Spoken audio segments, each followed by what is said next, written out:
I know nothing about any little Gisela, and I don't care to. I am perfectly convinced. They are making a fool of you. In any case, what sort of responsibility can you have toward a person like the one you have in mind, other than the legal one, which you can perform as before? Person, Thomas, person.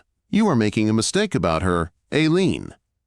Silence, roared Senator Buddenbrooks in a voice like thunder. The two brothers glared across the table into each other's faces. Thomas was pale and trembling with scorn.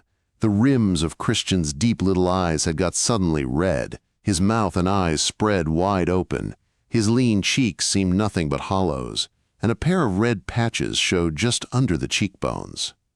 Gerda looked rather disdainfully from one to the other, and Tony wrung her hands, imploring, "Tom!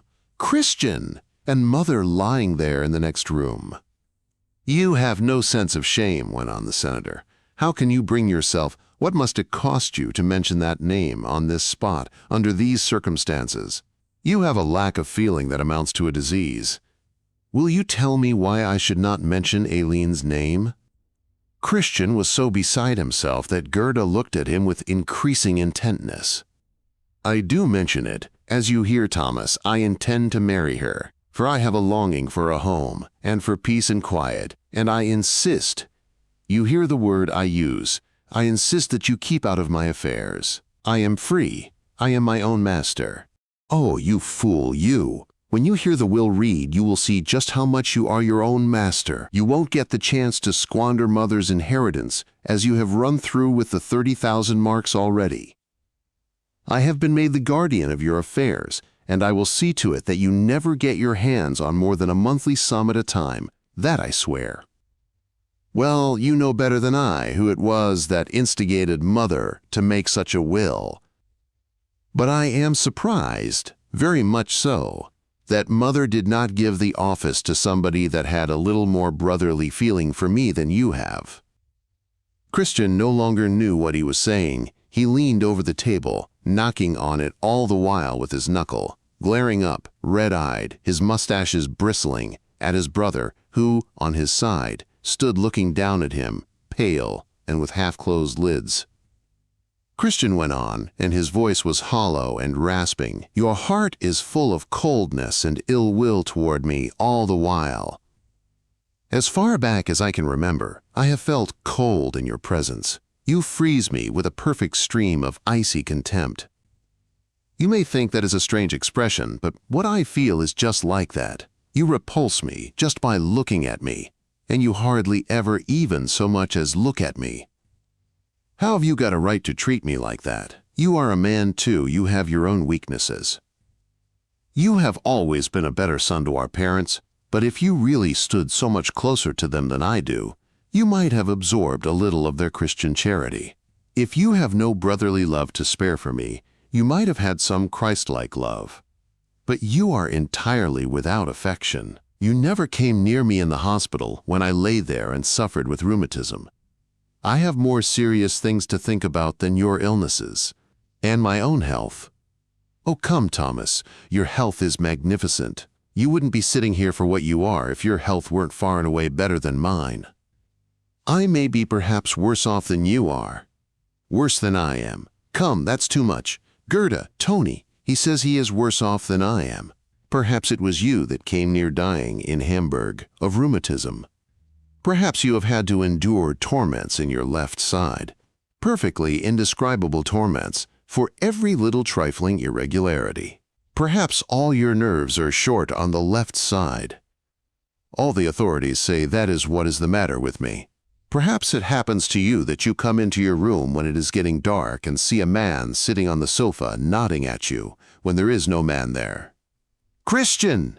Frau Perminator burst out in horror. What are you saying?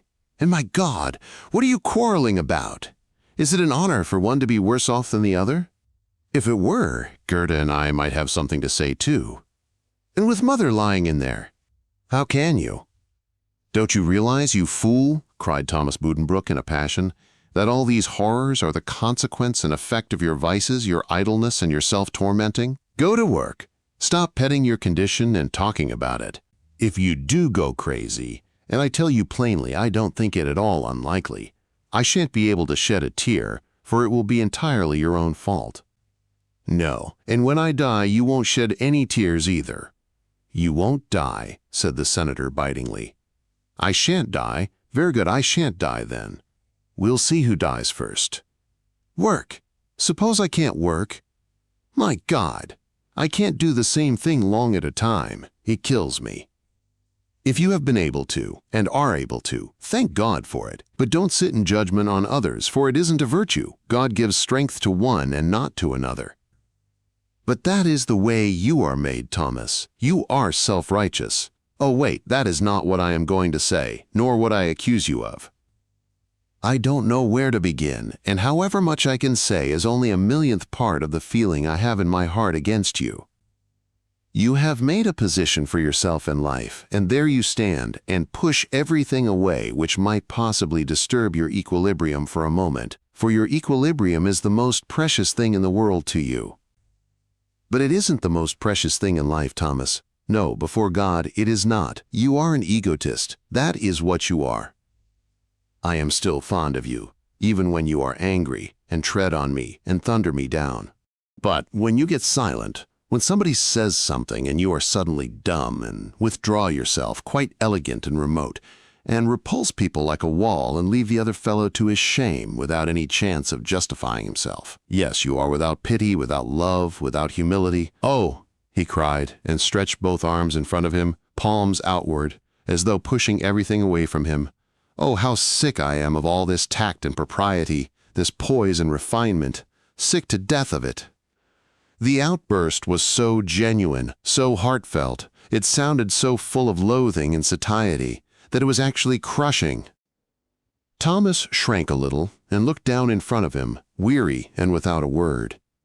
At last he said, and his voice had a ring of feeling, I have become what I am because I did not want to become what you are. If I have inwardly shrunk from you, it has been because I needed to guard myself. Your being and your existence are a danger to me. That is the truth. There was another pause, and then he went on in a crisper tone. Well, we have wandered far away from the subject. You have read me a lecture on my character. A somewhat muddled lecture, with a grain of truth in it. But we are not talking about me, but about you. You are thinking of marrying, and I should like to convince you that it is impossible for you to carry out your plan. In the first place, the interest I shall be able to pay you on your capital will not be a very encouraging sum. Aileen has put some away. The senator swallowed and controlled himself. You mean you would mingle your mother's inheritance with the savings of this lady? Yes. I want a home, and somebody who will be sympathetic when I am ill. And we suit each other very well. We are both rather damaged goods, so to speak. And you intend, further, to adopt the existing children and legitimize them? Yes. So that after your death, your inheritance would pass to them? As the senator said this, Frau Perminator laid her hand on his arm and murmured adjuringly, Thomas, mother is lying in the next room. Yes, answered Christian, that would be the way it would be. Well, you shan't do it then, shouted the senator, and sprang up. Christian got behind his chair, which he clutched with one hand. His chin went down on his breast. He looked apprehensive, as well as angry. You shan't do it, repeated Thomas, almost senseless with anger, pale, trembling, jerking convulsively. As long as I am alive, it won't happen. I swear it. So take care. There's enough money gone already, what with bad luck and foolishness and rascality, without your throwing a quarter of mother's inheritance into this creature's lap. And her bastards, and that after another quarter has been snapped up by Tiburtius. You've brought enough disgrace on the family already, without bringing us home a courtesan for a sister-in-law, and giving our name to her children. I forbid it, do you hear? I forbid it, he shouted, in a voice that made the room ring, and Frau Perminator squeezed herself weeping into the corner of the sofa. And I advise you not to attempt to defy me. Up to now I have only despised you and ignored you. But if you try any tricks, if you bring the worst to the worst, we'll see who will come out ahead. You can look out for yourself. I shan't have any mercy. I'll have you declared incompetent. I'll get you shut up. I'll ruin you. I'll ruin you, you understand? And I tell you, thus it all began over again and went on and on. A battle of words, destructive, futile, lamentable, without any purpose other than to insult, to wound, to cut one another to the quick. Christian came back to his brother's character and cited examples of Thomas's egotism, painful anecdotes out of the distant past, which he, Christian, had never forgotten, but carried about with him to feed his bitterness. And the senator retorted with scorn, and with threats which he regretted a moment later. Gerda leaned her head on her hand and watched them, with an expression in her eyes impossible to read. Frau Perminator repeated over and over again in her despair. And Mother lying there in the next room. Christian, who at the end had been walking up and down in the room, at last forsook the field. "Very good, we shall see," he shouted. With his eyes red, his mustaches ruffled, his handkerchief in his hand, his coat wide open, hot and beside himself, he went out of the door and slammed it behind him. In the sudden stillness, the senator stood for a moment upright and gazed after his brother. Then he sat down without a word and took up the papers jerkily. He went curtly through the remaining business, then leaned back and twisted his mustaches through his fingers, lost in thought. Frau Perminator's anxiety made her heart beat loudly. The question, the great question, could now not be put off any longer. It must come up, and he must answer. But was her brother now in a mood to be governed by gentleness and filial piety? Alas, she feared not. And, Tom, she began, looking down into her lap, and then up as she made a timid effort to read his thoughts. The furniture, you've taken everything into consideration, of course. The things that belong to us, I mean, to Erica and me and the little one. They remain here with us? In short, the house. What about it? She finished, and furtively wrung her hands. The senator did not answer at once. He went on for a while, twisting his mustaches and drearily meditating. Then he drew a deep breath and sat up. The house, he said. Of course it belongs to all of us, to you and me and Christian. And, queerly enough, to Pastor Tiburtius, too. I can't decide anything about it by myself. I have to get your consent. But obviously the thing to do is to sell as soon as possible, he concluded, shrugging his shoulders. Yet something crossed his face, after all, as though he were startled by his own words. Frau Perminator's head sank deep on her breast. Her hands stopped pressing themselves together. She relaxed all over. Our consent, she repeated after a pause sadly, and rather bitterly as well. Dear me, Tom, you know you will do whatever you think best. The rest of us are not likely to withhold our consent for long. But if we might put in a word, to beg you. She went on, almost dully, but her lip was trembling too. The house, Mother's house, the family home, in which we have all been so happy. We must sell it. The senator shrugged his shoulders again. Child, you will believe me when I tell you that I feel everything you can say, as much as you do yourself. But those are only our feelings. They aren't actual objections. What has to be done remains the problem. Here we have this great piece of property. What shall we do with it? For years back, ever since Father's death, the whole back part has been going to pieces. A family of cats is living rent-free in the billiard room, and you can't walk there for fear of going through the floor. Of course, if I did not have my house in Fisher's Lane.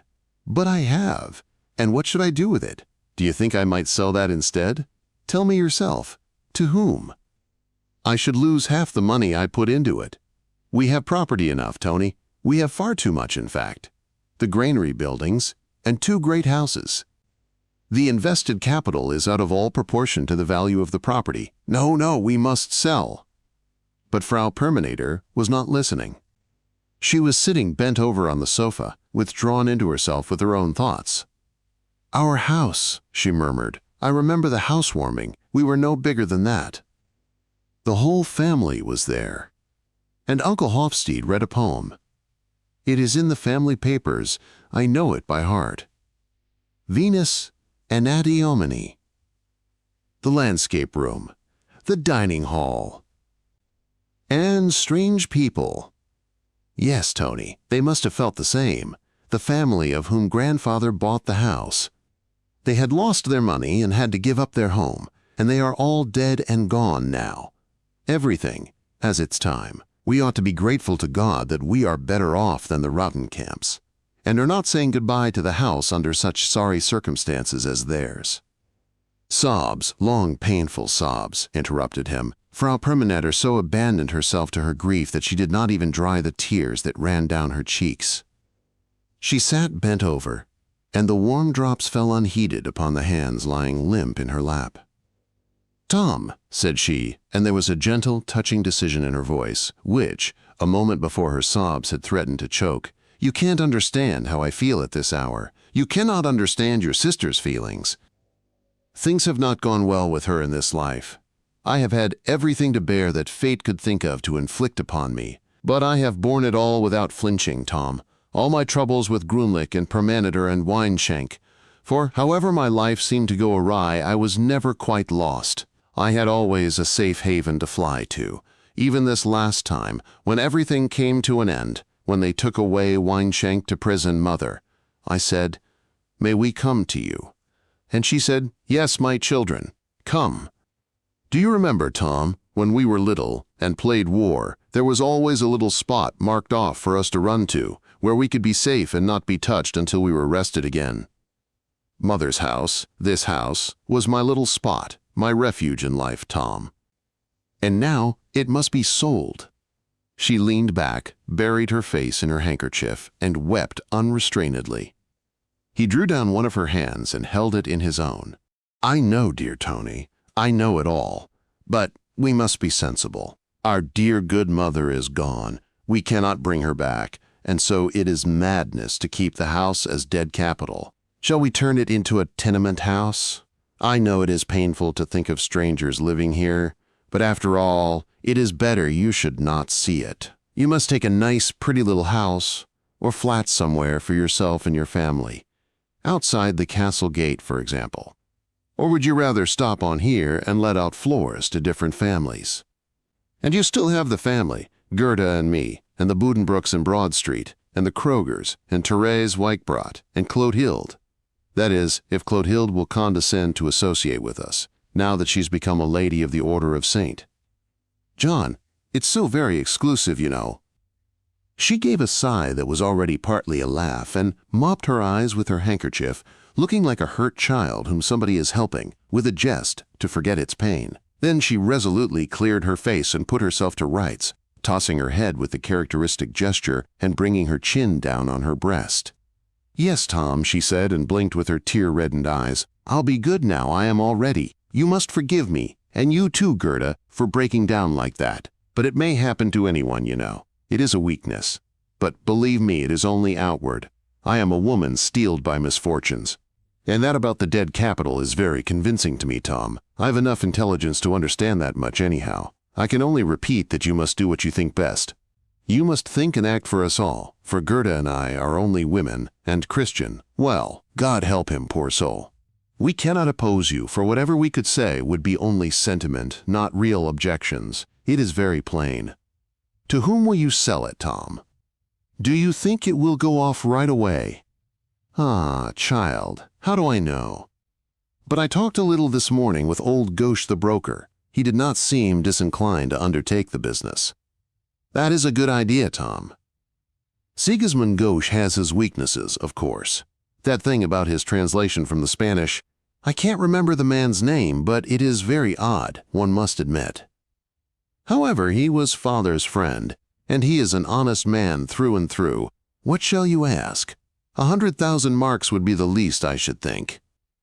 And 100,000 marks would be the least, wouldn't it, Tom? She was still asking, the doorknob in her hand as the senator and his wife went down the steps. Then she was alone, and stood there in the middle of the room with her hands clasped palms down in front of her, looking all around with large, helpless eyes.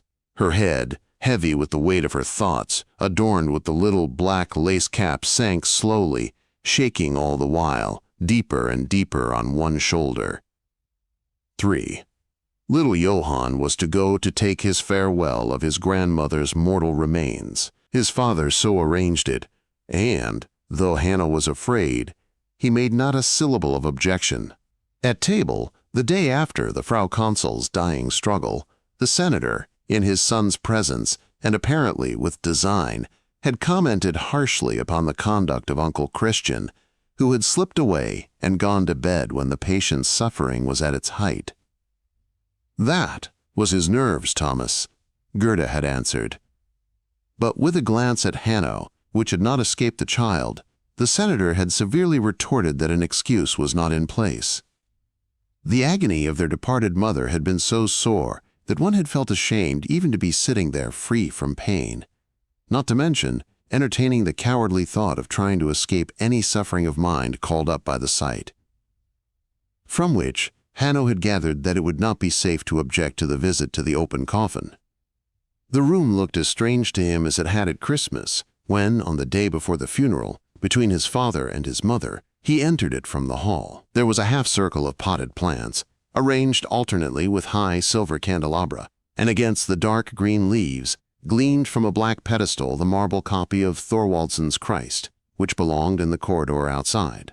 Black crepe hangings fluttered everywhere in the draught, hiding the sky-blue tapestries and the smiling immortals who had looked down from these walls upon so many festive dinner tables.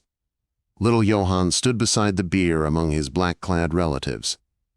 He had a broad mourning band on his own sailor suit, and his senses felt misty with the scent from countless bouquets and wreaths, and with another odor that came wafted now and then on a current of air and smelled strange, yet somehow familiar. He stood beside the bier and looked at the motionless white figure stretched out there severe and solemn amid white satin. This was not Grandmamma. There was her Sunday cap with the white silk ribbons, and her red-brown hair beneath it. But the pinched nose was not hers, nor the drawn lips, nor the sharp chin, nor the yellow, translucent hands, whose coldness and stiffness one could see. This was a wax doll. To dress it up and lay it out like, that seemed rather horrible. He looked across to the landscape room, as though the real Grandmamma might appear there the next minute, but she did not come. She was dead. Death had turned her forever into this wax figure that kept its lids and lips so forbiddingly closed. He stood resting on his left leg, the right knee bent, balancing lightly on the toe, and clutched his sailor knot with one hand, the other hanging down. He held his head on one side, the curly light brown locks swaying over the temples, and looked with his gold-brown, blue-encircled eyes in brooding repugnance upon the face of the dead. His breath came long and shuddering, for he kept expecting that strange, puzzling odor which all the scent of the flowers sometimes failed to disguise.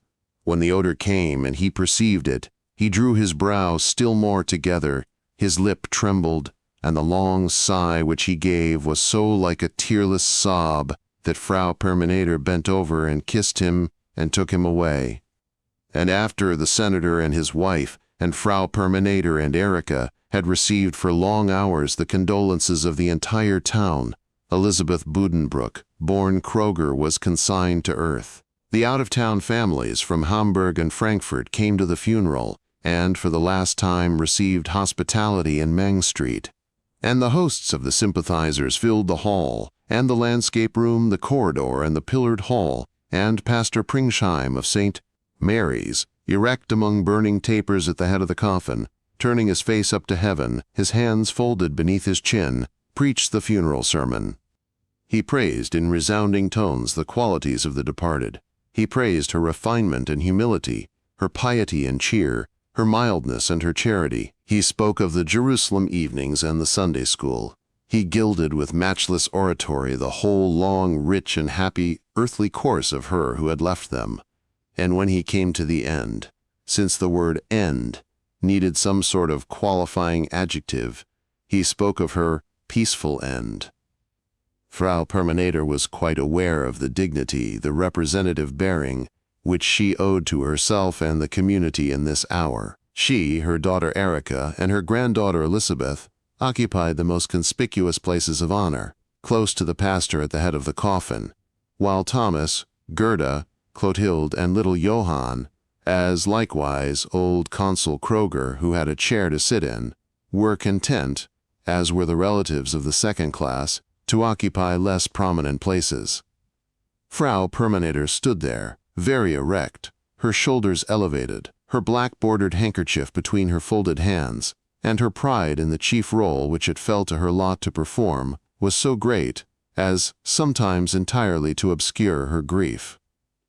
Conscious of being the focus of all eyes, she kept her own discreetly cast down, yet now and again she could not resist letting them stray over the assembly, in which she noted the presence of Julken Mollendorp, born Hagenstrom, and her husband.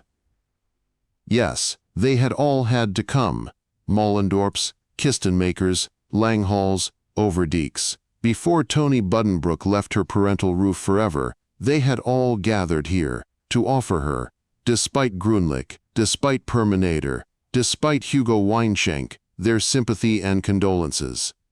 Pastor Pringsheim's sermon went on, turning the knife in the wound that death had made. He caused each person present to remember his own dead. He knew how to make tears flow where none would have flowed of themselves. And for this, the weeping ones were grateful to him. When he mentioned the Jerusalem evenings, all the old friends of the dead began to sob.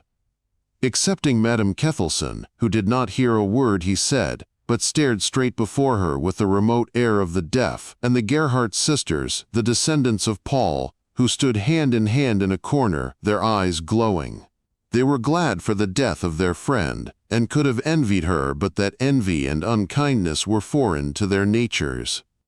Poor Mademoiselle Weissbrot blew her nose all the time, with a short, emphatic sound. The Mrs. Buddenbrook did not weep. It was not their habit. Their bearing, less angular than usual, expressed a mild satisfaction with the impartial justice of death.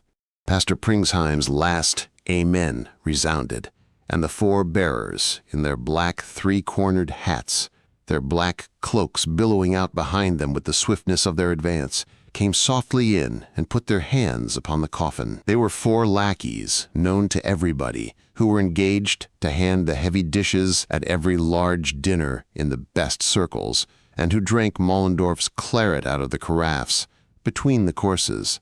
But, also, they were indispensable at every funeral of the first or second class. Being of large experience in this kind of work, they knew that the harshness of this moment, when the coffin was laid hold upon by strange hands and borne away from the survivors, must be ameliorated by tact and swiftness. Their movements were quick, agile, and noiseless. Hardly had anyone time to be sensible of the pain of the situation before they had lifted the burden from the bier to their shoulders, and the flower-covered casket swayed away smoothly and with decorum through the pillared hall. The ladies pressed tenderly about Frau Permanator and her daughter to offer their sympathy. They took her hand and murmured with drooping eyes precisely no more and no less than what on such occasions must be murmured, while the gentlemen made ready to go down to the carriages. Then came, in a long, black procession, the slow drive through the gray, misty streets out through the Berg Thor, along the leafless avenue in a cold, driving rain, to the cemetery, where the funeral march sounded behind half-bare shrubbery on the edge of the little grove, and the great sandstone cross marked the Buddenbrook family lot. The stone lid of the grave, carven with the family arms, lay close to the black hole framed in dripping greens. A place had been prepared down below for the newcomer. In the last few days, the senator had supervised the work of pushing aside the remains of a few early Buddenbrooks. The music sounded, the coffin swayed on the ropes above the open depth of masonry. With a gentle commotion it glided down. Pastor Pringsheim, who had put on pulse warmers, began to speak afresh, his voice ringing fervid and emotional above the open grave. He bent over the grave and spoke to the dead, calling her by her full name, and blessed her with the sign of the cross. His voice ceased. All the gentlemen held their top hats in front of their faces with their black-gloved hands, and the sun came out a little. It had stopped raining, and into the sound of the single drops that fell from the trees and bushes there broke now and then the short, fine, questioning twitter of a bird. All the gentlemen turned a moment to press the hands of the sons and brother of the dead once more, Thomas Buddenbrooks, as the others filed by, stood between his brother Christian and his uncle Justus. His thick, dark woolen overcoat was dewed with fine silver drops.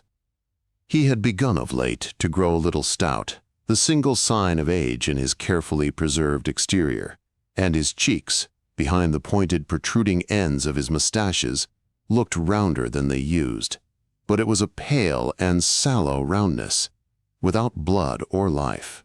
He held each man's hand a moment in his own, and his slightly reddened eyes looked them all, with weary politeness, in the face. 4. A week later, there sat in Senator Buddenbrooks' private office, in the leather chair beside the writing desk, a little smooth-shaven old man with snow-white hair falling over his brow and temples. He sat in a crouching position, supporting both hands on the white top of his crutch cane, and his pointed chin on his hands, while he directed at the senator a look of such malevolence, such a crafty, penetrating glance, that one wondered why the latter did not avoid contact with such a man as this. But the senator sat apparently at ease, leaning back in his chair, talking to this baleful apparition as to a harmless, ordinary citizen. Broker Sigismund Gosch and the head of the firm of Johann Buddenbrooks were discussing the price of the Main Street house. It took a long time. The offer of 28,000 thaler made by Herr Gosch seemed too low to the senator, and the broker called heaven to witness that it would be an act of madness to add a single groschen to the sum. Thomas Buddenbrooks spoke of the central position and unusual extent of the property, but Herr Gosch, with picturesque gestures and low and sibilant tones, expatiated upon the criminal risk he would be running. He waxed almost poetic. Ha! Could his honored friend tell him when, to whom, for how much, he would be able to get rid of the house again? How often, in the course of the century, would there be a demand for such a house? Perhaps his friend and patron could assure him that tomorrow, on the train from Bushen, there was arriving an Indian nabob who wished to establish himself in the Buddenbrooks mansion. He, Sigismund Gosch, would have it on his hands, simply on his hands, and it would be the ruin of him. He would be a beaten man, his race would be run, his grave dug. Yes, it would be dug. And, as the phrase enchanted him, he repeated it, and added something more about chattering apes and clods of earth falling upon the lid of his coffin. But the senator was not satisfied. He spoke of the ease with which the property could be divided, emphasized his responsibility toward his sister, and remained by the sum of 30,000 thaler. After which he had to listen, with a mixture of enjoyment and impatience, to a rejoinder from Herr Gosch, which lasted some 2 hours, during which the broker sounded, as it were, all the registers of his character. He played 2 roles at once. First, the hypocritical villain, with a sweet voice, his head on one side, and a smile of open-hearted simplicity. Stretching out his large white hand with the long, trembling fingers, he said, "Agree, my dear young patron, 84,000 marks. It is the offer of an honest old man." But a child could have seen that this was all lies and treachery, a deceiving mask, behind which the man's deep villainy peeped forth. Thomas Buddenbrooks finally declared that he must take time to think, and that in any case he must consult his sister before he accepted the 28,000 thaler, which was unlikely. Then he turned the conversation to indifferent topics, and asked Herr Gosch about business and his health. Things were going badly with Herr Gosch. He made a fine, sweeping gesture to wave away the imputation that he was a prosperous man. The burdens of old age approached. They were at hand even now. As aforesaid, his grave was dug. He could not even carry his glass of grog to his lips without spilling half of it. His arm trembled so like the devil. It did no good to curse. The will no longer availed. And yet, he had his life behind him. Not such a poor life after all. He had looked at the world with his eyes open. Revolutions had thundered by, their waves had beat upon his heart, so to speak. Ha! Those were other times, when he had stood at the side of Consul Johann Buddenbrooks, the senator's father, at that historic sitting, and defied the fury of the raging mob. A frightful experience. No, His life had not been poor, either outwardly or inwardly. Hang it. He had been conscious of powers. And as the power is, so is the ideal, as Feuerbach says. And even now, his soul was not impoverished. His heart was still young. It had never ceased, and would never cease, to be capable of great emotions, to live fervently in and for his ideals. They would go with him to his grave, but were ideals, after all, meant to be realized? No, 1,000 times no. We might long for the stars, but should we ever reach them? No. Hope, not realization, was the most beautiful thing in life. L'espérance, tout trompeuse qu'elle est, sert au moins à nous mener à la fin de la vie par un chemin agréable. La Rochefoucauld said that, and it was fine, wasn't it? Oh yes, his honored friend and patron, of course, did not need to console himself with that sort of thing. The waves of life had lifted him high on their shoulders, and fortune played about his brow. But for the lonely and submerged who dreamed alone in the darkness. Suddenly, "You are happy," he said, laying his hand on the senator's knee and looking up at him with swimming eyes. "Don't deny it. It would be sacrilege. You are happy. You hold fortune in your arms. You have reached out your strong arms and conquered her. Your strong hands." He corrected himself, not liking the sound of arms, twice so close together. He was silent, and the senator's deprecating, patient reply went unheard. He seemed to be darkly dreaming for a moment. Then he got up. "We have been chatting," he said, "but we came together on business. Time is money. Let us not waste it in hesitation. Listen to me, since it is you, you understand." Here it almost looked as though Herr Gauche was about to give way again to another rhapsody, but he restrained himself. He made a wide, sweeping gesture and cried, 29,000 thaler, 87,000 marks current for your mother's house. Is it a bargain? And Senator Buddenbrooks agreed. Frau Permanner, of course, found the sum ridiculously small. Considering the memories that clung about it, she would have thought 1,000,000 down no more than an honest price for their old home. But she rapidly adjusted herself, the more readily that her thoughts and efforts were soon taken up by plans for the future. She rejoiced from the bottom of her heart over all the good furniture that had fallen to her share. And though there was no idea of bustling her away from under the parental roof, she plunged at once, with the greatest zest, into the business of finding and renting a new home. The leave-taking would be hard. The very thought of it brought tears to her eyes. But the prospect of a change was not without its own charm, too. It was almost like another setting out, the fourth one, and so again she looked at houses and visited Jacobs. Again she bargained for portieres and stair carpets. And while she did all that, her heart beat faster. Yes, even the heart of this old woman who was steeled by the misfortunes of life. Weeks passed like this, 4, 5, 6 weeks. The first snow fell, the stoves crackled, winter was here again, and the Buddenbrooks began to consider sadly what sort of Christmas feast they should have this year. But now something happened, something surprising and dramatic beyond all words, something that simply knocked you off your feet. Frau Permanner paused in the midst of her business, like one paralyzed.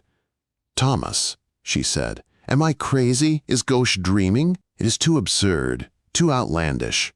She held her temples with both her hands. The senator shrugged his shoulders. "My dear child, nothing at all is decided yet, but there is the possibility. And if you think it over quietly, you will see that there is nothing so extraordinary about it after all. It is a little startling, I admit. It gave me a start when Gauche first told me. But absurd? What makes it absurd?" "I should die," said she. She sat down in a chair and stopped there without moving. What was going on? Simply that a buyer had appeared for the house, or, rather, a possible purchaser showed a desire to go over it, with a view to negotiations. And this possible purchaser was Hermann Hagenstrom, wholesale dealer and consul for the Kingdom of Portugal.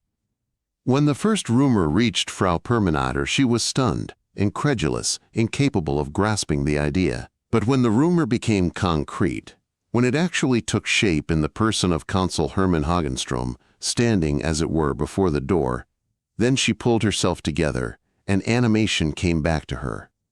"This must not happen, Thomas. As long as I live, it must not happen. When one sells one's house, one is bound to look out for the sort of master it gets. Our mother's house, our house, the landscape room. But what stands in the way? What stands in the way? Heavens, Thomas! Mountains stand in the way. Or they ought to. But he doesn't see them, this fat man with the snub nose. He doesn't care about them. He has no delicacy and no feeling. He is like the beasts that perish. From time immemorial, the Hagenstroms and we have been rivals. Old Heinrich played father and grandfather some dirty tricks, and if Hermann hasn't tripped you up yet, it is only because he hasn't had a chance. When we were children, I boxed his ears in the open street, for very good reasons, and his precious little sister Yulchin nearly scratched me to pieces for it. That was all childishness then, but they have always looked on and enjoyed it whenever we had a piece of bad luck, and it was mostly I myself who gave them the pleasure. God willed it so. Whatever the consul did to injure you or overreach you in a business way, that I can't speak of, Tom. You must know better than I. But the last straw was when Erica made a good marriage, and he wormed around until he managed to spoil it and get her husband shut up through his brother, who is a cat, and now they have the nerve. Listen, Tony, in the first place, we have nothing more to say in the matter. We made our bargain with Gush, and he has the right to deal with whomever he likes. But there is a sort of irony about it, after all. Irony? Well, if you like to call it that, but what I call it is a disgrace, a slap in the face, because that is just what it would be. You don't realize what it would be like, in the least, but it would mean to everybody that the Buddenbrooks family are finished and done for. They clear out, and the Hagenstroms squeeze into their place, rattlety-bang. No, Thomas, never will I consent to sit by while this goes on. I will never stir a finger in such baseness. Let him come here if he dares. I won't receive him, you may be sure of that. I will sit in my room with my daughter and my granddaughter, and turn the key in the door, and forbid him to enter. That is just what I will do. I know, Tony, you will do what you think best, and you will probably consider well beforehand if it will be wise not to preserve the ordinary social forms. For of course you don't imagine that Consul Hagenstrom would feel wounded by your conduct? Not in the least, my child. It would neither please nor displease him. He would simply be mildly surprised, that is all. The trouble is, you imagine he has the same feelings toward you that you have toward him. That is a mistake, Tony. He does not hate us in the least. He doesn't hate anybody. He is highly successful and extremely good-natured. As I've told you more than 10 times already, he would speak to you on the street with the utmost cordiality if you didn't put on such a belligerent air. I'm sure he is surprised at it. For 2 minutes, of course, not enough to upset the equilibrium of a man to whom nobody can do any harm. What is it you reproach him with? Suppose he has outstripped me in business, and even now and then got ahead of me in some public affair. That only means he is a better businessman and a cleverer politician than I am. There's no reason at all for you to laugh in that scornful way. But to come back to the house, the truth is, it has lost most of its old significance for us, that has gradually passed over to mine. I say this to console you in advance. On the other hand, it is plain why Consul Hagenstrom is thinking of buying.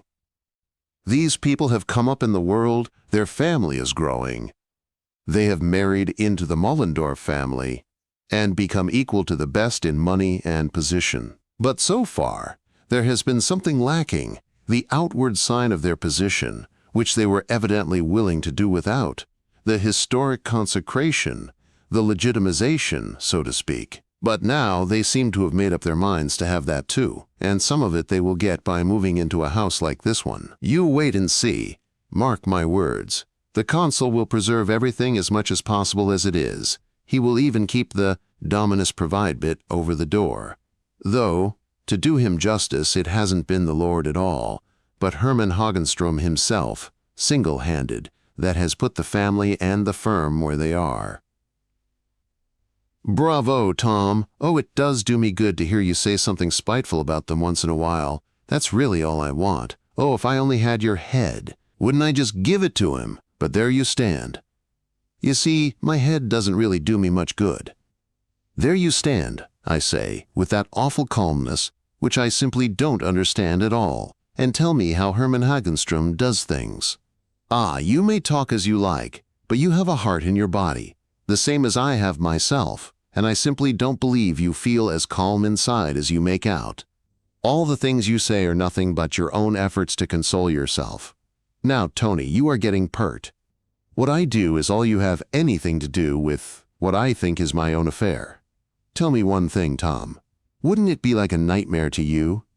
Exactly. Like something you dreamed in a fever? Why not? Like the most ridiculous kind of farce?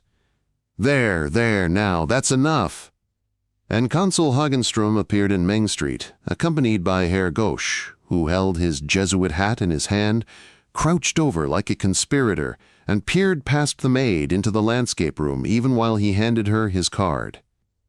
Hermann Hagenström looked the city man to the life, an imposing stock exchange figure, in a coat the fur of which seemed a foot long, standing open over an English winter suit of good fuzzy yellow-green tweed. He was so uncommonly fat that not only his chin, but the whole lower part of his face, was double, a fact which his full, short-trimmed blonde beard could not disguise. When he moved his forehead or eyebrows, deep folds came even in the smoothly shorn skin of his skull. His nose lay flatter upon his upper lip than ever, and breathed down into his mustaches. Now and then his mouth had to come to the rescue and fly open for a deep breath. When it did this, it always made a little smacking noise, as the tongue came away from the roof of his mouth.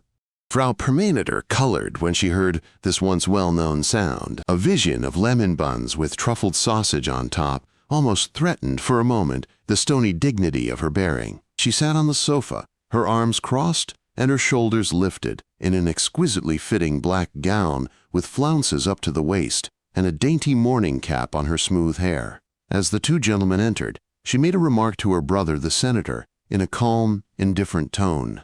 He had not had the heart to leave her in the lurch at this hour, and he now walked to the middle of the room to meet their guests, while Tony remained on the sofa. He exchanged a hearty greeting with Herr Gauche and a correct and courteous one with the consul. Then Tony rose of her own accord, performed a measured bow to both of them at once, and without any excess of zeal, associated herself with her brother's invitation to the two gentlemen to be seated. They all sat down, and the consul and the broker talked by turns for the next few minutes. Herr Gauche's voice was offensively obsequious as he begged them to pardon the intrusion on their privacy.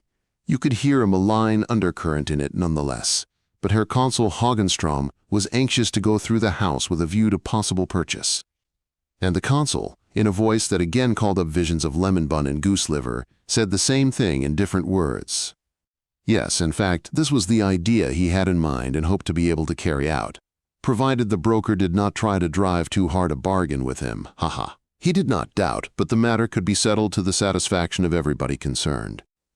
His manner was free and easy and like a man of the world's, which did not fail to make a certain impression on Madame Permaneter, the more so that he nearly always turned to her as he spoke. His tone was almost apologetic when he went into detail upon the grounds for his desire to purchase. "Room," he said. "We need more room! My house in Sand Street. You wouldn't believe it, my dear madam, nor you, Herr Senator, but in fact, it is getting so small we can't turn round in it. I'm not speaking of company. It only takes the family, and the Hunius, and the Mollendorfs, and my brother Moritz's family, and there we are, in fact, packed in like sardines. So then, well, why should we, you know?" He spoke in an almost fretful tone, while manner and gestures expressed, "You see for yourselves, there's no reason why I should put up with that sort of thing, when there is plenty of money to do what we like. I thought of waiting," he went on, "till Zerline and Bob should want a house. Then they could take mine, and I could find something larger for myself. But in fact, you know," he interrupted himself, "my daughter Zerline has been engaged to Bob, my brother the attorney's eldest, for years. The wedding won't be put off much longer, 2 years at most. They are young, so much the better. Well, in fact, why should I wait for them and let slip a good chance when it offers? There would be no sense in that. Everybody agreed. The conversation paused for a while on the subject of the approaching wedding. Marriages, advantageous marriages, between first cousins were not uncommon in the town, and this one excited no disapproval. The plans of the young pair were inquired into with reference to the wedding journey. They thought of going to the Riviera, to Nice, and so on. That was what they seemed to want to do. And why shouldn't they, you know? The younger children were mentioned, and the consul spoke of them with easy satisfaction, shrugging his shoulders. He himself had 5 children, and his brother Moritz had 4 sons and daughters. Yes, they were all flourishing, thanks. Why shouldn't they be, you know? In fact, they were all very well. And he came back to the growing up of the family, and to their narrow quarters. Yes, this is something else entirely, he said. I've seen that already on the way upstairs. This house is a pearl, certainly a pearl. If you can compare anything so large with anything so small, ha ha, why, even the hangings here. I own up to having had my eye on the hangings all the time I've been talking. A most charming room. In fact, when I think that you have passed all your life in these surroundings, in fact. With some interruptions, said Frau Perminator in that extraordinarily throaty voice of which she sometimes availed herself. Oh yes, interruptions, repeated the consul with a civil smile. Then he glanced at Senator Buddenbrooks and the broker, and, as those gentlemen were in conversation together, he drew up his chair to Frau Perminator's sofa and leaned toward her, so that she felt his heavy breathing close under her nose. Being too polite to turn away, she sat as stiff and erect as possible and looked down at him under her drooping lids. But he was quite unconscious of her discomfort. "Let me see, my dear Madame Perminator," he said. "Seems to me we've done business together before now. In fact, what was it we were dickering over then? Sweetmeats, wasn't it? Or titbits of some sort. And now a whole house." "I don't remember," said Frau Perminator. She held her neck as stiff as she could, for his face was really disgustingly, indecently near. "You don't remember?" "No, really, I don't remember anything at all about sweetmeats. I have a sort of hazy recollection of lemon buns with sausage on top, some disgusting sort of school luncheon. I don't know whether it was yours or mine. We were all children then, but this matter of the house is entirely Herr Gosch's affair. I have nothing to do with it." She gave her brother a quick, grateful look, for he had seen her need and come to her rescue by asking if the gentlemen were ready to make the round of the house. They were quite ready and took temporary leave of Frau Perminator, expressing the hope of seeing her again when they had finished. The senator led the 2 gentlemen out through the dining room. He took them upstairs and down, and showed them the rooms in the 2nd story as well as those on the corridor of the 1st and the ground floor, including the kitchen and cellars.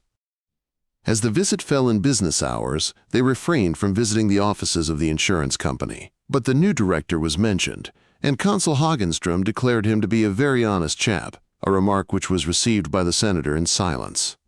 They went through the garden, lying bare and wretched under half-melting snow, looked at the portal and returned to the laundry in the front courtyard, and thence by the narrow paved walk that led between walls to the back courtyard with the oak tree and the back building. Here there was nothing but old age, neglect, and dilapidation. Grass and moss grew between the paving stones.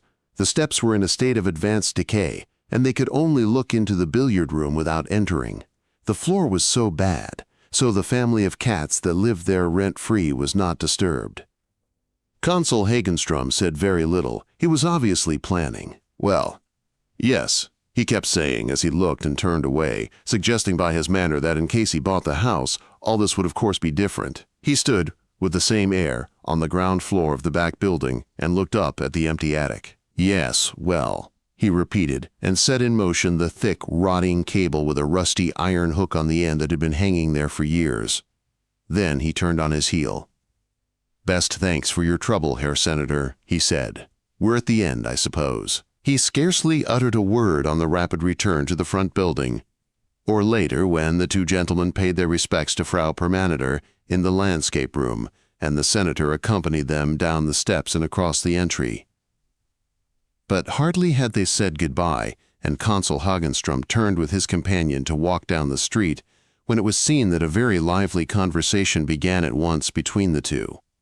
The senator returned to the room where Frau Perminator, with her severest manner, sat bolt upright in the window, knitting with two huge wooden needles a black worsted frock for her granddaughter Elizabeth, and now and then casting a glance into the gossip's glass. Thomas walked up and down a while in silence, with his hands in his trousers pockets. "Yes, we have put it in the broker's hands," he said at length. "We must wait and see what comes of it.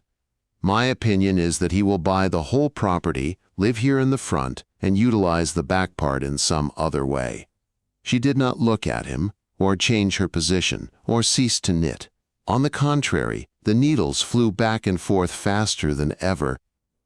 "Oh, certainly, of course he'll buy it. He'll buy the whole thing," she said, and it was her throaty voice she used. "Why shouldn't he buy it, you know? In fact, there would be no sense in that at all." She raised her eyebrows and looked severely through her pince-nez, which she now used for sewing, but never managed to put on straight, at her knitting needles. They flew like lightning round and round each other, clacking all the while. Christmas came, the first Christmas without the Frau Consul. They spent the evening of the 24th at the senator's house, without the old Krogers and without the Mrs. Buddenbrook, for the old Children's Day had now ceased to exist, and Thomas Buddenbrook did not feel like making presents to everybody who used to attend the Frau Consul's celebration. Only Frau Perminator and Erika, with little Elizabeth, Christian, Clotilde, and Mademoiselle Weichbrot, were invited. The latter insisted on holding the customary present-giving on the 25th, in her own stuffy little rooms, where it was attended with the usual mishap. There was no troop of poor retainers to receive shoes and woolen underwear, and there were no choir boys. When they assembled in Fisher's Lane on the 24th, they joined quite simply together in Holy Night, and Therese Weichbrot read the Christmas chapter instead of the Frau Senator, who did not particularly care for such things. Then they went through the suite of rooms into the hall, singing in a subdued way the first stanza of "O Evergreen." There was no special ground for rejoicing. Nobody's face was beaming with joy. There was no lively conversation. What was there to talk about? They thought of the departed mother, discussed the sale of the house and the well-lighted apartment which Frau Perminator had rented in a pleasant house outside Holston Gate, with a view on the green square of Linden Place, and what would happen when Hugo Weinschenk came out of prison. At intervals, little Johann played on the piano something which he had been learning with Herr Pfuhl, or accompanied his mother, not faultlessly, but with a lovely singing tone, in a Mozart sonata. He was praised and kissed, but had to be taken off to bed by Ida Jungmann, for he was pale and tired on account of a recent stomach upset. Even Christian was disinclined to talk or joke. After the violent altercation in the breakfast room, he had not let fall another syllable about getting married. He lived on in the old way, on terms with his brother, which were not very honorable to himself. He made a brief effort, rolling his eyes about, to awaken sympathy in the company for the misery in his side, went early to the club, and came back to supper, which was held after the prescribed traditions. And then the Buddenbrooks had this Christmas too behind them, and were glad of it.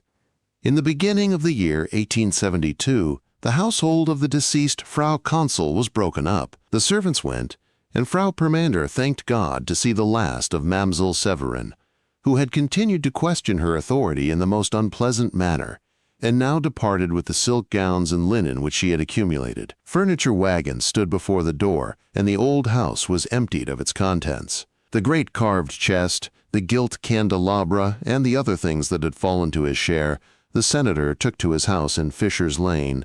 Christian moved with his into a 3-room bachelor apartment near the club, and the little Perminator Weinschenk family took possession with theirs of the well-lighted flat in Linden Place, which was, after all, not without some claims to elegance.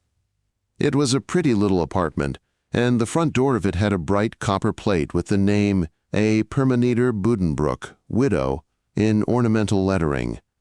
The house in Meng Street was hardly emptied when a host of workmen appeared and began to tear down the back building. The dust from the old mortar darkened the air. The property had passed into the hands of Consul Hermann Hagenstrom. He had set his heart upon it, and had outbid an offer which Sigmund Gauch received for it from Bremen. He immediately began to turn it to the best advantage, in the ingenious way for which he had been so long admired. In the spring he moved with his family into the front house, where he left everything almost untouched, save for the necessary renovations and certain very modern improvements. For instance, he had the old bell pulls taken out, and the house fitted throughout with electric bells. And hardly had the back building been demolished when a new, neat and airy structure rose in its place, which fronted on Baker's Alley and was intended for shops and warehouses. Frau Permaneder had frequently sworn to her brother that no power on earth could bring her ever to look at the parental home again. But it was hardly possible to carry out this threat. Her way sometimes led her of necessity past the shops, which had been quickly and advantageously rented, and past the show windows of the back building, or the dignified gable front on the other side, where now, beneath the Dominus Provide bit, was to be read the name of Consul Hermann Hagenstrom. When she saw that, Frau Permaneder, on the open street, before ever so many people, simply began to weep aloud. She put back her head like a bird beginning to sing, pressed her handkerchief to her eyes, uttered a wail of mingled protest and lament, and, giving no heed to the passers-by or to the remonstrances of her daughter, gave her tears free vent. They were the unashamed, refreshing tears of her childhood, which she still retained despite all the storms and shipwrecks of her life. Part 10. 1. Often, in an hour of depression, Thomas Buddenbrooks asked himself what he was, or what there was about him to make him think even a little better of himself than he did of his honest, limited, provincial fellow burghers. The imaginative grasp, the brave idealism of his youth was gone. To work at his play, to play at his work, to bend an ambition that was half earnest, half whimsical, toward the accomplishment of aims that even to himself possessed but a symbolic value. For such blithe skepticism and such an enlightened spirit of compromise, a great deal of vitality is necessary, as well as a sense of humor. And Thomas Buddenbrooks felt inexpressibly weary and disgusted. What there was in life for him to reach, he had reached. He was well aware that the high water mark of his life, if that were a possible way to speak of such a commonplace, humdrum sort of existence, had long since passed. As for money matters, his estate was much reduced, and the business, in general, on the decline. Counting his mother's inheritance and his share of the Main Street property, he was still worth more than 600,000 marks. But the working capital of the firm had lain fallow for years, under the penny-wise policies of which the senator had complained at the time of the affair of the Poppenrade harvest. Since the blow he had then received, they had grown worse instead of better, until now, at a time when prospects were brighter than ever. When everybody was flushed with victory, the city had at last joined the customs union, and small retail firms all over the country were growing within a few years into large wholesale ones. The firm of Johann Buddenbrooks rested on its oars and reaped no advantage from the favorable time. If the head of the firm were asked after his business, he would answer, with a deprecating wave of the hand, "Oh, it's not much good these days." As a lively rival, a close friend of the Hagenstroms once put it, Thomas Buddenbrooks' function on 'Change was now largely decorative. The jest had for its point a jeer at the senator's carefully preserved and faultless exterior, and it was received as a masterpiece of wit by his fellow citizens. Thus the senator's services to the old firm were no longer what they had been in the time of his strength and enthusiasm, while his labors for the good of the community had at the same time reached a point where they were circumscribed by limitations from without. When he was elected to the Senate, in fact, he had reached those limitations. There were thereafter only places to keep, offices to hold, but nothing further that he could achieve. Nothing but the present, the narrow reality. Never any grandiose plans to be carried out in the future. He had, indeed, known how to make his position and his power mean more than others had made them mean in his place. Even his enemies did not deny that he was the burgomaster's right hand. But burgomaster himself, Thomas Buddenbrooks could never become. He was a merchant, not a professional man. He had not taken the classical course at the gymnasium. He was not a lawyer. He had always done a great deal of historical and literary reading in his spare time, and he was conscious of being superior to his circle in mind and understanding, in inward as well as outward culture. So he did not waste much time in lamenting the lack of external qualifications which made it impossible for him to succeed to the first place in his little community. "How foolish we were," he said to Stefan Kistenmaker, but he really only meant himself by we, that we went into the office so young and did not finish our schooling instead. And Stefan Kistenmaker answered, "You're right there, but how do you mean?" The senator now chiefly worked alone at the great mahogany writing desk in his private office. No one could see him there when he leaned his head on his hand and brooded, with his eyes closed. But he preferred it, also, because the hair-splitting pedantries of Herr Marcus had become unendurable to him. The way the man forever straightened his writing materials and stroked his beard would in itself have driven Thomas Buddenbrooks from his seat in the counting room. The fussiness of the old man had increased with the years to a positive mania. But what made it intolerable to the senator was the fact that of late he had begun to notice something of the same sort in himself. He, who had once so hated all smallness and pettiness, was developing a pedantry which seemed to him the outgrowth of anybody else's character rather than his own. He was empty within. There was no stimulus, no absorbing task into which he could throw himself, but his nervous activity, his inability to be quiet, which was something entirely different from his father's natural and permanent fondness for work, had not lessened but increased. It had indeed taken the upper hand and become his master. It was something artificial, a pressure on the nerves, a depressant, in fact, like the pungent little Russian cigarettes which he was perpetually smoking. This craving for activity had become a martyrdom, but it was dissipated in a host of trivialities. He was harassed by 1,000 trifles, most of which had actually to do with the upkeep of his house and his wardrobe, small matters which he could not keep in his head, over which he procrastinated out of disgust, and upon which he spent an utterly disproportionate amount of time and thought. What outsiders called his vanity had lately increased in a way of which he was himself ashamed, though he was without the power to shake off the habits he had formed. Nowadays it was 9 o'clock before he appeared to Herr Wenzel, in his nightshirt, after hours of heavy, unrefreshing sleep, and quite an hour and a half later before he felt himself ready and panoplied to begin the day, and could descend to drink his tea in the first story. His toilette was a ritual consisting of a succession of countless details which drove him half mad, from the cold douche in the bathroom to the last brushing of the last speck of dust off his coat and the last pressure of the tongs on his mustache. But it would have been impossible for him to leave his dressing room with the consciousness of having neglected a single one of these details, for fear he might lose thereby his sense of immaculate integrity, which, however, would be dissipated in the course of the next hour and have to be renewed again. He saved in everything, so far as he could, without subjecting himself to gossip. But he did not save where his clothes were concerned. He still had them made by the best Hamburg tailor, and spared no expense in the care and replenishing of his wardrobe. A spacious cabinet, like another room, was built into the wall of his dressing room, and here, on long rows of hooks, on wooden hangers, were coats, smoking jackets, frock coats, evening clothes, clothes for all occasions, all seasons, and all grades of formality. The carefully creased trousers were arranged on chairs beneath.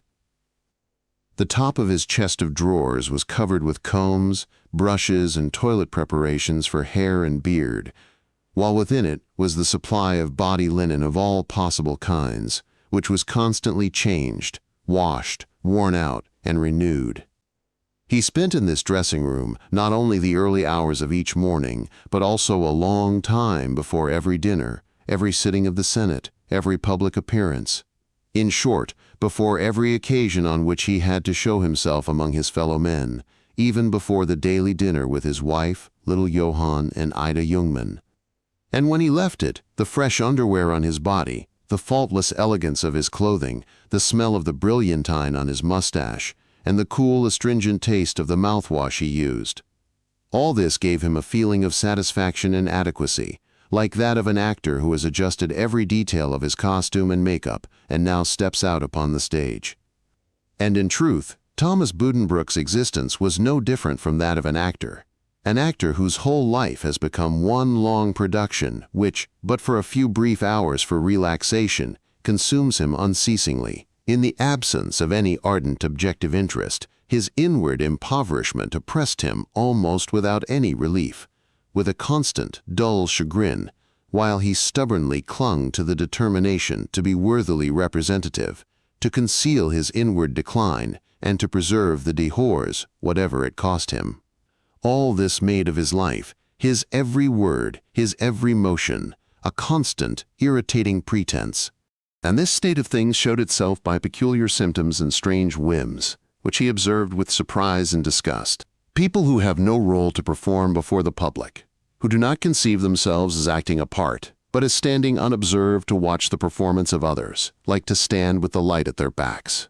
But Thomas Buddenbrook could not endure the feeling of standing in the shadow, while the light streamed full upon the faces of those whom he wished to impress.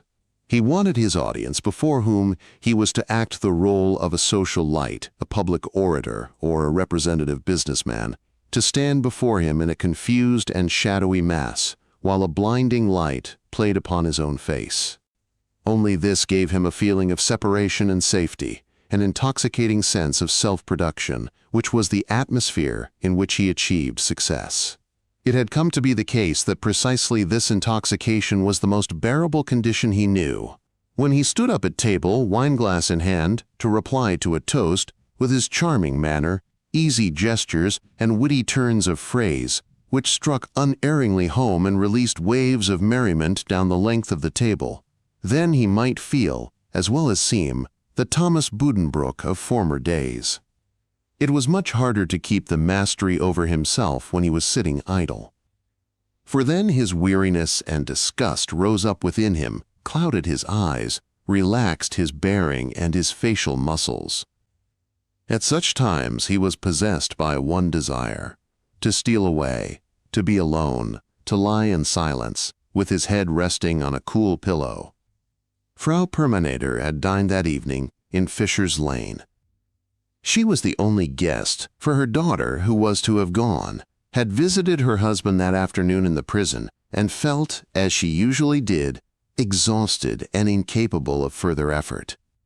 So she had stayed at home. Frau Antony had spoken at table of the mental condition of her son-in-law, which, it appeared, was very bad, and the question arose whether one might not, with some hope of success, petition the Senate for a pardon. After dinner, the three relatives sat in the living room, at the round table beneath the great gas lamp. The Frau Senator bent her lovely face over some embroidery, and the gaslight lit up gleams in her dark hair. Frau Permanator, with careful fingers, fastened an enormous red satin bow onto a tiny yellow basket, intended as a birthday present for a friend. Her glasses were stuck absolutely awry and useless on her nose. The senator sat with his legs crossed, partly turned away from the table, in a large upholstered easy chair. Reading the paper, he drew in the smoke of his Russian cigarette and let it out again in a light gray stream between his mustaches. It was a warm, summer Sunday evening. The lofty window was open, and the lifeless, rather damp air flowed into the room. From where they sat at the table, they could look between the gray gables of intervening houses at the stars and the slowly moving clouds. There was still light in Iverson's little flower shop across the way. Further on, in the quiet street, a concertina was being played with a good many false notes, probably by the son of Dankwart the driver. But sometimes the street was noisy with a troop of sailors, singing, smoking, arm in arm, going, no doubt, from one doubtful waterside public house to another still more doubtful one, and obviously in a jovial mood. Their rough voices and swinging tread would die off down a cross street. The senator laid down his newspaper, put his glasses in his waistcoat pocket, and rubbed his hand over his eyes and forehead. "Feeble, very feeble indeed, this paper," he said. I always think when I read it of what grandfather used to say about a dish that had no particular taste or consistency. It tastes as if you were hanging your tongue out of the window. 1, 2, 3, and you finished with the whole stupid thing. You are certainly right about that, Tom, said Frau Permanitor, letting fall her work and looking at her brother sidewise past her glasses but not through them. What is there in it? I've always said, ever since I was a mere slip of a girl, that this town paper is a wretched sheet.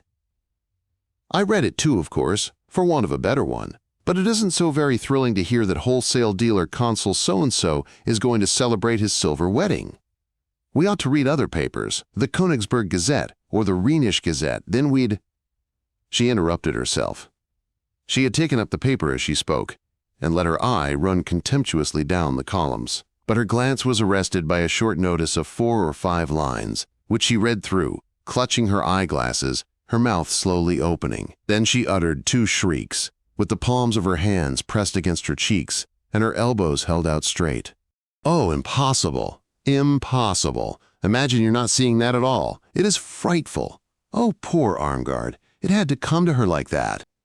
Gerda had lifted her head from her work, and Thomas, startled, looked at his sister. Much upset, Frau Permanitor read the notice aloud, in a guttural, portentous tone.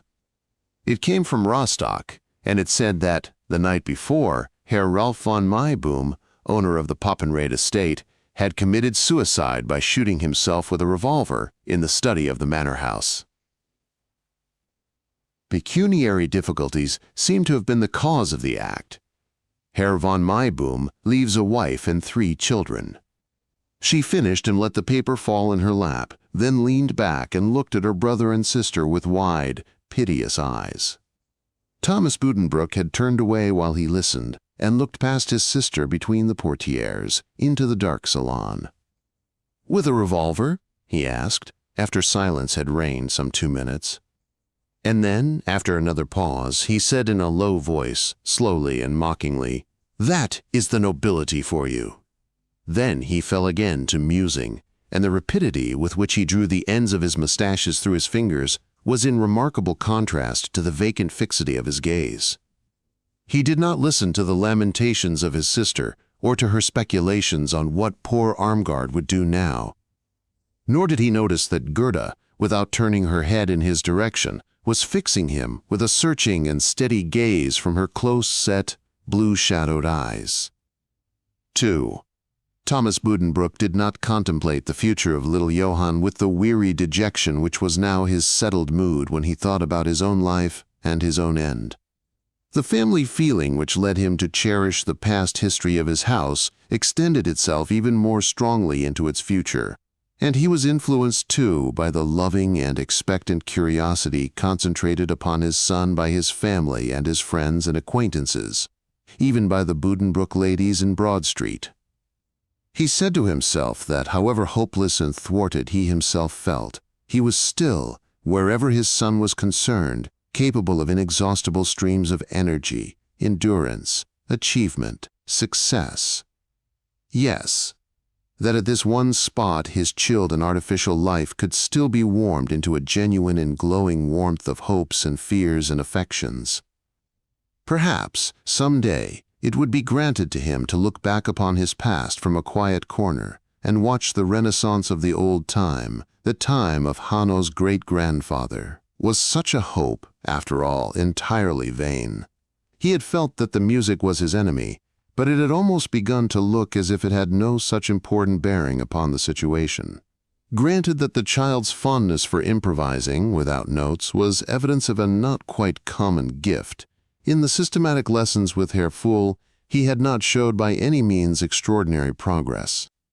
The preoccupation with music was no doubt due to his mother's influence, and it was not surprising that during his early years this influence had been preponderant. But the time was close at hand when it would be the father's turn to influence his son, to draw him over to his side, to neutralize the feminine influence by introducing a masculine one in its place. And the senator determined not to let any such opportunities pass without improving them. Hanno was now 11 years old. The preceding Easter he had, by the skin of his teeth, and by dint of 2 extra examinations in mathematics and geography, been passed into the 4th form, as had likewise his young friend Count Mulm. It had been settled that he should attend the mercantile side of the school, for it went without saying that he would be a merchant and take over the family business. When his father asked him if he felt any inclination toward his future career, he answered yes, a simple, unadorned, embarrassed yes, which the senator tried to make a little more convincing by asking leading questions, but mostly without success. If the senator had had two sons, he would assuredly have allowed the second to go through the gymnasium and study, but the firm demanded a successor, and besides, he was convinced he was doing the boy a kindness in relieving him of the unnecessary Greek. He was of opinion that the mercantile course was the easier to master, and that Hanno would therefore come through with greater credit and less strain if he took it, considering his defects, his slowness of comprehension, his absent dreaming ways, and his physical delicacy, which often obliged him to be absent from school. If little Johann Buddenbrook were to achieve the position in life to which he was called, they must be mindful, before everything else, by care and cherishing on the one hand, by sensible toughening on the other, to strengthen his far from robust constitution. Hanno had grown sturdier in the past year, but despite his blue sailor suit, he still looked a little strange in the playground of the school, by contrast with the blonde Scandinavian type that predominated there. He now wore his brown hair parted on the side and brushed away from his white forehead. But it still inclined to fall in soft ringlets over the temples, and his eyes were as golden brown as ever, and as veiled with their brown lashes. His legs, in long black stockings, and his arms, in the loose quilted blue sleeves of his suit, were small and soft like a girl's, and he had, like his mother, the blue shadows under his eyes. And still, in those eyes, especially when they gave a side glance, as they often did, there was that timid and defensive look, while the mouth closed with the old, woebegone expression which he had had even as a baby, or went slightly crooked when he explored the recesses of his mouth for a defective tooth.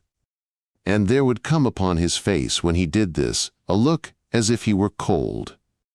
Dr. Langhals had now entirely taken over Drive, Grabo's practice, and had become the Buddenbrook family physician.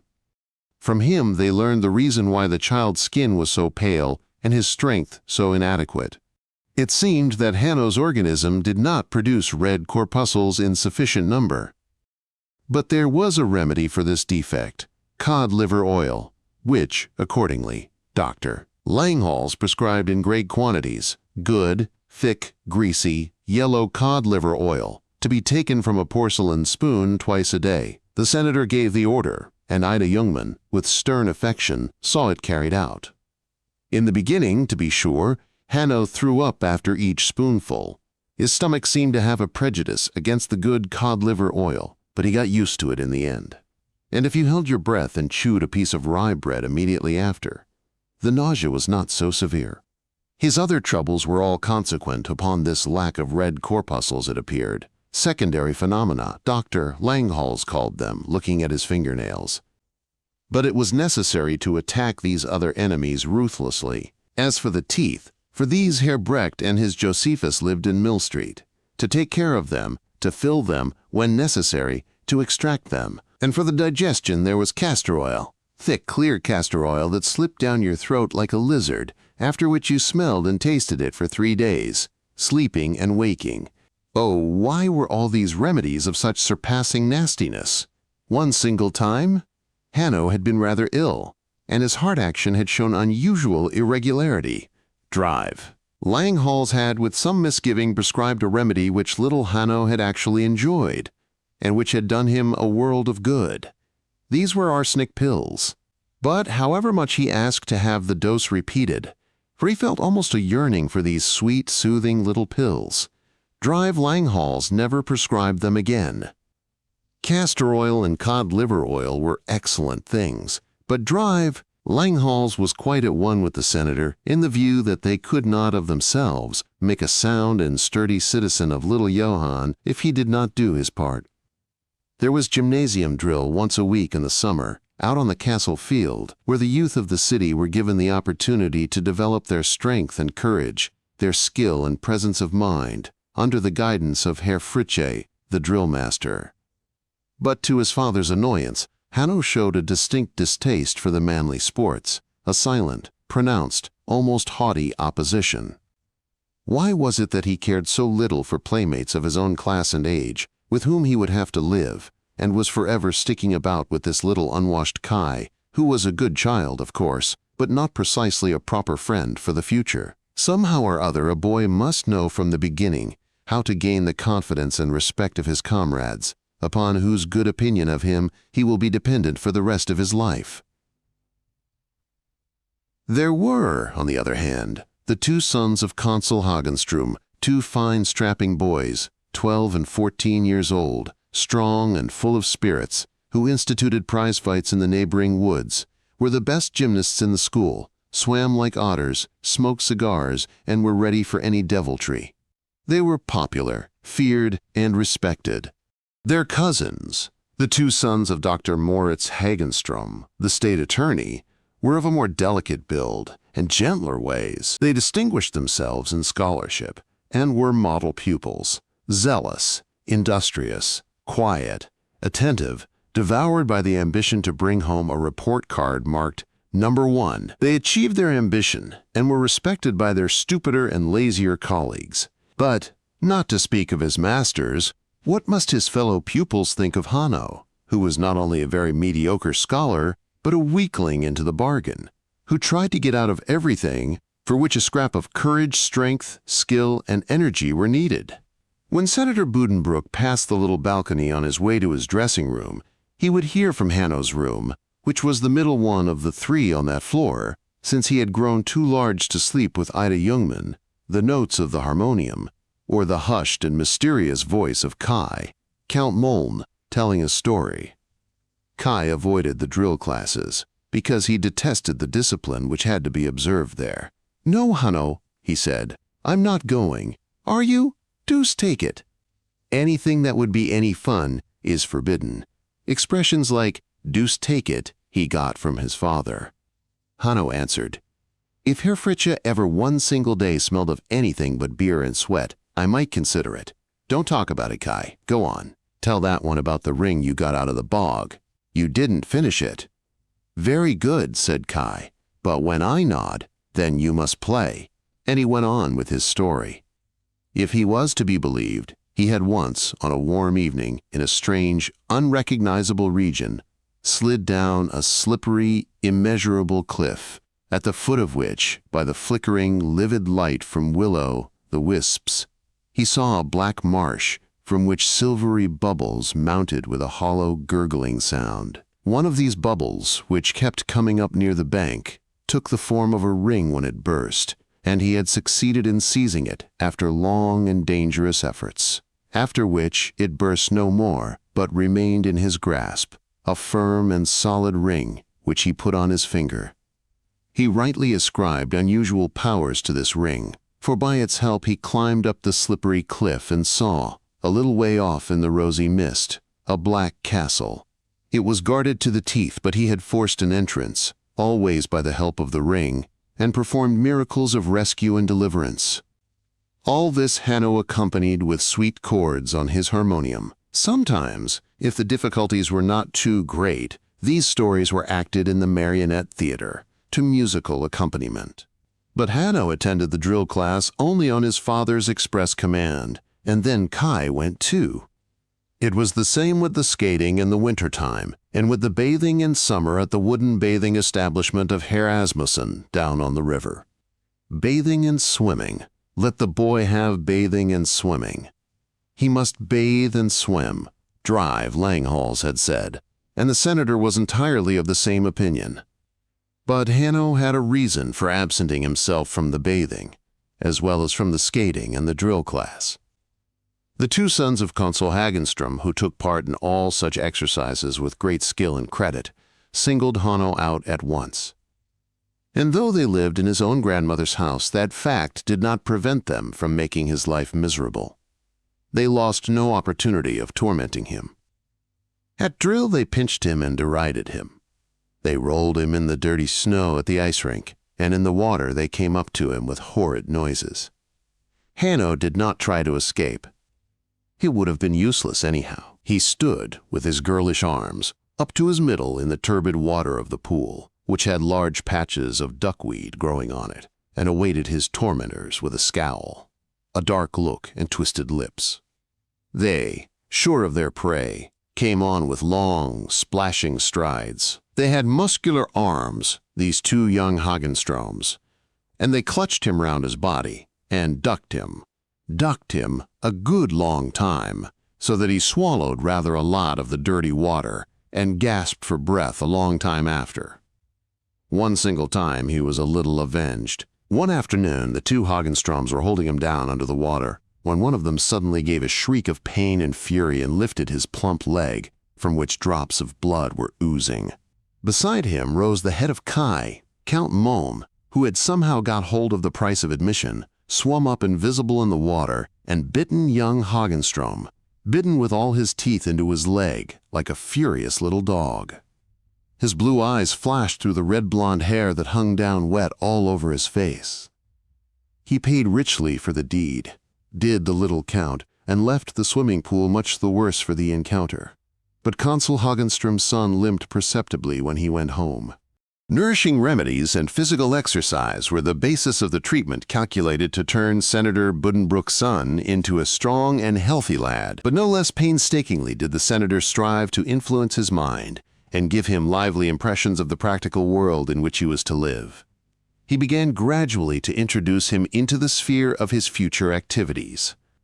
He took him on business expeditions down to the harbor and let him stand by on the quay while he spoke to the dockers in a mixture of Danish and dialect, or gave orders to the men who, with hollow, long-drawn cries, were hauling up the sacks to the granary floor. He took him into dark little warehouse offices to confer with superintendents. All this life of the harbors, ships, sheds, and granaries, where it smelled of butter, fish, seawater, tar, and greasy iron, had been to Thomas Buddenbrook, from childhood up, the most fascinating thing on earth. But his son gave no spontaneous expression of his own enchantment with the sight, and so the father was fain to arouse it in him. What are the names of the boats that ply to Copenhagen?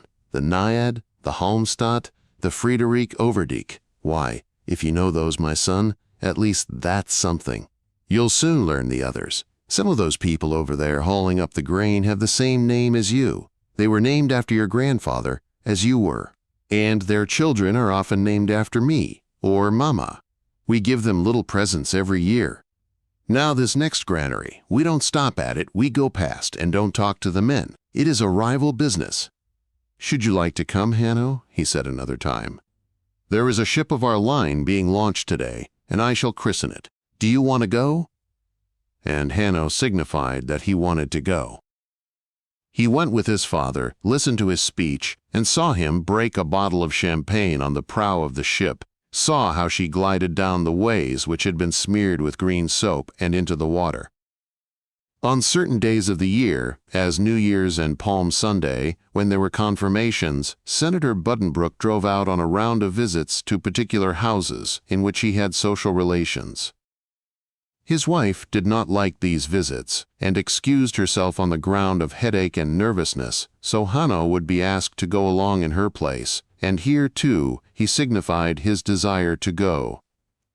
He climbed into the carriage beside his father and sat silent by his side in the reception rooms, watching his easy, tactful, assured, and carefully graduated manner toward their hosts.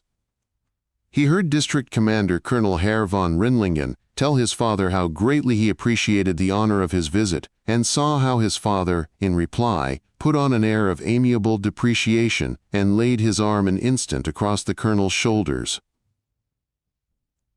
In another place, the same remark was made, and he received it with quiet seriousness, and in a third, with an ironically exaggerated compliment in return. All this with a floridity of speech and gesture which he obviously liked to produce for the admiration of his son, and from which he promised himself the most edifying results. But the little boy saw more than he should have seen. The shy, gold-brown, blue shadowy eyes observed too well. He saw not only the unerring charm which his father exercised upon everybody, he saw as well, with strange and anguished penetration, how cruelly hard it was upon him. He saw how his father, paler and more silent after each visit, would lean back in his corner of the carriage with closed eyes and reddened eyelids. He realized with a sort of horror that on the threshold of the next house a mask would glide over his face, a galvanized activity take hold of the weary frame. Thus the visits, the social intercourse with one's kind, instead of giving little Johann quite simply the idea that one has practical interests in common with one's fellow men, which one looks after oneself, expecting others to do the same, appeared to him like an end in themselves. Instead of straightforward and single-minded participation in the common business, he saw his father perform an artificial and complicated part by dint of a fearful effort and an exaggerated, consuming virtuosity. And when he thought that someday he should be expected to perform the same part, under the gaze of the whole community, Hanno shut his eyes and shivered with rebellion and disgust. Ah, that was not the effect Thomas Buddenbrook looked for from the influence of his own personality upon his sons. What he had hoped to do was to stimulate self-confidence in the boy, and a sense of the practical side of life. This was what he had in mind, and nothing else. "You seem to enjoy good living, my boy," said he when Hanno asked for a second portion of the sweet or a half cup of coffee after dinner. "Well then, you must become a merchant and earn a lot of money. Should you like to do that?" Little Johann said he would. Sometimes, when the family were invited to dinner, Aunt Antony or Uncle Christian would begin to tease Aunt Clotilde and imitate her meek, drawling accents. Then little Johann, stimulated by the heavy red wine which they gave him, would ape his elders and make some remarks to Aunt Clotilde in the same vein. And then how Thomas Buddenbrook would laugh. He would give a loud, hearty, jovial roar like a man put in high spirits by some unexpected piece of good luck, and join in on his son's side against poor Aunt Clotilde, though for his own part he had long since given up these witticisms at the expense of his poor relative. It was so easy, so safe, to tease poor, limited, modest, lean and hungry Clotilde, that, harmless though it was, he felt it rather beneath him. But he wished he did not, for it was the same story over again. Too many considerations, too many scruples. Why must he be forever opposing these scruples against the hard, practical affairs of life? Why could he never learn that it was possible to grasp a situation, to see around it, as it were, and still to turn it to one's own advantage without any feeling of shame? For precisely this, he said to himself, is the essence of a capacity for practical life. And thus, how happy, how delighted, how hopeful he felt whenever he saw even the least small sign in little Johann of a capacity for practical life. 3. The extended summer trip, which had once been customary with the Buddenbrooks, had now been given up for some years. Indeed, when the Frau Senator, in the previous spring, had wished to make her old father in Amsterdam a visit and play a few duets with him, the senator had given his consent rather curtly. But it had become the rule for Gerda, little Johann and Fraulein Jungmann to spend the holidays at the Kurhaus in Travemünde for the sake of Hanno's health. Summer holidays at the seashore! Did anybody really understand the joy of that? After the dragging monotony and worry of the endless school terms came 4 weeks of peaceful, carefree seclusion, full of the good smell of seaweed and the whispering of the gentle surf. 4 weeks. At the beginning it seemed endless. You could not believe that it would end. It was almost indelicate to suggest such a thing. Little Johann could not comprehend the crudity of a master who could say, "After the holidays we shall take up our work at this or that point." After the holidays. He appeared to be already rejoicing in the thought, this strange man in the shiny worsted suit. After the holidays. What a thought! And how far, far off in the gray distance lay everything that was on the other side of the holidays, on the other side of those 4 weeks. The inspection of the school report, with its record of examinations well or badly got through, would be at last over, and the journey in the overcrowded carriage. Hanno would wake the first morning in his room at the Kurhaus, in one of the Swiss cottages that were united by a small gallery to the main building and the pastry shop. He would have a vague feeling of happiness that mounted in his brain and made his heart contract. He would open his eyes and look with eager pleasure at the old-fashioned furniture of the cleanly little room. A moment of dazed and sleepy bliss. Then he would be conscious that he was in Trévmunde, for 4 immeasurable weeks in Trévmund. He did not stir. He lay on his back in the narrow, yellow wooden bed, the linen of which was extremely thin and soft with age. He even shut his eyes again and felt his chest rising in deep, slow breaths of happy anticipation. The room lay in yellow daylight that came in through the striped blind. Everything was still. Mama and Ida Jungmann were asleep. Nothing was to be heard but a measured, peaceful sound, which meant that the boy was raking the graveled paths of the Kurgarden below, and the buzzing of a fly that had got between the blind and the window and was storming the pane. You could see his shadow shooting about in long zigzag lines. Peace. Only the sound of the rake and the dull buzzing noise. This gently animated quiet filled little Johann with a priceless sensation, the feeling of quiet, well cared for, elegant repose which was the atmosphere of the resort, and which he loved better than anything else. Thank God, none of the shiny worsted coats who were the chosen representatives of grammar and the rule of 3 on this earth was in the least likely to come here, for here it was rather exclusive and expensive. An access of joy made him spring up and run barefoot to the window. He put up the blind and unfastened the white-painted hook of the window, and as he opened it the fly escaped and flew away over the flower beds and the graveled paths. The music pavilion, standing in a half-circle of beech trees opposite the main building, was still empty and quiet. The Leuchtenfield, which took its name from the lighthouse that stood on it, somewhere off to the right, stretched its extent of short, sparse grass under the pale sky, to a point where the grass passed into a growth of tall, coarse water plants, and then came the sand, with its rows of little wooden huts and tall wicker beach chairs looking out to the sea. It lay there, the sea, in peaceful morning light, striped blue and green, and a steamer came in from Copenhagen, between the 2 red buoys that marked its course, and one did not need to know whether it was the Naiad or the Friederike Overdijk. Hannah Buddenbrooks drew in a deep, quiet, blissful breath of the spicy air from the sea and greeted her tenderly, with a loving, speechless, grateful look.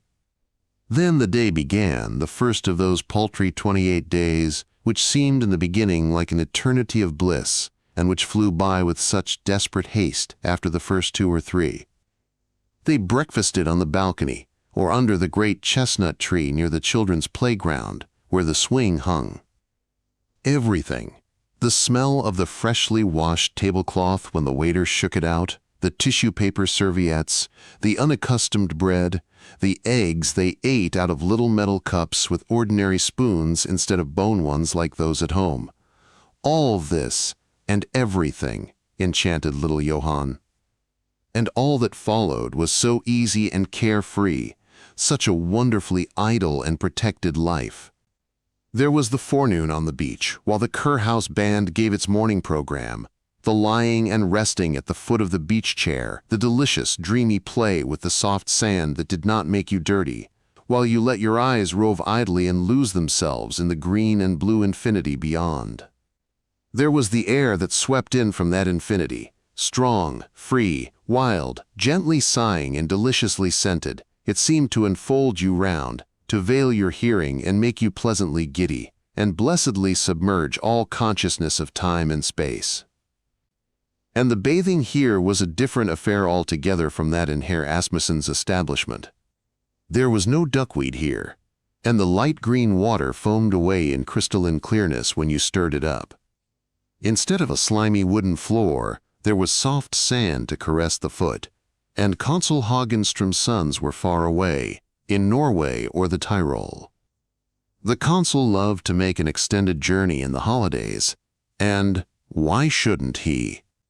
A walk followed, to warm oneself up, along the beach to Seagull Rock or Ocean Temple, a little lunch by the beach chair, then the time came to go up to one's room for an hour's rest, before making a toilette for the table d'hôte. The table d'hôte was very gay, for this was a good season at the baths, and the great dining room was filled with acquaintances of the Buddenbrooks, Hamburg families, and even some Russians and English people. A black-clad gentleman sat at a tiny table and served the soup out of a silver tureen. There were 4 courses, and the food tasted nicer and more seasoned than that at home, and many people drank champagne. These were the single gentlemen who did not allow their business to keep them chained in town all the week and who got up some little games of roulette after dinner. Consul Peter Dolman, who had left his daughter at home and told such extremely funny stories that the ladies from Hamburg laughed till their sides ached, and they begged him for mercy. Senator Drive. Kramer, the old superintendent of police, Uncle Christian, and his friend Drive Gesicki, who was also without his family, and paid everything for Uncle Christian. After dinner, the grown-ups drank coffee under the awnings of the pastry shop, and the band played, and Hanno sat on a chair close to the steps of the pavilion and listened unwearied. He was settled for the afternoon. There was a shooting gallery in the Kurgarten, and at the right of the Swiss cottage were the stables, with horses and donkeys and the cows whose foaming, fragrant milk one drank warm every evening. One could go walking in the little town or along the front. One could go out to the Prival in a boat and look for amber on the beach, or play croquet in the children's playground, or listen to Ida Jungmann reading aloud, sitting on a bench on the wooded hillside where hung the great bell for the table d'hôte. But best of all was it to go back to the beach and sit in the twilight on the end of the breakwater, with your face turned to the open horizon. Great ships passed by, and you signaled them with your handkerchief, and you listened to the little waves slapping softly against the stones, and the whole space about you was filled with a soft and mighty sighing. It spoke so benignly to little Johann, it bade him close his eyes, it told him that all was well. But just then Ida would say, "Come, little Hanno, it's supper time, we must go. If you were to sit here and go to sleep, you'd die." How calm his heart felt, how evenly it beat, after a visit to the sea. Then he had his supper in his room, for his mother ate later down in the glass veranda and drank milk or malt extract and lay down in his little bed between the soft old linen sheets, and almost at once sleep overcame him, and he slept to the subdued rhythm of the evening concert and the regular pulsations of his quiet heart. On Sunday the senator appeared, with the other gentlemen who had stopped in town during the week and remained until Monday morning. Ices and champagne were served at the table d'hôte, and there were donkey rides and sailing parties out to the open sea. Still, little Johann did not care much for these Sundays. The peaceful isolation of the bathing place was broken in upon. A crowd of townsfolk, good middle-class trippers, Ida Jungmann called them, populated the Kurgarten and crowded the beach, drank coffee, and listened to the music. Hanno would have liked to stay in his room until these killjoys in their Sunday clothes went away again. No, he was glad when everything returned to its regular course on Monday, and he felt relieved to feel his father's eyes no more upon him. 2 weeks had passed, and Hanno said to himself, and to everyone who would listen to him, that there was still as much time left as the whole of the Michaelmas holidays amounted to. It consoled him to say this, but after all it was a specious consolation, for the crest of the holidays had been reached, and from now on they were going downhill. So quickly, so frightfully quickly, that he would have liked to cling to every moment, not to let it escape, to lengthen every breath he drew of the sea air, to taste every second of his joy. But the time went on, relentless, in rain and sun, sea wind and land wind, long spells of brooding warmth and endless noisy storms that could not get away out to sea and went on for ever so long. There were days on which the northeast wind filled the bay with dark green floods, covered the beach with seaweed, mussels, and jellyfish, and threatened the bathing huts. The turbid, heavy sea was covered far and wide with foam. The mighty waves came on in awful, awe-inspiring calm, and the underside of each was a sharp metallic green. Then they crashed with an ear-splitting roar, hissing and thundering along the sand. There were other days when the west wind drove back the sea for a long distance, exposing a gently rolling beach and naked sandbanks everywhere, while the rain came down in torrents.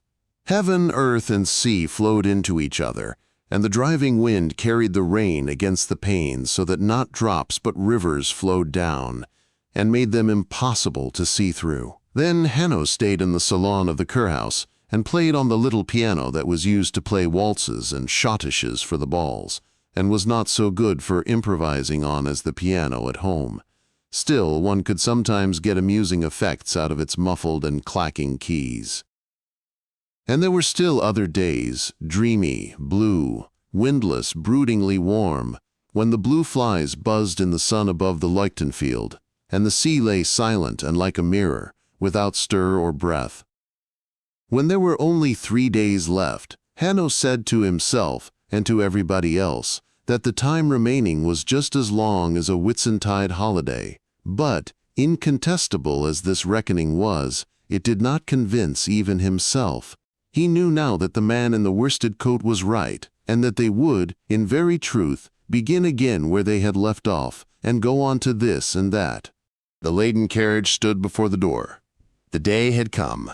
Early in the morning, Hanno had said goodbye to sea and strand. Now he said it to the waiters as they received their fees, to the music pavilion, the rose beds, and the whole long summer as well. And amid the bows of the hotel servants the carriage drove off. They passed the avenue that led to the little town and rolled along the front. Ida Youngman sat, white-haired, bright-eyed, and angular, opposite Hanno on the back seat, and he squeezed his head into the corner and looked past her out of the window. The morning sky was overcast. The Trave was full of little waves that hurried before the wind. Now and then raindrops spattered the pane. At the farther end of the front, people sat before their house doors and mended nets. Barefoot children ran past and stared inquisitively at the occupants of the carriage. They did not need to go away. As they left the last houses behind, Hanno bent forward once more to look after the lighthouse. Then he leaned back and closed his eyes. "We'll come back again next year, darling," Ida Youngman said in her grave, soothing voice. It needed only that to make Hanno's chin tremble and the tears run down beneath his long, dark lashes. His face and hands were brown from the sea air. But if his stay at the baths had been intended to harden him, to give him more resistance, more energy, more endurance, then it had failed of its purpose, and Hanno himself was aware of this lamentable fact. These 4 weeks of sheltered peace and adoration of the sea had not hardened him. They had made him softer than ever, more dreamy and more sensitive. He would be no better able to endure the rigors of Herr Tieke's class. The thought of the rules and history dates which he had to get by heart had not lost its power to make him shudder. He knew the feeling too well, and how he would fling them away in desperation and go to bed, and suffer next day the torments of the unprepared. And he would be exactly as much afraid of catastrophes at the recitation hour, of his enemies the Hagenstroms, and of his father's injunctions not to be faint-hearted whatever else he was. But he felt cheered a little by the fresh morning drive through flooded country roads, amid the twitterings of birds. He thought of seeing Kai again, and Herr Pfuhl, of his music lessons, the piano and his harmonium. And as the morrow was Sunday, a whole day still intervened between him and the first lesson hour. He could feel a few grains of sand from the beach, still inside his buttoned boot. How lovely! He would ask old Grobelben to leave them there.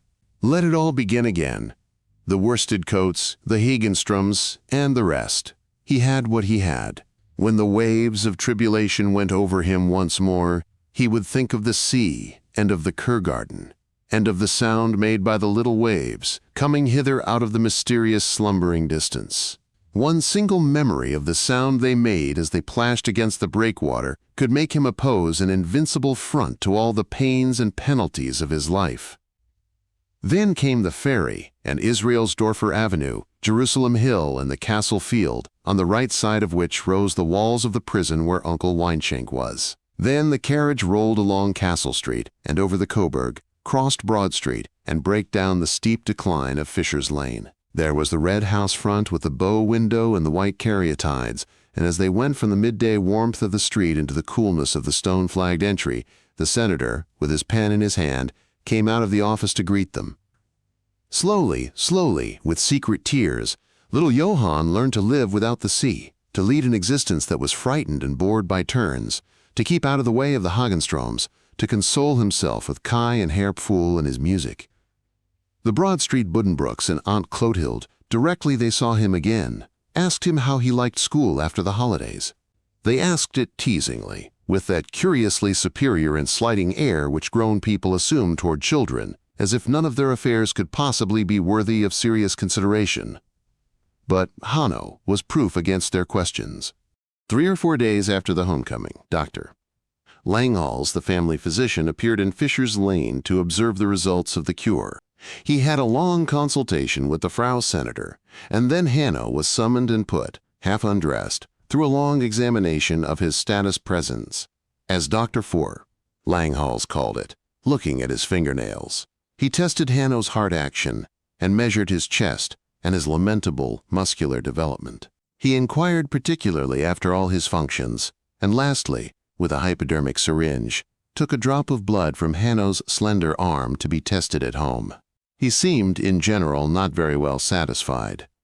"We've got rather brown," he said, putting his arm around Hanno as he stood before him. He arranged his small, black-felled hand upon the boy's shoulder and looked up at the Frau Senator and Ida Youngman. "But we still look very down in the mouth." "He is homesick for the sea," said Gerda Buddenbrook. "Oh, so you like being there?" asked Drive Langhals, looking with his shallow eyes into Hanno's face. Hanno colored. What did Drive Langhals mean by his question, to which he plainly expected an answer? A fantastic hope rose up in him, inspired by the belief that nothing was impossible to God, despite all the worsted-coated men there were in the world. "Yes," he brought out, with his wide eyes full upon Drive Langhals' face, but after all, it seemed, the physician had nothing particular in mind when he asked the question. "Well, the effect of the bathing and the good air is bound to show itself in time," Drive Langhals said. He tapped little Johann on the shoulder and then put him away, with a nod toward the Frau Senator and Ida Jungmann. A superior, benevolent nod, the nod of the omniscient physician, used to have people hanging on his lips. He got up, and the consultation was at an end. It was Aunt Antony who best understood his yearning for the sea, and the wound in his heart that healed so slowly and was so likely to bleed afresh under the strain of everyday life. Aunt Antony loved to hear him talk about Travemünde, and entered freely into his longings and enthusiasm. "Yes, Hanno," she said, "the truth is the truth, and Travemünde is and always will be a beautiful spot. Till I go down to my grave, I shall remember the weeks I spent there when I was a slip of a girl, and such a silly young girl. I lived with people I was fond of and who seemed to care for me. I was a pretty young thing in those days, though I'm an old woman now, and full of life and high spirits. They were splendid people, I can tell you, respectable and kind-hearted and straight-thinking, and they were cleverer and better educated, too, than any I've known since, and they had more enthusiasm. Yes, my life seemed very full when I lived with them, and I learned a great deal which I've never forgotten: information, beliefs, opinions, ways of looking at things. If other things hadn't interfered, as all sorts of things did, the way life does, you know, I might have learned a great deal more from them. Shall I tell you how silly I was in those days? I thought I could get the pretty star out of the jellyfish, and I carried a quantity home with me, and spread them in the sun on the balcony to dry. But when I looked at them again, of course there was nothing but a big wet spot, and a smell of rotten seaweed. 4. In the beginning of the year 1873, the Senate pardoned Hugo Weinschenk, and the former director left prison 6 months before his time was up. Frau Parmaniter, if she had told the truth, would have admitted that she was not so very glad. She had been living peacefully with her daughter and granddaughter in Linden Place, and had for society the house in Fisher's Lane and her friend Armgard von Mayboom, who had lived in the town since her husband's death. Frau Antony had long been aware that there was no place for her outside the walls of her native city. She had her Munich memories, her weak digestion, and an increasing need of quiet and repose, and she felt not the least inclination to move to a large city of the United Fatherland, still less to migrate to another country. "My dear child," she said to her daughter, "I must ask you something very serious. Do you still love your husband with your whole heart? Would you follow him with your child wherever he went in the wide world, as, unfortunately, it is not possible for him to remain here?" And Frau Erika Weinschenk, amid tears that might have meant anything at all, replied just as dutifully as Tony herself, in similar circumstances, had once replied to the same question in the villa outside Hamburg. So it was necessary to contemplate a parting in the near future. On a day almost as dreadful as the day when he had been arrested, Frau Permaneder brought her son-in-law from the prison in a closed carriage to her house in Linden Place. And there he stayed after he had greeted his wife and child in a dazed, helpless way in the room that had been prepared for him, smoking from early to late, without going out, without even taking his meals with his family, a broken, gray-haired man. He had always had a very strong constitution, and the prison life could hardly have impaired his physical health. But his condition was, nonetheless, pitiable in the extreme. This man had, in all probability, done no more than his business colleagues did every day and thought nothing of. If he had not been caught, he would have gone on his way with head erect and conscience clear. Yet it was dreadful to see how his ruin as a citizen, the judicial correction, and the 3 years' imprisonment had operated to break down his morale. His testimony before the court had been given with the most sincere conviction, and people who understood the technicalities of the case supported his contention that he had merely executed a bold maneuver for the credit of his firm and himself, a maneuver known in the business world as usance. The lawyers who had convicted him knew, in his opinion, nothing whatever about such things, and lived in quite a different world. But their conviction, endorsed by the governing power of the state, had shattered his self-esteem to such a degree that he could not look anybody in the face. Gone was his elastic tread, the way he had of wriggling at the waist of his frock coat and balancing with his fists and rolling his eyes about. Gone was the ignorant self-assurance with which he had delivered his uninformed opinions and put his questions. The change was such that his family shuddered at it. And indeed, it was frightful to see such cowardice, dejection, and lack of self-respect. Herr Hugo Weinschenk spent 8 or 10 days doing nothing but smoking. Then he began to read the papers and write letters. The consequence of the letters was that after another 8 or 10 days, he explained vaguely that there seemed to be a position for him in London, whither he wished to travel alone to arrange matters personally, and then to send for wife and child. Accompanied by Erika, he drove to the station in a closed carriage and departed without having once seen any other members of the family. Some days later, a letter addressed to his wife arrived from Hamburg. It said that he had made up his mind not to send for his wife and child, or even to communicate with them, until such time as he could offer them a life fitting for them to live. And this letter was the very last sign of life from Hugo Weinschenk. No one from then henceforward heard anything from him. The experienced Frau Permaneder made several energetic attempts to get into touch with him, in order, as she importantly explained, to get evidence upon which to sue him for divorce on the ground of willful desertion. But he was and remained missing. And thus it came about that Erika Weinschenk and her small daughter Elizabeth remained now, as before, with Erika's mother in the light and airy apartment in Linden Place. 5. The marriage of which little Johann had been the issue had never lost charm in the town as a subject for conversation. Since both of the parties to it were still felt to have something queer about them, the union itself must partake of that character of the strange and uncanny which they each possessed. To get behind it even a little, to look beneath the scanty outward facts to the bottom of this relation, seemed a difficult, but certainly a stimulating task. And in bedrooms and sitting rooms, in clubs and casinos, yes, even on Change itself, people still talked about Gerda and Thomas Buddenbrook. How had these two come to marry, and what sort of relationship was theirs? Everybody remembered the sudden resolve of Thomas Buddenbrook 18 years ago, when he was 30 years old. "This one or no one," he had said. It must have been something of the same sort with Gerda, for it was well known that she had refused everybody up to her 27th year, and then forthwith lent an ear to this particular wooer. It must have been a love match, people said. They granted that the 300,000 thaler had probably not played much of a role, but of that which any ordinary person would call love, there was very little to be seen between the pair. They had displayed from the very beginning a correct, respectful politeness, quite extraordinary between husband and wife. And what was still more odd, it seemed not to proceed out of any inner estrangement, but out of a peculiar, silent, deep mutual knowledge. This had not at all altered with the years. The one change due to the passage of time was an outward one. It was only this, that the difference in years began to make itself plainly visible.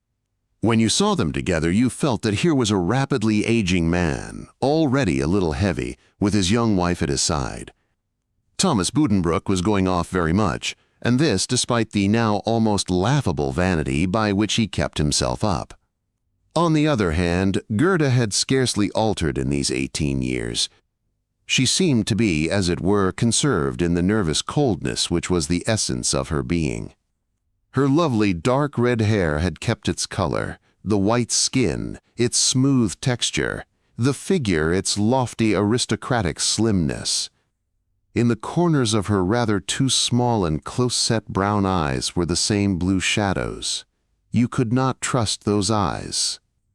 Their look was strange, and what was written in it impossible to decipher. This woman's personality was so cool, so reserved, so repressed, so distant, she showed so little human warmth for anything but her music.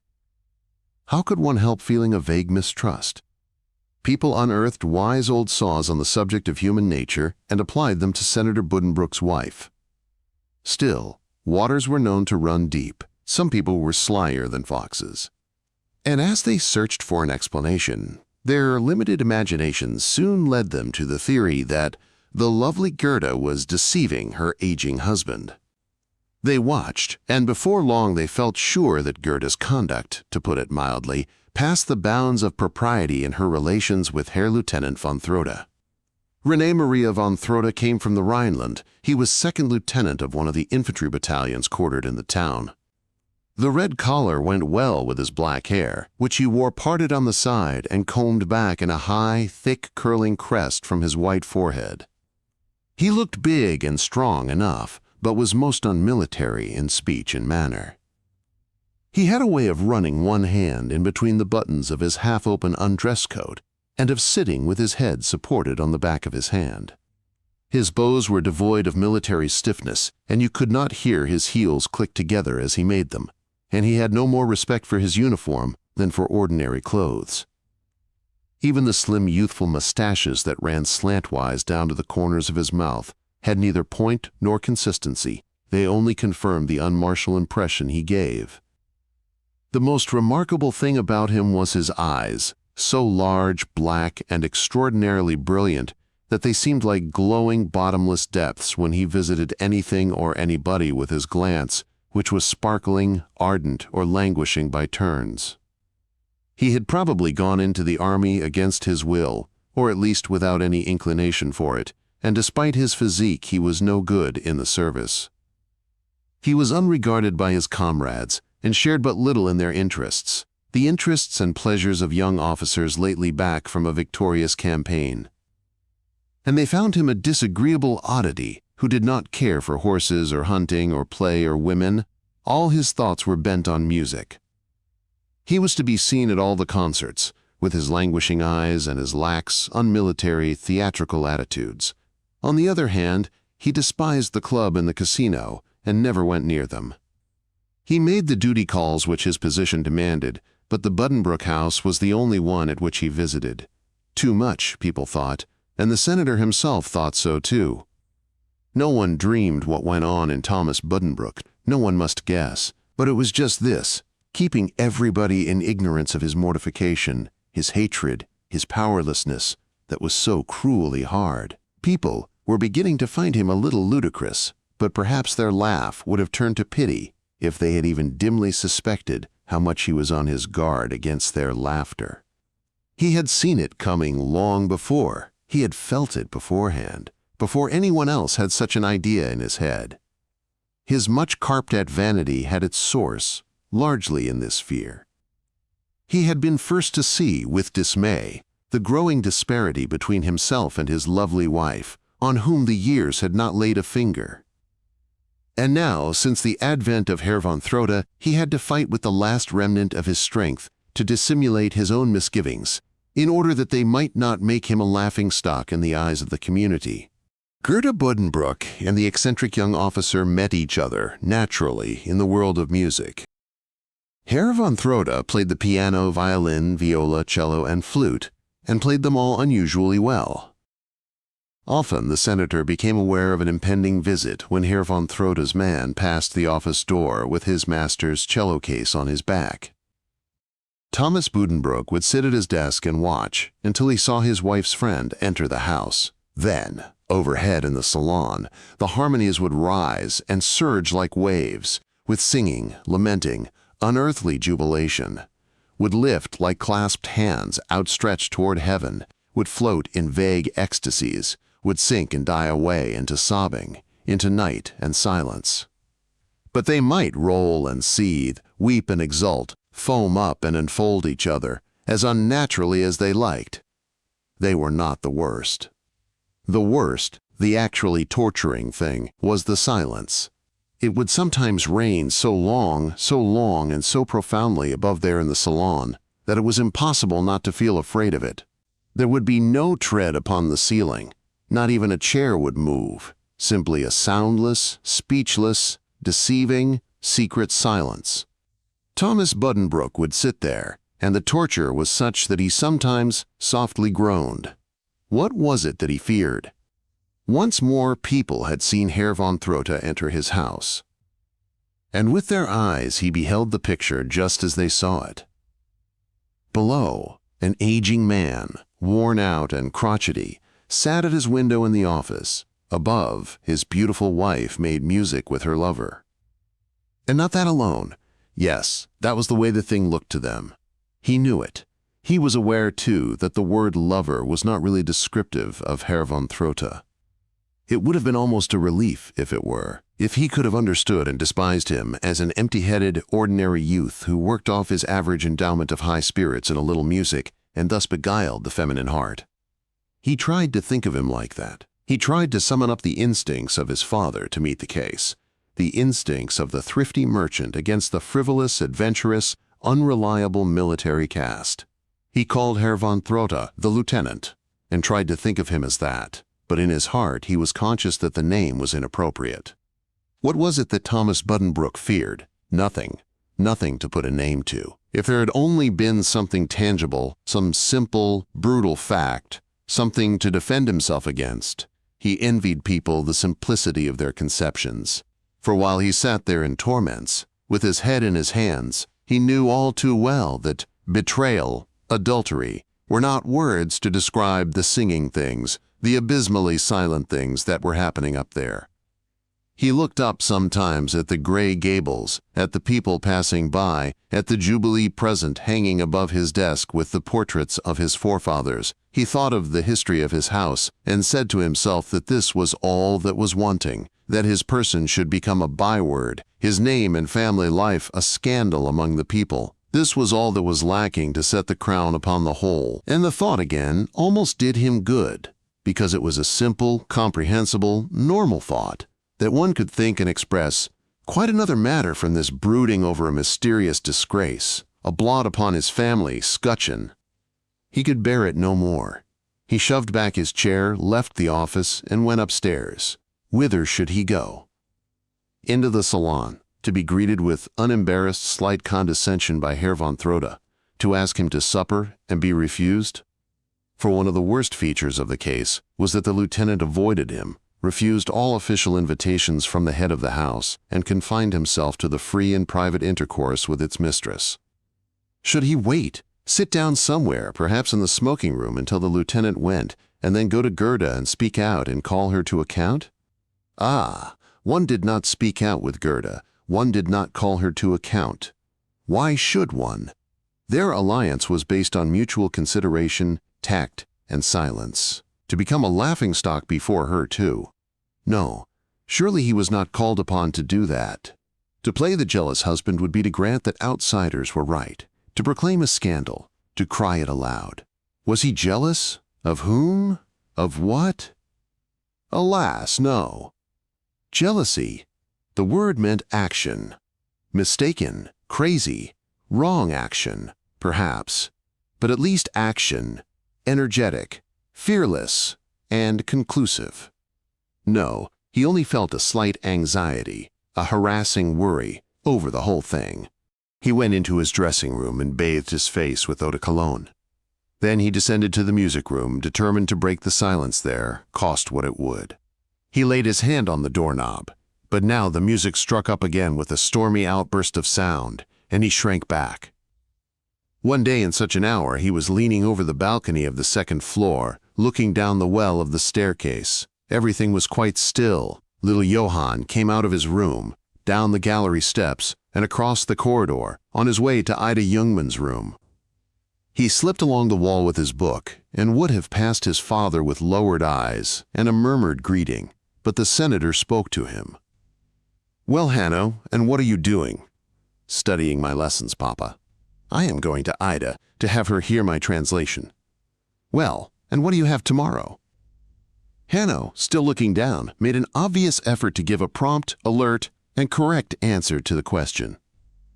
He swallowed once and said, "We have Cornelius Nepos, some accounts to copy, French grammar, the rivers of North America, German theme correcting." He stopped and felt provoked with himself. He could not remember any more, and wished he had said, and let his voice fall, it sounded so abrupt and unfinished. "Nothing else," he said, as decidedly as he could, without looking up. But his father did not seem to be listening. He held Hanno's free hand and played with it absently, unconsciously fingering the slim fingers. And then Hanno heard something that had nothing to do with the lessons at all. His father's voice, in a tone he had never heard before, low, distressed, almost imploring. "Hanno, the lieutenant has been more than 2 hours with Mama."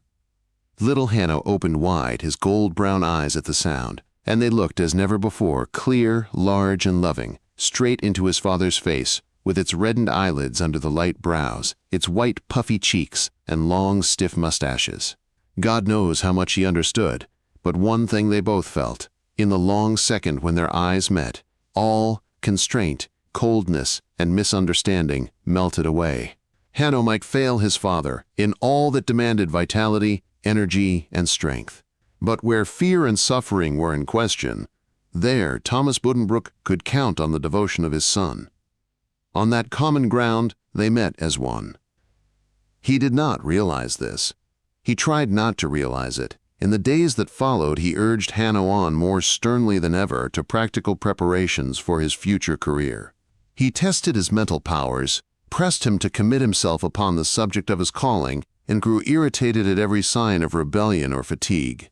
For the truth was that Thomas Buddenbrook, at the age of 48, began to feel that his days were numbered, and to reckon with his own approaching death. His health had failed, loss of appetite, sleeplessness, dizziness, and the chills to which he had always been subject, forced him several times to call in Dr. Langhals.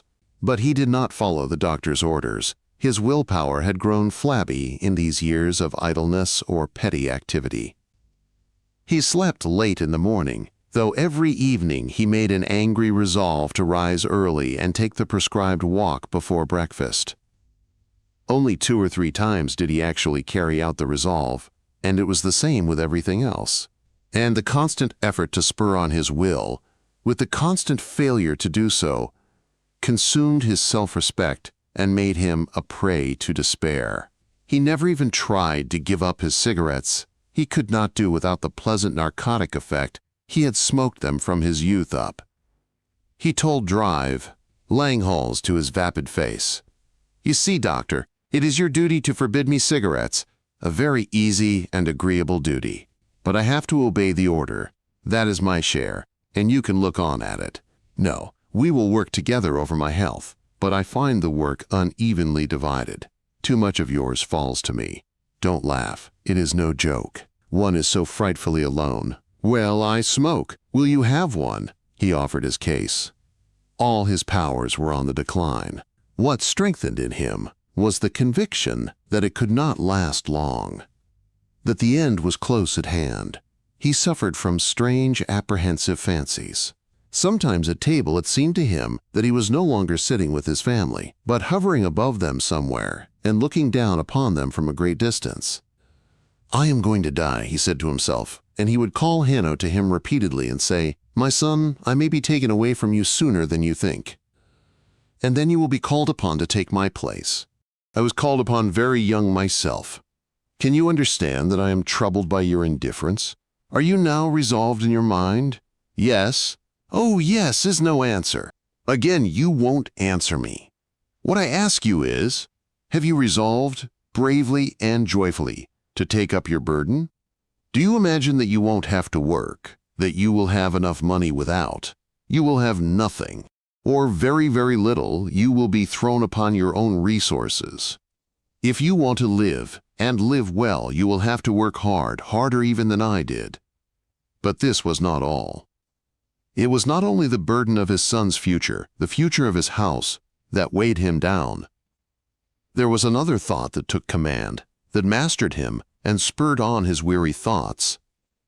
And it was this: as soon as he began to think of his mortal end, not as an indefinite remote event, almost a contingency, but as something near and tangible for which it behooved him to prepare, he began to investigate himself, to examine his relations to death and questions of another world.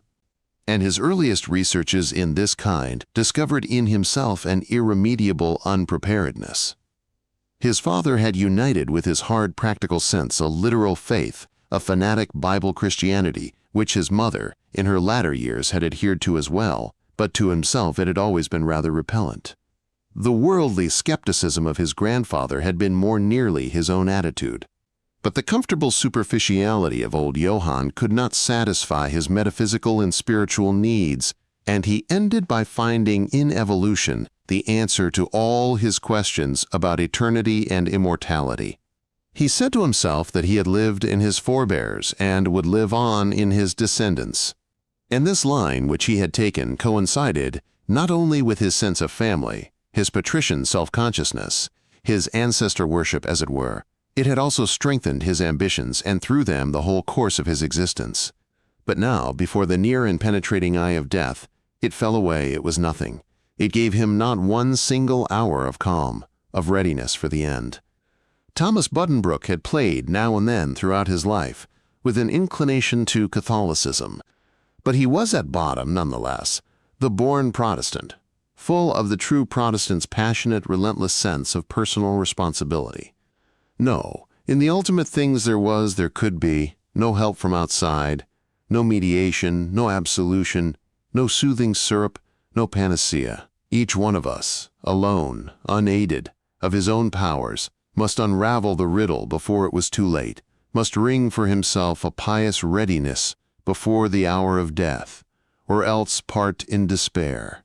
Thomas Buddenbrooks turned away, desperate and hopeless, from his only son, in whom he had once hoped to live on, renewed and strong, and began in fear and haste to seek for the truth which must somewhere exist for him.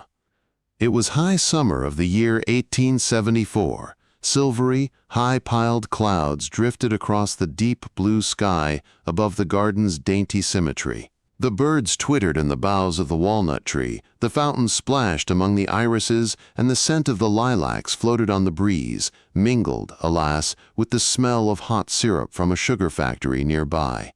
To the astonishment of the staff, the senator now often left his work during office hours, to pace up and down in the garden with his hands behind his back, or to work about, raking the gravel paths, tying up the rose bushes, or dredging mud out of the fountain. His face, with its light eyebrows, seemed serious and attentive as he worked, but his thoughts traveled far away in the dark on their lonely, painful path. Sometimes he seated himself on the little terrace, in the pavilion now entirely overgrown with green, and stared across the garden at the red brick rear wall of the house. The air was warm and sweet. It seemed as though the peaceful sounds about him strove to lull him to sleep. Weary of loneliness and silence and staring into space, he would close his eyes now and then, only to snatch them open and harshly frighten peace away. "I must think," he said, almost aloud. "I must arrange everything before it is too late." He sat here one day in the pavilion, in the little reed rocking chair, and read for 4 hours, with growing absorption, in a book which had, partly by chance, come into his hands. After second breakfast, cigarette in mouth, he had unearthed it in the smoking room, from behind some stately volumes in the corner of a bookcase, and recalled that he had bought it at a bargain one day years ago. It was a large volume, poorly printed on cheap paper and poorly sewed, the second part, only, of a famous philosophical system. He had brought it out with him into the garden, and now he turned the pages, profoundly interested. He was filled with a great, surpassing satisfaction. It soothed him to see how a mastermind could lay hold on this strong, cruel, mocking thing called life and enforce it and condemn it. His was the gratification of the sufferer who has always had a bad conscience about his sufferings and concealed them from the gaze of a harsh, unsympathetic world, until suddenly, from the hand of an authority, he receives, as it were, justification and license for his suffering. Justification before the world, this best of all possible worlds, which the mastermind scornfully demonstrates to be the worst of all possible ones. He did not understand it all. Principles and premises remained unclear, and his mind, unpracticed in such readings, was not able to follow certain trains of thought. But this very alternation of vagueness and clarity, of dull incomprehension with sudden bursts of light, kept him enthralled and breathless, and the hours vanished without his looking up from his book or changing his position in his chair. He had left some pages unread in the beginning of the book, and hurried on, clutching rapidly after the main thesis, reading only this or that section which held his attention. Then he struck on a comprehensive chapter and read it from beginning to end, his lips tightly closed and his brows drawn together with a concentration which had long been strange to him, completely withdrawn from the life about him. The chapter was called On Death and its relation to our personal immortality. Only a few lines remained when the servant came through the garden at 4 o'clock to call him to dinner. He nodded, read the remaining sentences, closed the book, and looked about him.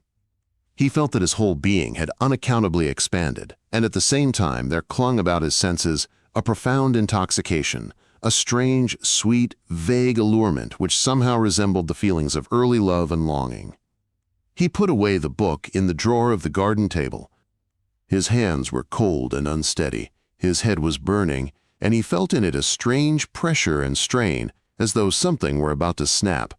He was not capable of consecutive thought. What was this? He asked himself the question as he mounted the stairs and sat down to table with his family. What is it? Have I had a revelation? What has happened to me, Thomas Buddenbrooks, counselor of this government, head of the grain firm of Johann Buddenbrooks? Was this message meant for me? Can I bear it? I don't know what it was. I only know it is too much for my poor brain. He remained the rest of the day in this condition, this heavy lethargy and intoxication, overpowered by the heady draught he had drunk, incapable of thought. Evening came. His head was heavy, and since he could hold it up no longer, he went early to bed. He slept for 3 hours, more profoundly than ever before in his life, and then, suddenly, abruptly, with a start, he awoke and felt as one feels on realizing, suddenly, a budding love in the heart. He was alone in the large sleeping chamber, for Gerda slept now in Ida Youngman's room, and the latter had moved into one of the 3 balcony rooms to be nearer little Johann. It was dark, for the curtains of both high windows were tightly closed. He lay on his back, feeling the oppression of the stillness and of the heavy, warm air, and looked up into the darkness. And behold, it was as though the darkness were rent from before his eyes, as if the whole wall of the night parted wide and disclosed an immeasurable, boundless prospect of light. I shall live, said Thomas Buddenbrooks, almost aloud, and felt his breast shaken with inward sobs. This is the revelation, that I shall live, for it will live, and that this it is not I, is only an illusion, an error which death will make plain. This is it, this is it. Why? But at this question, the night closed in again upon him. He saw, he knew, he understood. No least particle more. He let himself sink deep in the pillows, quite blinded and exhausted by the morsel of truth which had been vouchsafed.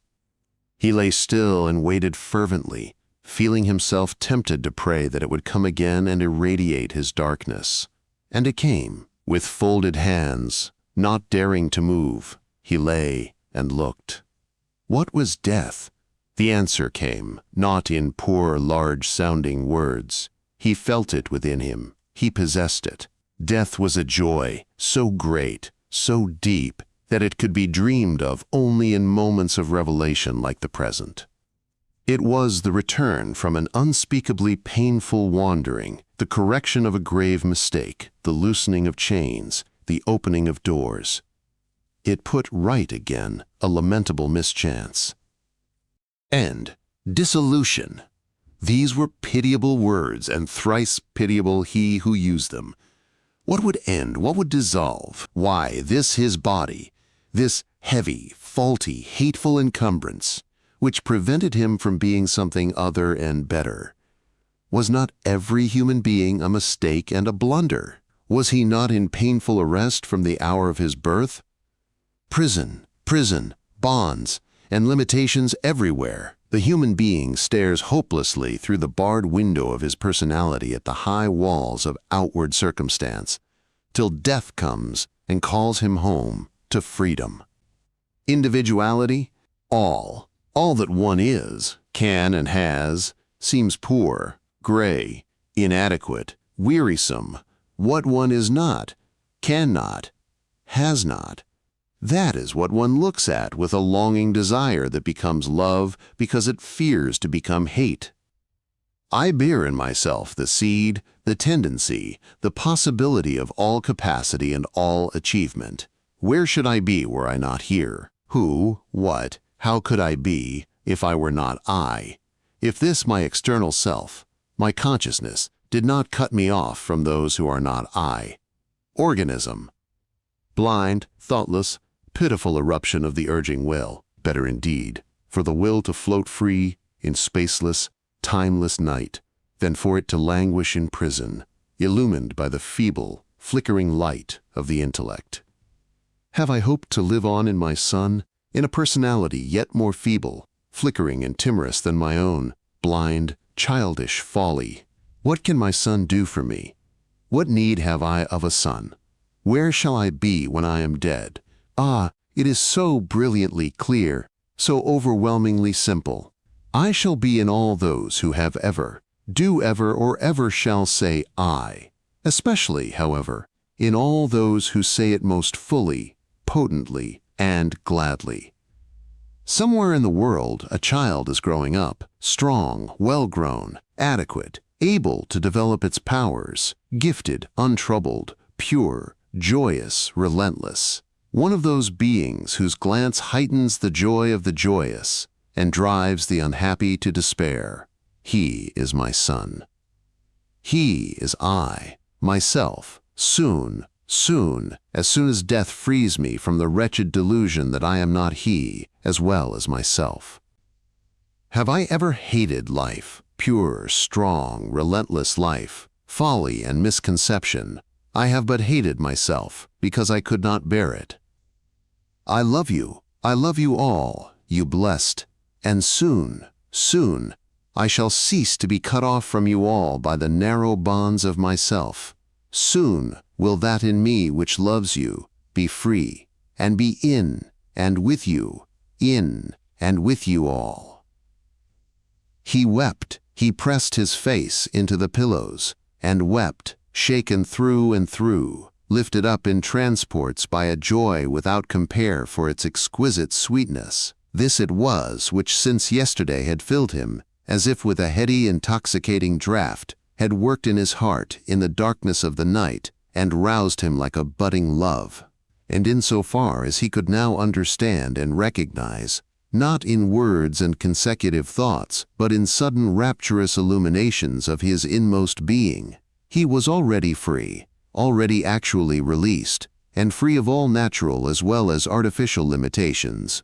The walls of his native town, in which he had willfully and consciously shut himself up, opened out, they opened, and disclosed to his view the entire world, of which he had in his youth seen this or that small portion, and of which death now promised him the whole.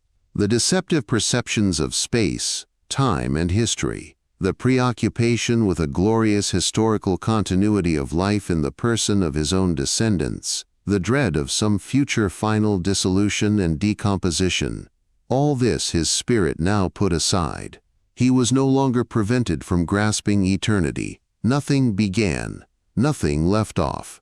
There was only an endless present, and that power in him which loved life with a love so exquisitely sweet and yearning, the power of which his person was only the unsuccessful expression, that power would always know how to find access to this present. "I shall live," he whispered into his pillow. He wept, and in the next moment, knew not why, his brain stood still, the vision was quenched. Suddenly there was nothing more. He lay in dumb darkness. "It will come back," he assured himself. And before sleep inexorably wrapped him round, he swore to himself never to let go this precious treasure, but to read and study, to learn its powers, and to make inalienably his own the whole conception of the universe, out of which his vision sprang. But that could not be. Even the next day, as he woke with a faint feeling of shame at the emotional extravagances of the night, he suspected that it would be hard to put these beautiful designs into practice. He rose late and had to go at once to take part in the debate at an assembly of burgesses. Public business, the civic life that went on in the gabled, narrow streets of this middle-sized trading city, consumed his energies once more. He still planned to take up the wonderful reading again where he had left it off. But he questioned of himself whether the events of that night had been anything firm and permanent, whether, when death approached, they would be found to hold their ground.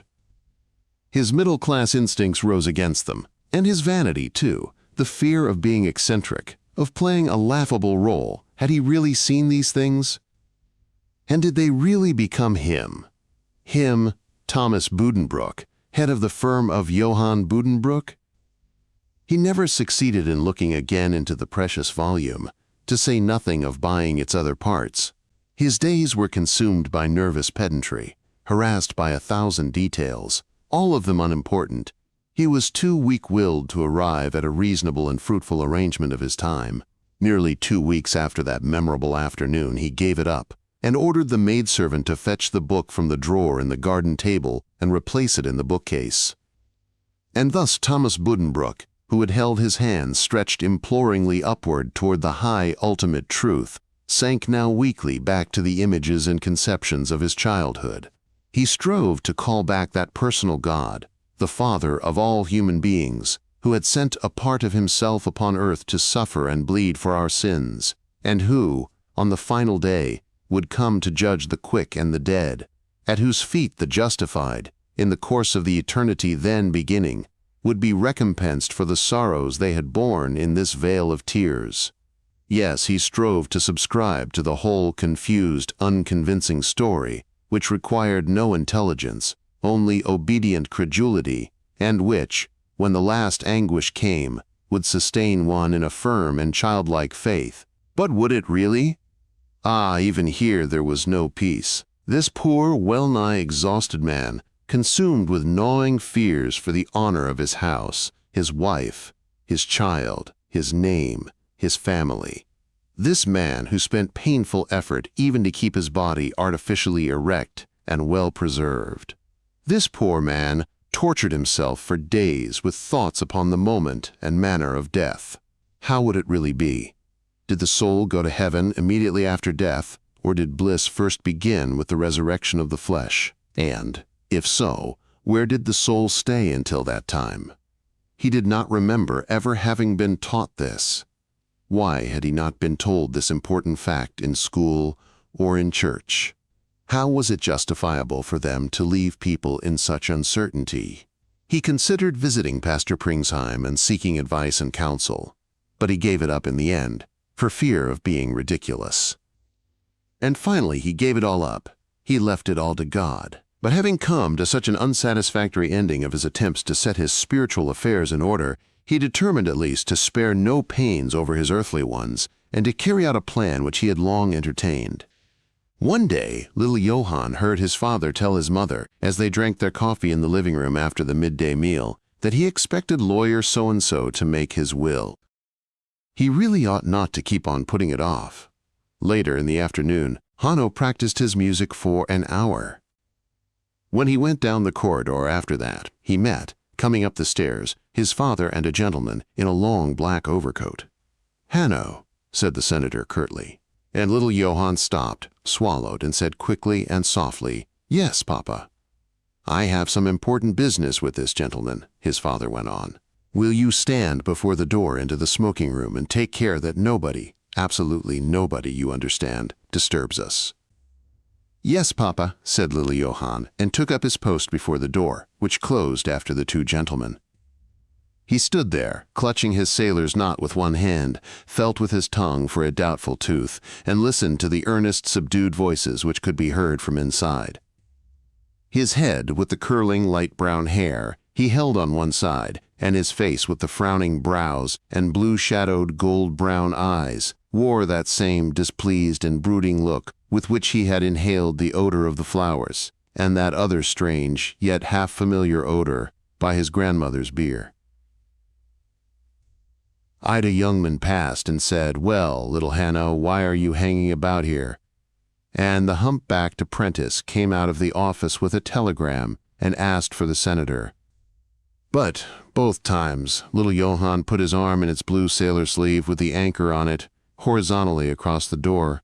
Both times he shook his head and said softly, after a pause, "No one may go in. Papa is making his will." 6. In the autumn drive, Langhall said, making play like a woman with his beautiful eyes, "It is the nerves, Senator. The nerves are to blame for everything. And once in a while, the circulation is not what it should be. May I venture to make a suggestion? You need another little rest. These few Sundays by the sea during the summer haven't amounted to much, of course. It's the end of September. Travemünde is still open. There are still a few people there. Drive over, Senator, and sit on the beach a little. 2 or 3 weeks will do you a great deal of good." And Thomas Buddenbrooks said yes and amen. But when he told his family of the arrangement, Christian suggested going with him. "I'll go with you, Thomas," he said quite simply. "You don't mind, I suppose." And the senator, though he did mind very much, said yes and amen to this arrangement as well. Christian was now more than ever master of his own time. His fluctuating health had constrained him to give up his last undertaking, the champagne and spirit agency. The man who used to come and sit on his sofa and nod at him in the twilight had happily not recurred of late, but the misery in the side had, if anything, grown worse, and added to this was a whole list of other infirmities of which Christian kept the closest watch and which he described in all companies, with his nose wrinkled up. He often suffered from that long-standing dread of paralysis of the tongue, throat, and esophagus, even of the extremities and of the brain, of which there were no actual symptoms, but the fear in itself was almost worse. He told in detail how one day when he was making tea, he had held the lighted match not over the spirit lamp, but over the open bottle of methylated spirit instead, so that not only himself, but the people in his own and the adjacent buildings nearly went up in flames. And he dwelt, in particular detail, straining every resource he had at his command to make himself perfectly clear, upon a certain ghastly anomaly which he had of late observed in himself. It was this, that on certain days, i.e., under certain weather conditions and in certain states of mind, he could not see an open window without having a horrible and inexplicable impulse to jump out. It was a mad and almost uncontrollable desire, a sort of desperate foolhardiness. The family were dining on Sunday in Fisher's Lane, and he described how he had to summon all his powers and crawl on hands and knees to the window to shut it. At this point everybody shrieked, his audience rebelled, and would listen no more. He told these and similar things with a certain horrible satisfaction. But the thing about himself which he did not know, which he never studied and described, but which nonetheless grew worse and worse, was his singular lack of tact. He told in the family circle anecdotes of such a nature that the club was the only possible place for them. and even his sense of personal modesty seemed to be breaking down. He was on friendly terms with his sister-in-law, Gerda, but when he displayed to her the beautiful weave and texture of his English socks, he did not stop at that, but rolled up his wide, checkered trouser leg to far above the knee. "Look," he said, wrinkling his nose in distress. "Look how thin I'm getting. Isn't it striking and unusual?" And there he sat, sadly gazing at his crooked, bony leg and the gaunt knee, visible through his white woolen drawers. His mercantile activity then was a thing of the past, but such hours as he did not spend at the club he liked to fill in with one sort of occupation or another, and he would proudly point out that he had never actually ceased to work. He extended his knowledge of languages and embarked upon a study of Chinese, though this was for the sake of acquiring knowledge, simply with no practical purpose in view. He worked at it industriously for 2 weeks. He was also, just at this time, occupied with a project of enlarging an English-German dictionary, which he had found inadequate. But he really needed a little change, and it would be better too for the senator to have somebody with him, so he did not allow his business to keep him in town. The two brothers drove out together to the sea along the turnpike, which was nothing but a puddle. The rain drummed on the carriage top, and they hardly spoke. Christian's eyes roved hither and yon. He was as if listening to uncanny noises. Thomas sat muffled in his cloak, shivering, gazing with bloodshot eyes, his mustaches stiffly sticking out beyond his white cheeks. They drove up to the Kerr house in the afternoon, their wheels grating in the wet gravel. Old broker Gauche sat in the glass veranda, drinking rum punch. He stood up, whistling through his teeth, and they all sat down together to have a little something warm while the trunks were being carried up. Herr Gauche was a late guest at the cure, and there were a few other people as well. An English family, a Dutch maiden lady, and a Hamburg bachelor, all of them presumably taking their rest before table d'hôte, for it was like the grave everywhere but for the sound of the rain. Let them sleep! As for Herr Gauche, he was not in the habit of sleeping in the daytime. He was glad enough to get a few hours, sleep at night. He was far from, well, he was taking a late cure for the benefit of this trembling, which he suffered from in all his limbs. Hang it, he could hardly hold his glass of grog, and more often than not he could not write at all, so that the translation of Lope de Vega got on but slowly. He was in a very low mood indeed, and even his curses lacked relish. "Let it go hang," was his constant phrase, which he repeated on every occasion, and often on none at all. And the senator? How was he feeling? How long were the gentlemen thinking of stopping? "Oh, doctor," Langhals had sent him out on account of his nerves. He had obeyed orders, of course, despite the frightful weather. What doesn't one do out of fear of one's physician? He was really feeling more or less miserable, and they would probably remain till there was a little improvement. "Yes, I'm pretty wretched too," said Christian, irritated at Thomas's speaking only of himself. He was about to fetch out his repertoire, the nodding man, the spirit bottle, the open window, when the senator interrupted him by going to engage the rooms. The rain did not stop. It washed away the earth, it danced upon the sea, which was driven back by the southwest wind and left the beaches bare. Everything was shrouded in gray. The steamers went by like wraiths and vanished on the dim horizon. They met the strange guests only at table. The senator, in mackintosh and galoshes, went walking with Gauche. Christian drank Swedish punch with the barmaid in the pastry shop.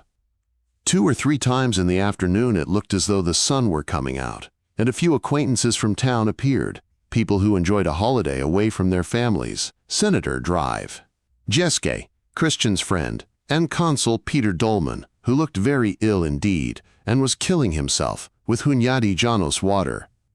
The gentlemen sat together in their overcoats, under the awnings of the pastry shop, opposite the empty bandstand, drinking their coffee, digesting their 5 courses, and talking desultorily as they gazed over the empty garden.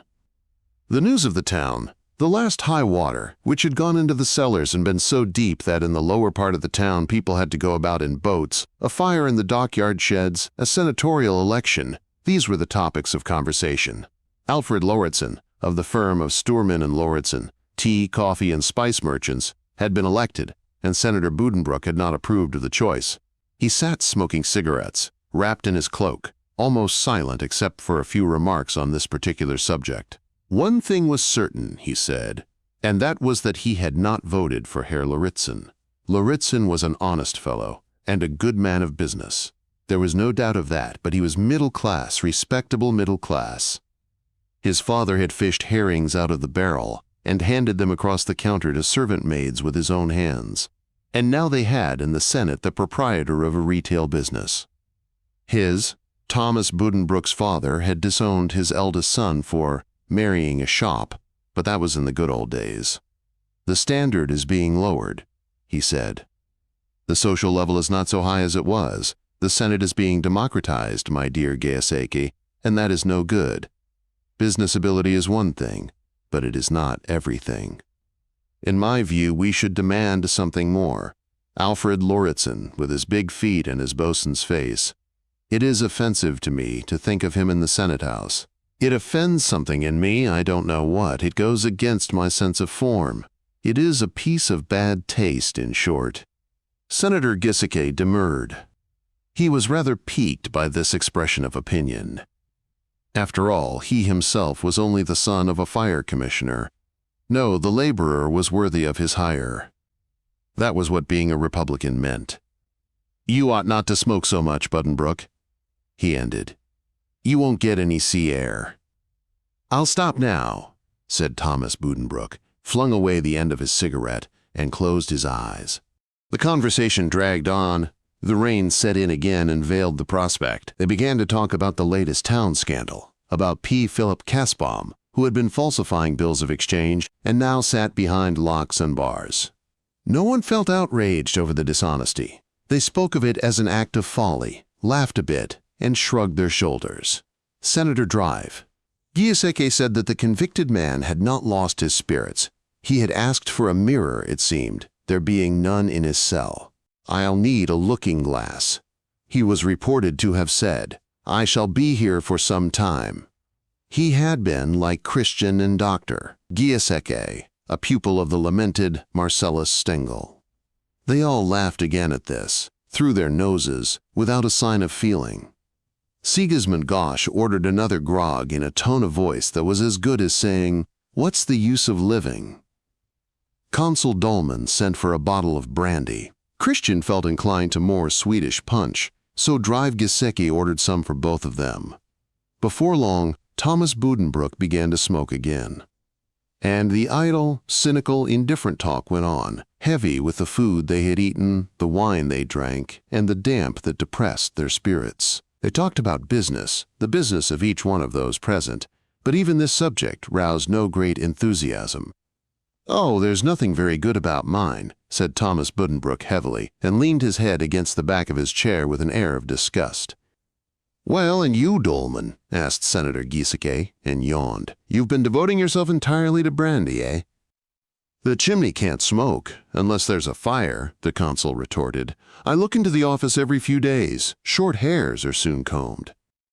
And Strunk and Haugenstrom have all the business in their hands anyhow, the broker said morosely, with his elbows sprawled out on the table and his wicked old gray head in his hands.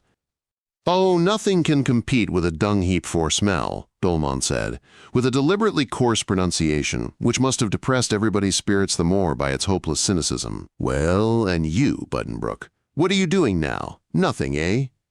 No, answered Christian, I can't any more.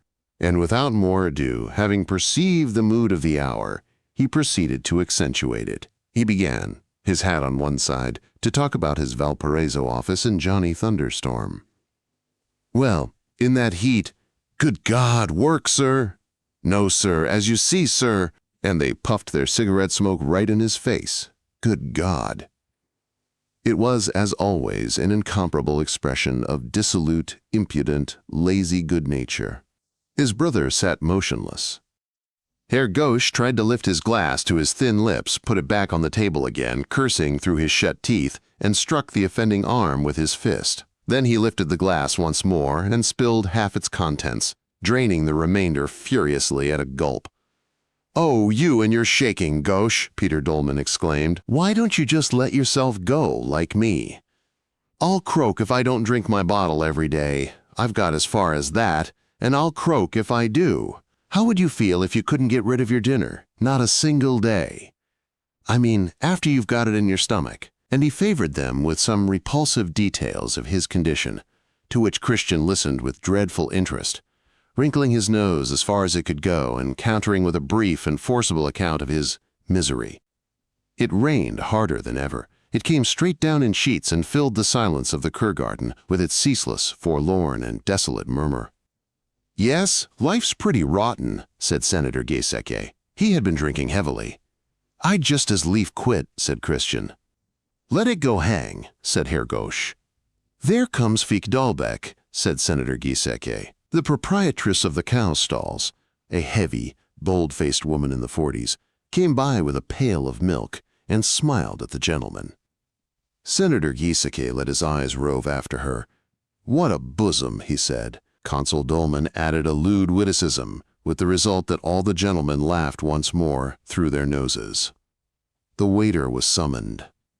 "I've finished the bottle, Schroeder," said Consul Dolman. "May as well pay. We have to some time or other. You Christian? Giesecke pays for you, eh?" Senator Buddenbrook roused himself at this. He had been sitting there, hardly speaking, wrapped in his cloak, his hands in his lap, and his cigarette in the corner of his mouth. Now he suddenly started up and said sharply, "Have you no money with you, Christian? Then I'll lend it to you." They put up their umbrellas and emerged from their shelter to take a little stroll. Frau Permenator came out once in a while to see her brother. They would walk as far as Seagull Rock or the Little Ocean Temple, and here Tony Buddenbrook, for some reason or other, was always seized by a mood of vague excitement and rebellion.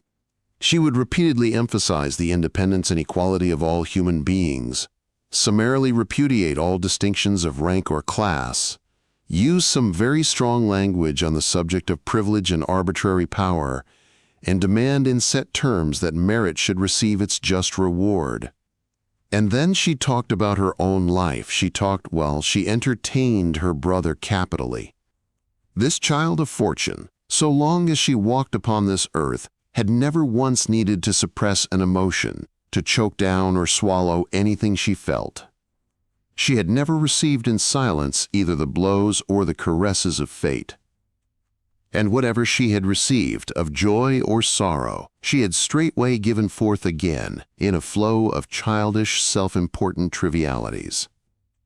Her digestion was not perfect, it is true, but her heart was light. Her spirit was free, freer than she herself comprehended. She was not consumed by the inexpressible. No sorrow weighed her down, or strove to speak but could not, and thus it was that her past left no mark upon her. She knew that she had led a troubled life. She knew it, that is, but at bottom she never believed in it herself. She recognized it as a fact, since everybody else believed it, and she utilized it to her own advantage, talking of it and making herself great with it in her own eyes and those of others. With outraged virtue and dignity, she would call by name all those persons who had played havoc with her life, and, in consequence, with the prestige of the Buddenbrook family, the list had grown long with time. Thierry, Trichka, Grumlick, Permenator, Tiburtius, Weinshank, the Hagenstroms, the state attorney, Severin. What filou, all of them, Thomas. God will punish them. That is my firm belief. Twilight was falling as they came up to the Ocean Temple, for the autumn was far advanced. They stood in one of the little chambers facing the bay. It smelled of wood like the bathing cabins at the Kur, and its walls were scribbled over with mottos, initials, hearts, and rhymes. They stood and looked out over the dripping slope across the narrow, stony strip of beach, out to the turbid, restless sea. "Great waves," said Thomas Buddenbrook. "How they come on and break, one after another, endlessly, idly, empty, and vast. And yet, like all the simple, inevitable things, they soothe, they console, after all. I have learned to love the sea more and more. Once, I think, I cared more for the mountains, because they lay farther off, Now I do not long for them. They would only frighten and abash me. They are too capricious, too manifold, too anomalous. I know I should feel myself vanquished in their presence. What sort of men prefer the monotony of the sea? Those, I think, who have looked so long and deeply into the complexities of the spirit, that they ask of outward things merely that they should possess one quality above all: simplicity. It is true that in the mountains one clambers briskly about, while beside the sea one sits quietly on the shore. This is a difference, but a superficial one. The real difference is in the look with which one pays homage to the one and to the other.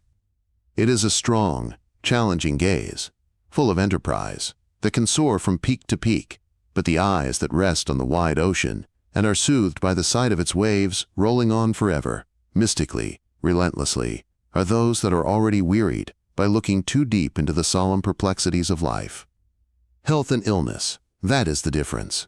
The man whose strength is unexhausted climbs boldly up into the lofty multiplicity of the mountain heights. But it is when one is worn out with turning one's eyes inward upon the bewildering complexity of the human heart that one finds peace in resting them on the wideness of the sea. Frau Perminator was silent and uncomfortable, as simple people are when a profound truth is suddenly expressed in the middle of a conventional conversation. People don't say such things, she thought to herself, and looked out to sea so as not to show her feeling by meeting his eyes. Then, in the silence, to make amends for an embarrassment which she could not help, she drew his arm through hers. 7. Winter had come, Christmas had passed. It was January 1875. The snow, which covered the footwalks in a firm trodden mass, mingled with sand and ashes, was piled on either side of the road in high mounds that were growing grayer and more porous all the time, for the temperature was rising. The pavements were wet and dirty. The gray gables dripped, but above all stretched the heavens, a cloudless tender blue, while millions of light atoms seemed to dance like crystal motes in the air. It was a lively sight in the center of the town, for this was Saturday and market day as well. Under the pointed arches of the town hall arcades, the butchers had their stalls and weighed out their wares red-handed. The fish market, however, was held around the fountain in the market square itself. Here fat old women, with their hands in muffs from which most of the fur was worn off, warming their feet at little coal braziers, guarded their slippery wares and tried to cajole the servants and housewives into making purchases. There was no fear of being cheated.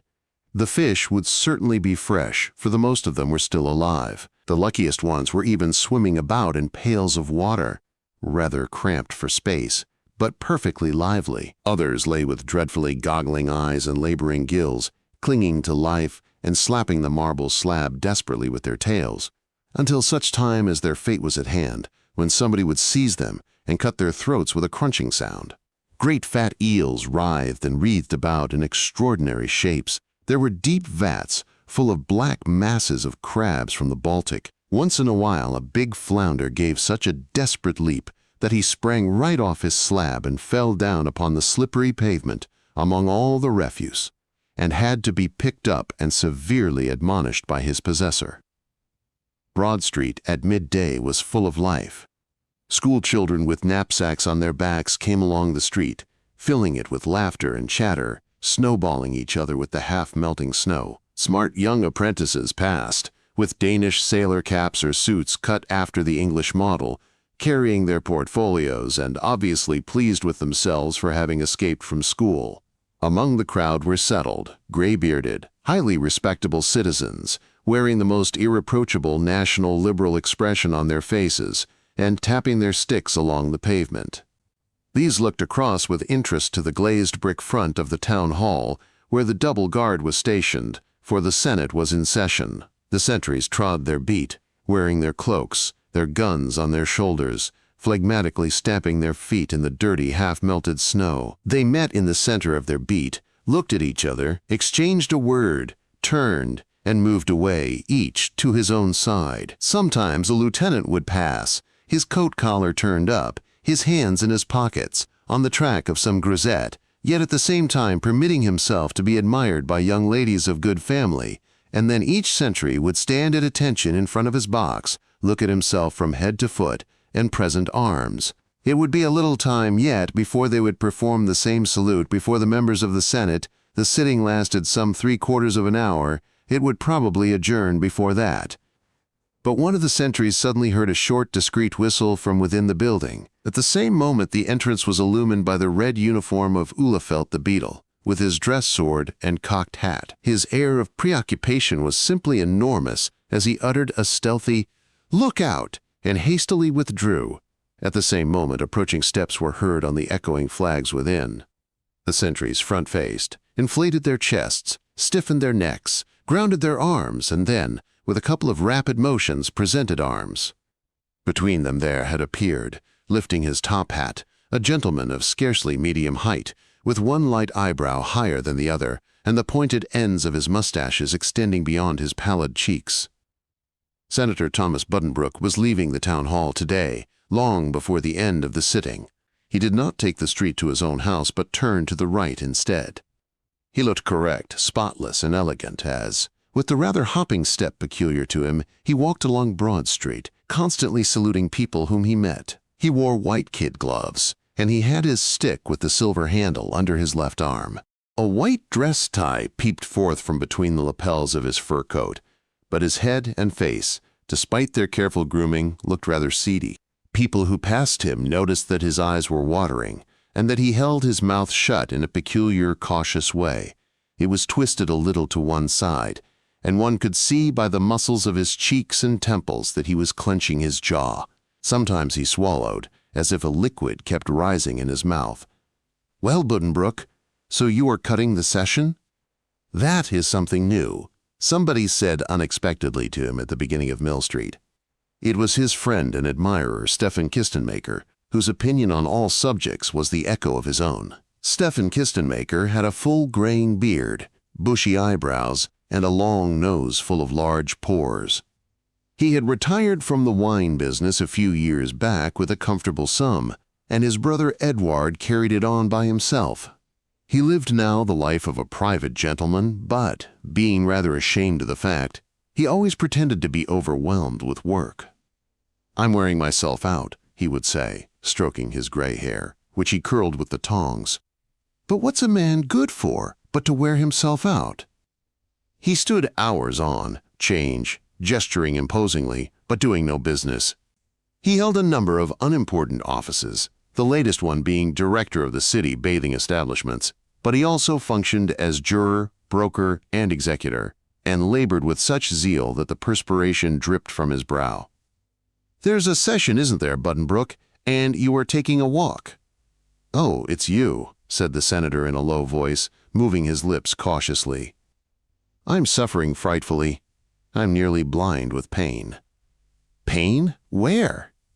"Toothache, since yesterday. I did not close my eyes last night." "I have not been to the dentist yet, because I had business in the office this morning, and then I did not like to miss the sitting. But I couldn't stand it any longer. I'm on my way to Brecht." "Where is it?" "Here on the left side, the lower jaw, a back tooth. It is decayed, of course. The pain is simply unbearable." "Goodbye, Kistenmaker. You can understand that I am in a good deal of a hurry." "Yes, of course. Don't you think I am too? Awful lot to do. Goodbye. Good luck." "Have it out. Get it over with at once. Always the best way." Thomas Buddenbrooks went on, biting his jaws together, though it made the pain worse to do so. It was a furious, burning, boring pain, starting from the infected back tooth and affecting the whole side of the jaw. The inflammation throbbed like red-hot hammers. It made his face burn and his eyes water. His nerves were terribly affected by the sleepless night he had spent. He had had to control himself just now, lest his voice break as he spoke. He entered a yellow-brown house in Mill Street and went up to the first story, where a brass plate on the door said, "Brecht, Dentist." He did not see the servant who opened the door. The corridor was warm and smelled of beefsteak and cauliflower. Then he suddenly inhaled the sharp odor of the waiting room into which he was ushered. "Sit down. One moment," shrieked the voice of an old woman. It was Josephus. who sat in his shining cage at the end of the room and regarded him sidewise out of his venomous little eyes.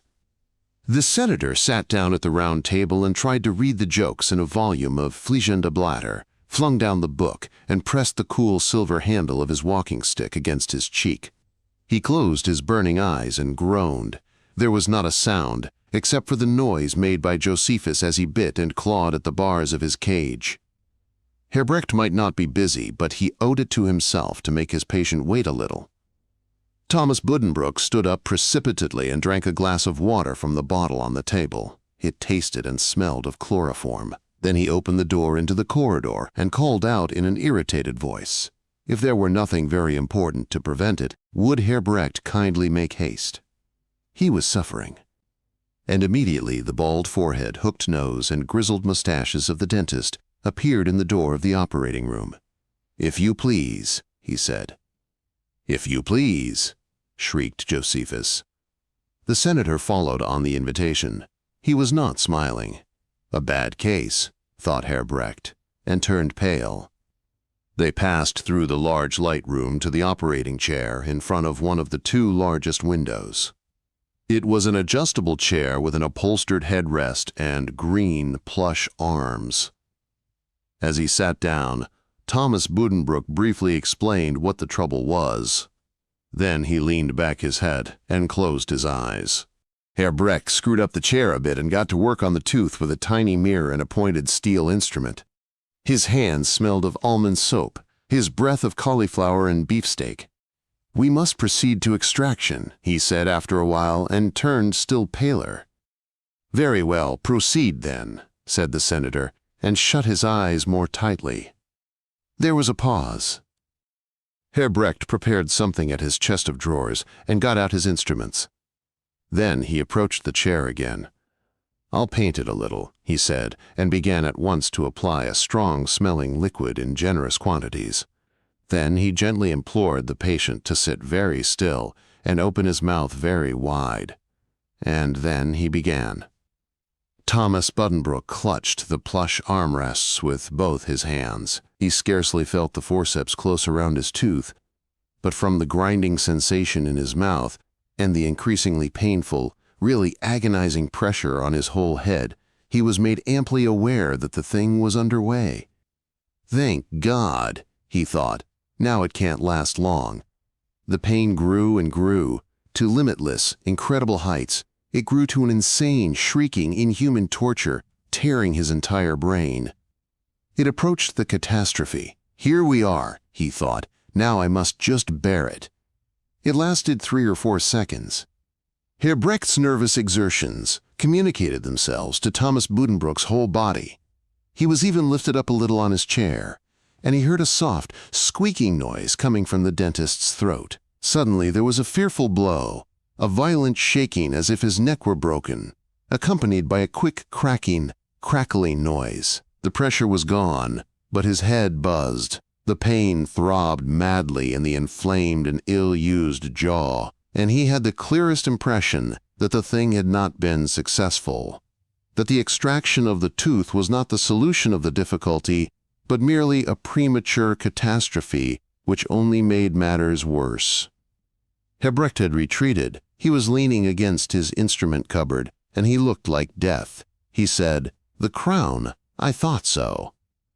Thomas Buddenbrooks spat a little blood into the blue basin at his side, for the gum was lacerated. He asked, half dazed, "What did you think? What about the crown?" "The crown broke off, Herr Senator. I was afraid of it. The tooth was in very bad condition, but it was my duty to make the experiment." "What next?" "Leave it to me, Herr Senator. What will you have to do now? Take out the roots, with a lever. There are 4 of them. 4. Then you must take hold and lift 4 times. "Yes, unfortunately." "Well, this is enough for today," said the senator. He started to rise, but remained seated and put his head back instead. "My dear sir, you mustn't demand the impossible of me," he said. "I'm not very strong on my legs just now. I have had enough for today. Will you be so kind as to open the window a little?" Herr Brecht did so. "It will be perfectly agreeable to me, Herr Senator. If you come in tomorrow or next day, at whatever hour you like, and we can go on with the operation. If you will permit me, I will just do a little more rinsing and penciling to reduce the pain somewhat." He did the rinsing and penciling, and then the senator went. Hebrecht accompanied him to the door, pale as death, expending his last remnant of strength in sympathetic shoulder shruggings. "One moment, please," shrieked Josephus as they passed through the waiting room. He still shrieked as Thomas Buddenbrook went down the steps. With a lever. Yes, that was tomorrow. What should he do now? Go home and rest, sleep if he could. The actual pain in the nerve seemed deadened. In his mouth was only a dull, heavy burning sensation. Home, then. He went slowly through the streets. Mechanically exchanging greetings with those whom he met, his look was absent and wandering, as though he were absorbed in thinking how he felt. He got as far as Fisher's Lane and began to descend the left-hand sidewalk. After 20 paces, he felt nauseated. "I'll go over to the public house and take a drink of brandy," he thought, and began to cross the road. But just as he reached the middle, something happened to him. It was precisely as if his brain was seized and swung around, faster and faster, in circles that grew smaller and smaller, until it crashed with enormous, brutal, pitiless force against a stony center. He performed a half-turn, fell, and struck the wet pavement, his arms outstretched. As the street ran steeply downhill, his body lay much lower than his feet. He fell upon his face, beneath which, presently, a little pool of blood began to form. His hat rolled a little way off down the road, his fur coat was wet with mud and slush, his hands, in their white kid gloves, lay outstretched in a puddle. Thus he lay, and thus he remained, until some people came down the street and turned him over. 8. Frau Permanater mounted the main staircase, holding up her gown in front of her with one hand and with the other pressing her muff to her cheek. She tripped and stumbled more than she walked. Her cheeks were flushed, her capote sat crooked on her head, and little beads stood on her upper lip. Though she met no one, she talked continually as she hurried up, in whispers out of which now and then a word rose clear and audible and emphasized her fear. "It's nothing," she said. "It doesn't mean anything. God wouldn't let anything happen. He knows what he's doing, I'm very sure of that. Oh my God, I'll pray every day." She prattled senselessly in her fear as she rushed up to the second story and down the corridor. The door of the antechamber opened, and her sister-in-law came toward her. Gerda Buddenbrooks' lovely white face was quite distorted with horror and disgust, and her close-set, blue-shadowed brown eyes opened and shut with a look of anger, distraction, and shrinking. As she recognized Frau Permanater, she beckoned quickly with outstretched arms and embraced her, putting her head on her sister-in-law's shoulder. "Gerda! Gerda! What is it?" Frau Permanater cried. "What has happened? What does it mean?" They said he fell. "Unconscious? How is he?" "God won't let the worst happen, I know. Tell me, for pity's sake." But the reply did not come at once. She only felt how Gerda's whole form was shaken. Then she heard a whisper at her shoulder. "How he looked," she heard, "when they brought him. His whole life long he never let anyone see even a speck of dust on him. Oh, it is insulting, it is vile, for the end to have come like that." Subdued voices came out to them. The dressing-room door opened, and Ida Jungmann stood in the doorway in a white apron, a basin in her hands. Her eyes were red. She looked at Frau Permanater and made way. Her head bent. Her chin was trembling. The high-flowered curtains stirred in the draught as Tony, followed by her sister-in-law, entered the chamber. The smell of carbolic, ether, and other drugs met them. In the wide mahogany bed, under the red down coverlet, lay Thomas Buddenbrook, on his back, undressed and clad in an embroidered nightshirt. His half-open eyes were rolled up, his lips were moving under the disordered mustaches, and babbling, gurgling sounds came out. Young Drive. Langhals was bending over him, changing a bloody bandage for a fresh one, which he dipped into a basin at the bedside. Then he listened at the patient's chest and felt his pulse. On the bedclothes at the foot of the bed sat little Johann, clutching his sailor's knot and listening broodingly to the sounds behind him, which his father was making. The senator's bemired clothing hung over a chair. Frau Permaneder cowered down at the bedside, seized one of her brother's hands. It was cold and heavy, and stared wildly into his face. She began to understand that, whether God knew what he was doing or not, he was at all events bent on the worst. "Tom," she clamored, "do you know me? How are you? You aren't going to leave us? You won't go away from us? Oh, it can't be." Nothing answered her that could be called an answer. She looked imploringly up at Drive, Langhals. He stood there with his beautiful eyes cast down, and his manner, not without a certain self-satisfaction, expressed the will of God. Ida Youngman came back into the room, to make herself useful if she could. Old Drive, Grabo appeared in person, looked at the patient with his long, mild face, shook his head, pressed all their hands, and then stood as Dr. Langhals stood. The news had gone like the wind through the whole town. The vestibule door rang constantly, and inquiries, after the senator's condition, came up into the sick chamber. It was unchanged, unchanged. Everyone received the same answer. The two physicians were in favor of sending for a sister of charity, at least for the night. They sent for Sister Leandra, and she came. There was no trace of surprise or alarm in her face as she entered. Again she laid aside her leather bag, her outer hood and cloak, and again she set to work in her gentle way.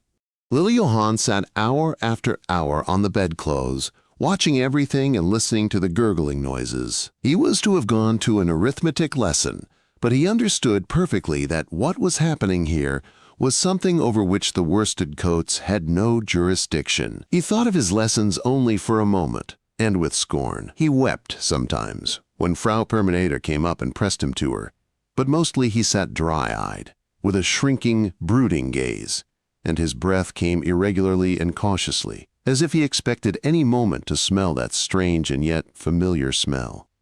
Toward 4 o'clock, Frau Permaneder took a sudden resolve. She asked Drive Langhals to come with her into the next room, and there she folded her arms and laid back her head, with the chin dropped. "Herr Doctor," she said, "there is one thing you can do, and I beg you to do it. Tell me the truth. I am a woman steeled by adversity. I have learned to bear the truth. You may depend upon me. Please tell me plainly, will my brother be alive tomorrow?" Doctor. Langhals turned his beautiful eyes aside, looked at his fingernails, and spoke of our human powerlessness, and the impossibility of knowing whether Frau Permaneder's brother would outlive the night, or whether he would be called away the next minute. "Then I know what I have to do," said she, went out of the room, and sent for Pastor Pringsheim. Pastor Pringsheim appeared, without his vestments or neck-ruff, in a long black gown. He swept Sister Leandra with an icy stare, and seated himself in the chair which they placed for him by the bedside. He asked the patient to recognize and hear him. Then, as this appeal was unsuccessful, he addressed himself at once to God, and prayed in carefully modulated tones, with his Frankish pronunciation, with emphasis now solemn and now abrupt, while waves of fanaticism and sanctimony followed each other across his face. He pronounced his R in a sleek and oily way, peculiar to himself alone, and little Johann received an irresistible impression that he had just been eating rolls and coffee.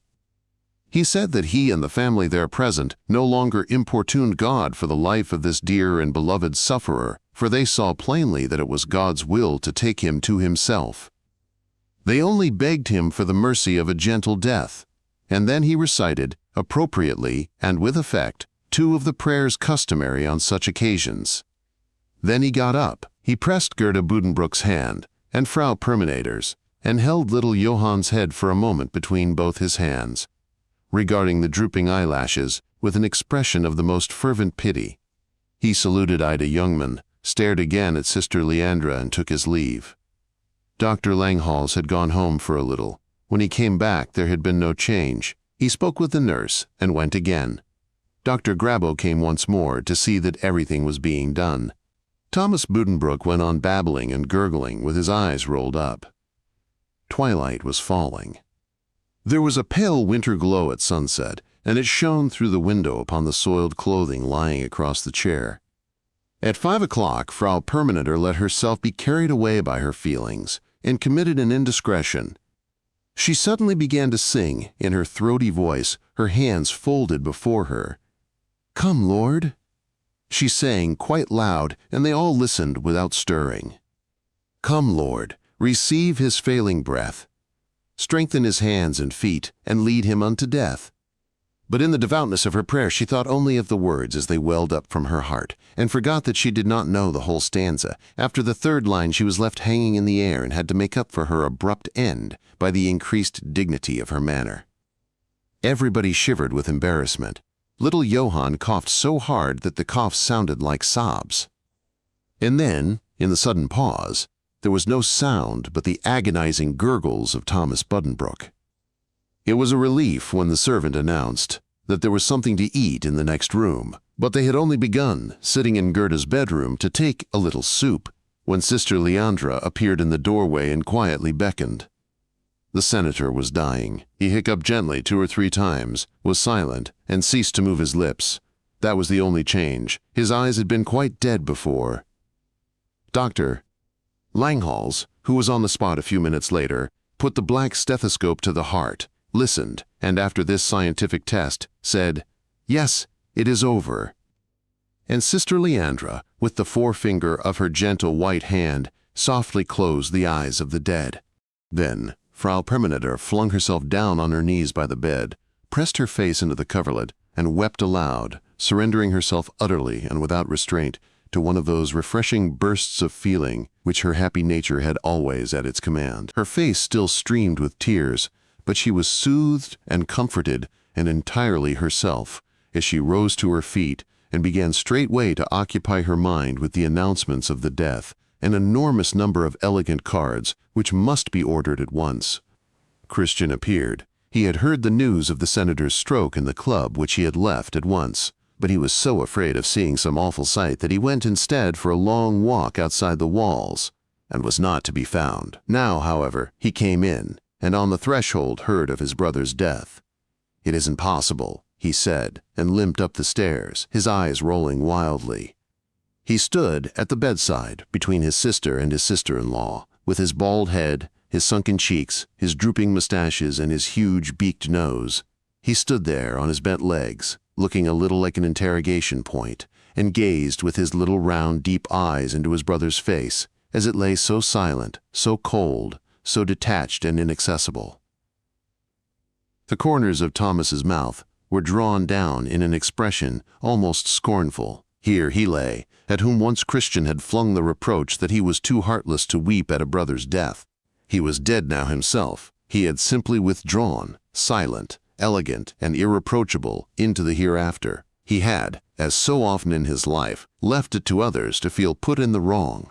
No matter now whether he had been right or wrong in his cold and scornful indifference toward his brother's afflictions, the misery, the nodding man, the spirit bottle, the open window. None of that mattered now, for death, with arbitrary and incomprehensible partiality, had singled him out and taken him up and given him an awesome dignity and importance.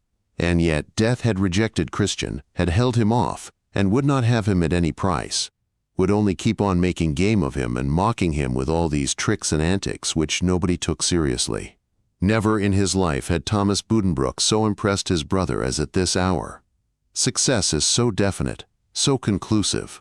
Death alone can make others respect our sufferings, and through death the most pitiable sufferings acquire dignity.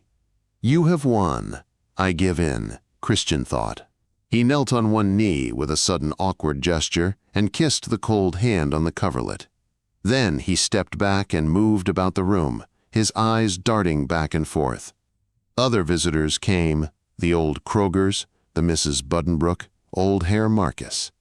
Poor Clotilde, lean and ashen, stood by the bed. Her face was apathetic, and she folded her hands in their worsted gloves. "You must not think, Tony and Gerda," said she, and her voice dragged very much, that I've no feeling because I don't weep. The truth is, I have no more tears." And as she stood there, incredibly dry and withered, it was evident that she spoke the truth. Then they all left the room to make way for an elderly female, an unpleasant old creature with a toothless, mumbling jaw, who had come to help Sister Leandra wash and dress the corpse. Gerda Buddenbrook, Frau Perminator, Christian, and little Johann sat under the big gas lamp around the center table in the living room and worked industriously until far on into the evening. They were addressing envelopes and making a list of people who ought to receive announcements. Now and then somebody thought of another name. Hanno had to help too. His handwriting was plain, and there was need of haste. It was still in the house and in the street. The gas lamp made a soft hissing noise. Somebody murmured a name. The papers rustled. Sometimes they looked at each other and remembered what had happened. Frau Parminator scratched busily, but regularly once every 5 minutes she would put down her pen, lift her clasped hands up to her mouth, and break out in lamentations. "I can't realize it," she would cry, meaning that she was gradually beginning to realize. "It is the end of everything," she burst out another time in sheer despair, and flung her arms around her sister-in-law's neck with loud weeping. After each outburst she was strengthened, and took up her work again. With Christian it was as with poor Clotilde. He had not shed a tear, which fact rather mortified him. It was true, too, that his constant preoccupation with his own condition had used him up emotionally and made him insensitive. Now and then he would start up, rub his hand over his bald brow, and murmur, "Yes, it's frightfully sad." He said it to himself with strong self-reproach and did his best to make his eyes water. Suddenly, something happened to startle them all. Little Johann began to laugh. He was copying a list of names and had found one with such a funny sound that he could not resist it. He said it aloud and snorted through his nose, bent over, sobbed, and could not control himself. The grown people looked at him in bewildered incredulity, and his mother sent him up to bed. 9. Senator Buddenbrook had died of a bad tooth, so it was said in the town. But goodness, people don't die of a bad tooth. He had had a toothache. Herr Brecht had broken off the crown, and thereupon the senator had simply fallen in the street. Was ever the like heard? But however it had happened, that was no longer the point. What had next to be done was to send wreaths, large, expensive wreaths, which would do the givers credit and be mentioned in the paper. Wreaths which showed that they came from people with sympathetic hearts and long purses. They were sent. They poured in from all sides, from organizations, from families and individuals. Laurel wreaths, wreaths of heavily scented flowers, silver wreaths, wreaths with black bows, or bows with the colors of the city on them, or dedications printed in heavy black type or gilt lettering, and palms, simply quantities of palms. The flower shops did an enormous business, not least among them being Iverson's, opposite the Buddenbrook mansion. Frau Iverson rang many times in the day at the vestibule door and handed in arrangements in all shapes and styles, from Senator this or that, or Consul so-and-so, from office staffs and civil servants.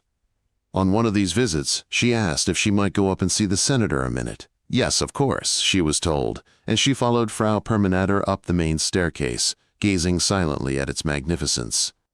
She went up heavily, for she was, as usual, expecting. Her looks had grown a little common with the years, but the narrow black eyes and the Malay cheekbones had not lost their charm. One could still see that she must once have been exceedingly pretty. She was admitted into the salon, where Thomas Buddenbrook lay upon his bier.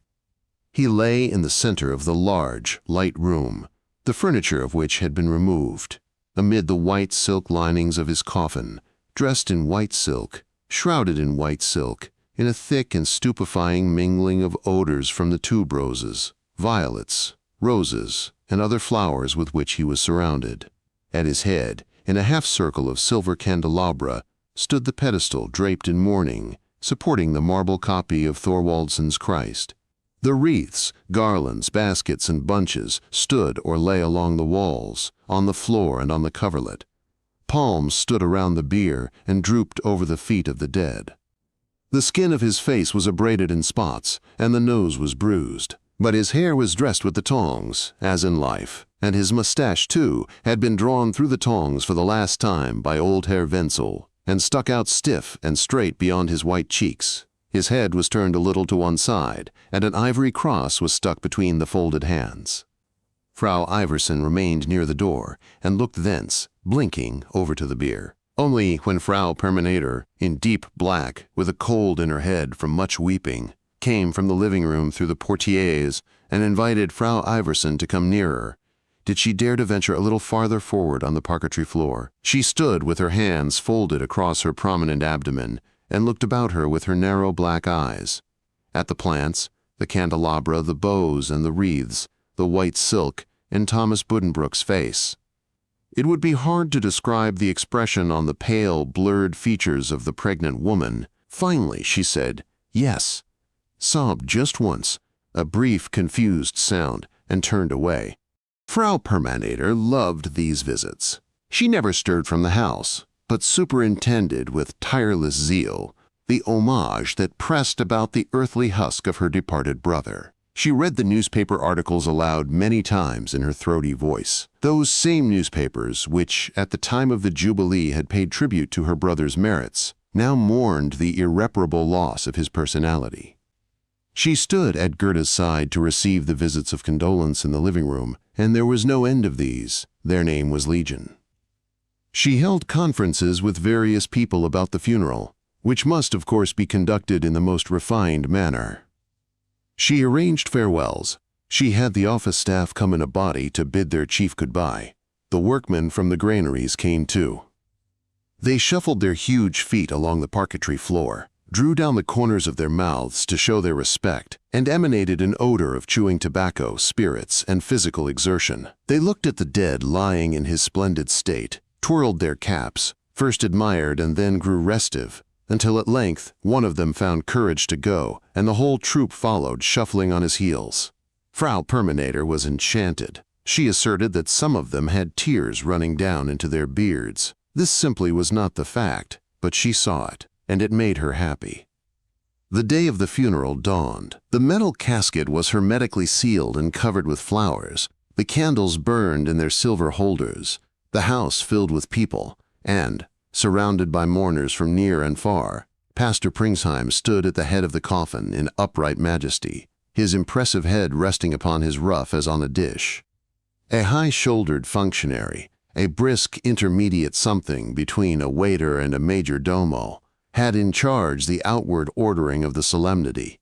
He ran with the softest speed down the staircase and called in a penetrating whisper across the entry, which was filled to overflowing with tax commissioners in uniform and grain porters in blouses, knee breeches, and tall hats.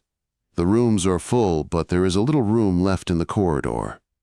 Then everything was hushed. Pastor Pringsheim began to speak. He filled the whole house with the rolling periods of his exquisitely modulated, sonorous voice.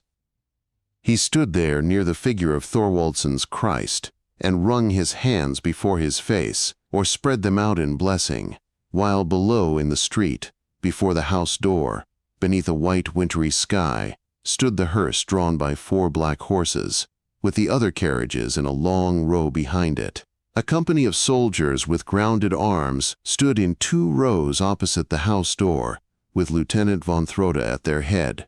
He held his drawn sword on his arm and looked up at the bow window with his brilliant eyes. Many people were craning their necks from windows nearby, or standing on the pavements to look.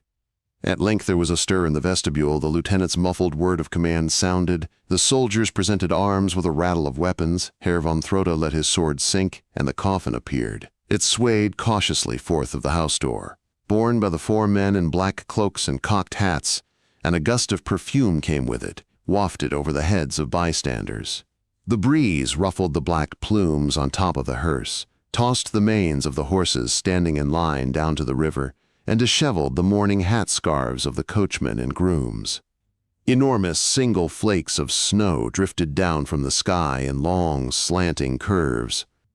The horses attached to the hearse, all in black trappings so that only their restless rolling eyeballs could be seen, now slowly got in motion. The hearse moved off, led by the 4 black servants. The company of soldiers fell in behind, and one after another the coaches followed on. Christian Buddenbrook and the pastor got into the first. Little Johann sat in the second, with a well-fed Hamburg relative. And slowly, with mournful, long-drawn pomp, Thomas Buddenbrook's funeral train wound away, while the flags at half-mast on all the houses flapped before the wind. The office staff and the grain porters followed on foot. The casket with the mourners behind followed the well-known cemetery paths, past crosses and statues and chapels and bare weeping willows, to the Buddenbrook family lot, where the military guard of honor already stood and presented arms again. A funeral march sounded in subdued and solemn strains from behind the shrubbery.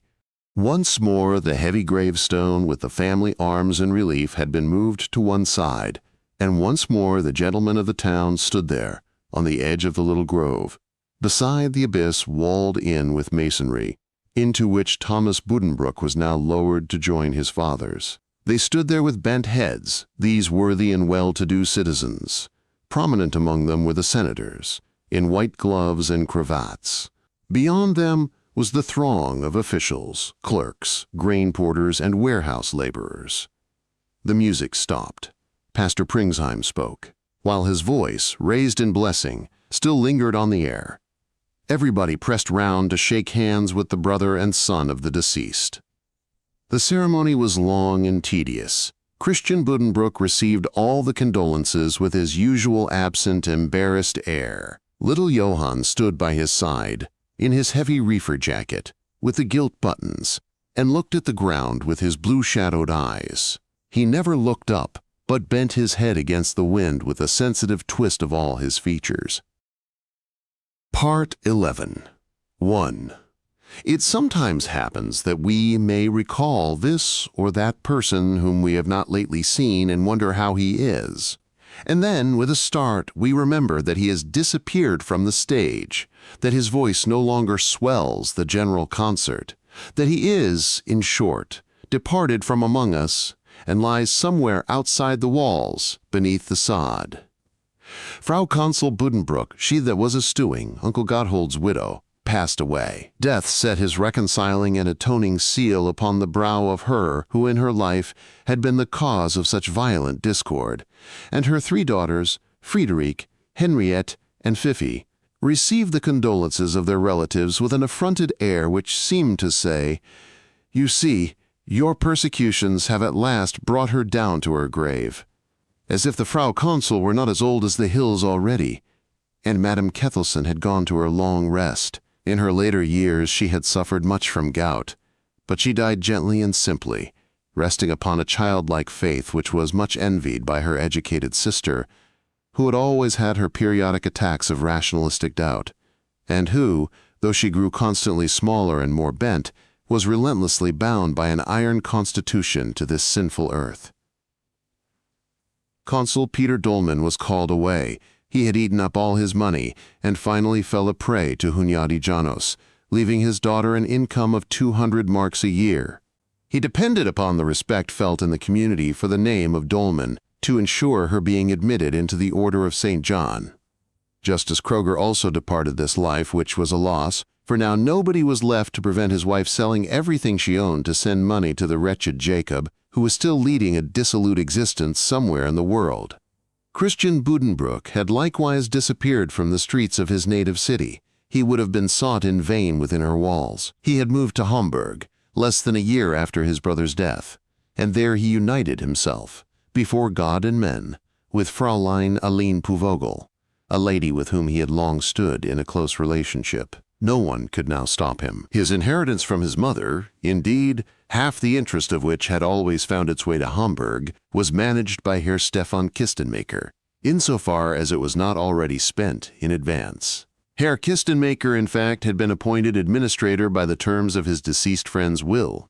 But, in all other respects, Christian was his own master.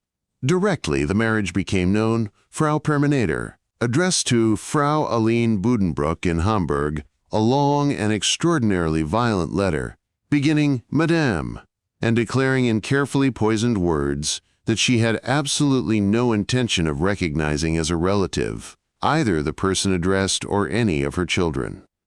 Herr Kistenmaker was executor and administrator of the Buddenbrooks estate and guardian of little Johann. He held these offices in high regard. They were an important activity which justified him in rubbing his head on the bourse with every indication of overwork and telling everybody that he was simply wearing himself out. Besides, he received 2% of the revenues, very punctually. But he was not too successful in the performance of his duties, and Gerda Buddenbrooks soon had reason to feel dissatisfied. The business was to close, the firm to go into liquidation, and the estate to be settled within a year. This was Thomas Buddenbrooks' wish, as expressed in his will. Frau Permanator felt much upset. And Hanno, and little Johann. What about Hanno? She was disappointed and grieved that her brother had passed over his son and heir, and had not wished to keep the firm alive for him to step into. She wept for hours to think that one should dispose thus summarily of that honorable shield, that jewel cherished by 4 generations of Buddenbrooks, that the history of the firm was now to close, while yet there existed a direct heir to carry it on. But she finally consoled herself by thinking that the end of the firm was not, after all, the end of the family, and that her nephew might as easily, in a new and different career, perform the high task allotted to him, that task being to carry on the family name and add fresh luster to the family reputation. It could not be in vain that he possessed so much likeness to his great-grandfather. The liquidation of the business began, under the auspices of Herr Kistenmaker and old Herr Marcus, and it took a most deplorable course. The time was short, and it must be punctiliously kept to. The pending business was disposed of on hurried and unfavorable terms. One precipitate and disadvantageous sale followed another. The granaries and warehouses were turned into money at a great loss, and what was not lost by Herr Kistenmaker's overzealousness was wasted by the procrastination of old Herr Marcus. In town they said that the old man, before he left his house in winter, warmed not only his coat and hat, but his walking stick as well. If ever a favorable opportunity arose, he invariably let it slip through his fingers, and so the losses piled up. Thomas Buddenbrooks had left, on paper, an estate of 650,000 marks. A year after the will was opened, it had become abundantly clear that there was no question of such a sum.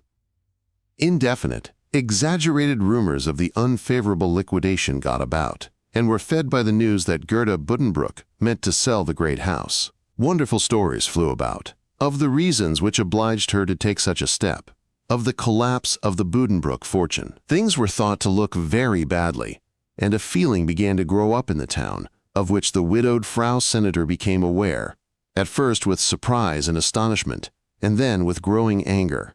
When she told her sister-in-law one day that she had been pressed in an unpleasant way for the payment of some considerable accounts, Frau Permanator had at first been speechless, and then had burst out into frightful laughter.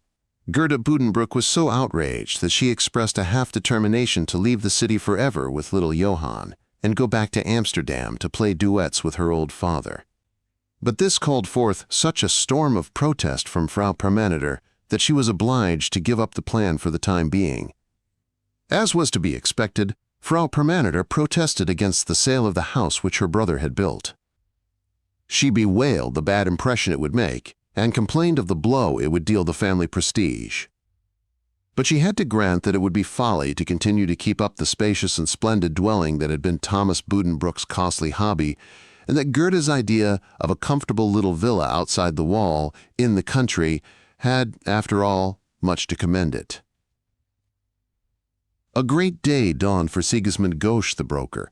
His old age was illumined by an event so stupendous that for many hours it held his knees from trembling. It came about that he sat in Gerda Buddenbrooks' salon, in an easy chair, opposite her, and discussed tête-à-tête the price of her house. His snow-white locks streamed over his face, his chin protruded grimly. He succeeded for once in looking thoroughly humpbacked. He hissed when he talked, but his manners were cold and businesslike, and nothing betrayed the emotions of his soul. He bound himself to take over the house, stretched out his hand, smiled cunningly, and bid 85,000 marks, which was a possible offer, for some loss would certainly have to be taken in this sale. But Herr Kistenmaker's opinion must be heard, and Gerda Buddenbrook had to let Herr Gosch go without making the bargain. Then it appeared that Herr Kistenmaker was not minded to allow any interference in what he considered his prerogative. He mistrusted Herr Gosch's offer, he laughed at it, and swore that he could easily get much more. He continued to swear this, until at length he was forced to dispose of the property for 75,000 marks to an elderly spinster who had returned from extended travel and decided to settle in the town. Herr Kistenmaker also arranged for the purchase of the new house, a pleasant little villa for which he paid rather too high a price, but which was about what Gerda Buddenbrook wanted. It lay outside the castle gate on a chestnut-bordered avenue, and thither, in the autumn of the year 1876, the Frau Senator moved with her son, her servants, and a part of her household goods. The remainder, to Frau Perminator's great distress, being left behind to pass into the possession of the elderly gentlewoman. As if these were not changes enough, Mamsell Jungmann, after 40 years in the service of the Buddenbrook family, left it to return to her native West Prussia to live out the evening of her life. To tell the truth, she was dismissed by the Frau Senator. This good soul had taken up with little Johann when the previous generation had outgrown her. She had cherished him fondly, read him fairy stories, and told him about the uncle who died of hiccups. But now, little Johann was no longer small. He was a lad of 15 years to whom, despite his lack of strength, she could no longer be of much service, and with his mother her relations had not for a long time been on a very comfortable footing. She had never been able to think of this lady, who had entered the family so much later than herself, as a proper Buddenbrook, and of late she had begun, with the freedom of an old servant, to arrogate to herself exaggerated authority. She stirred up dissension in the household by this or that encroachment. The position became untenable, there were disagreements, and though Frau Perminator made an impassioned plea in her behalf, as for the old house and the furniture, old Ida had to go.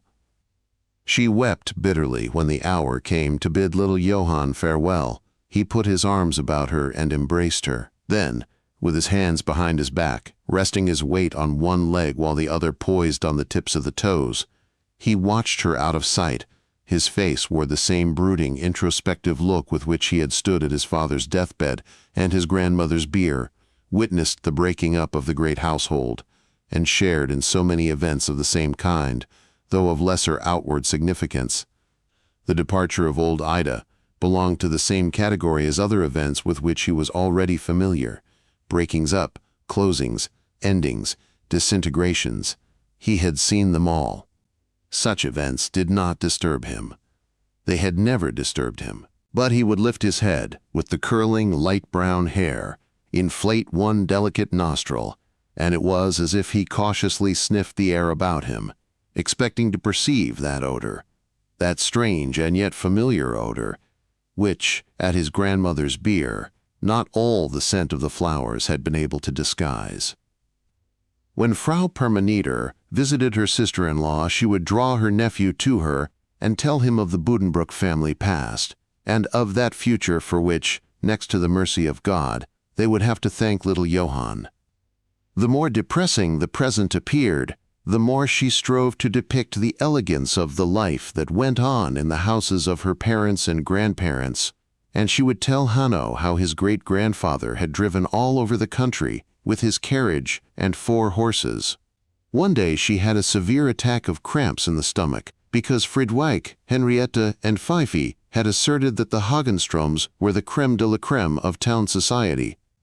Bad news came of Christian. His marriage seemed not to have improved his health. He had become more and more subject to uncanny delusions and morbid hallucinations, until finally his wife had acted upon the advice of a physician and had him put into an institution. He was unhappy there, and wrote pathetic letters to his relatives, expressive of a fervent desire to leave the establishment, where, it seemed, he was none too well treated. But they kept him shut up, and it was probably the best thing for him. It also put his wife in a position to continue her former independent existence, without prejudice to her status as a married woman, or to the practical advantages accruing from her marriage. 2. The alarm clock went off with cruel alacrity.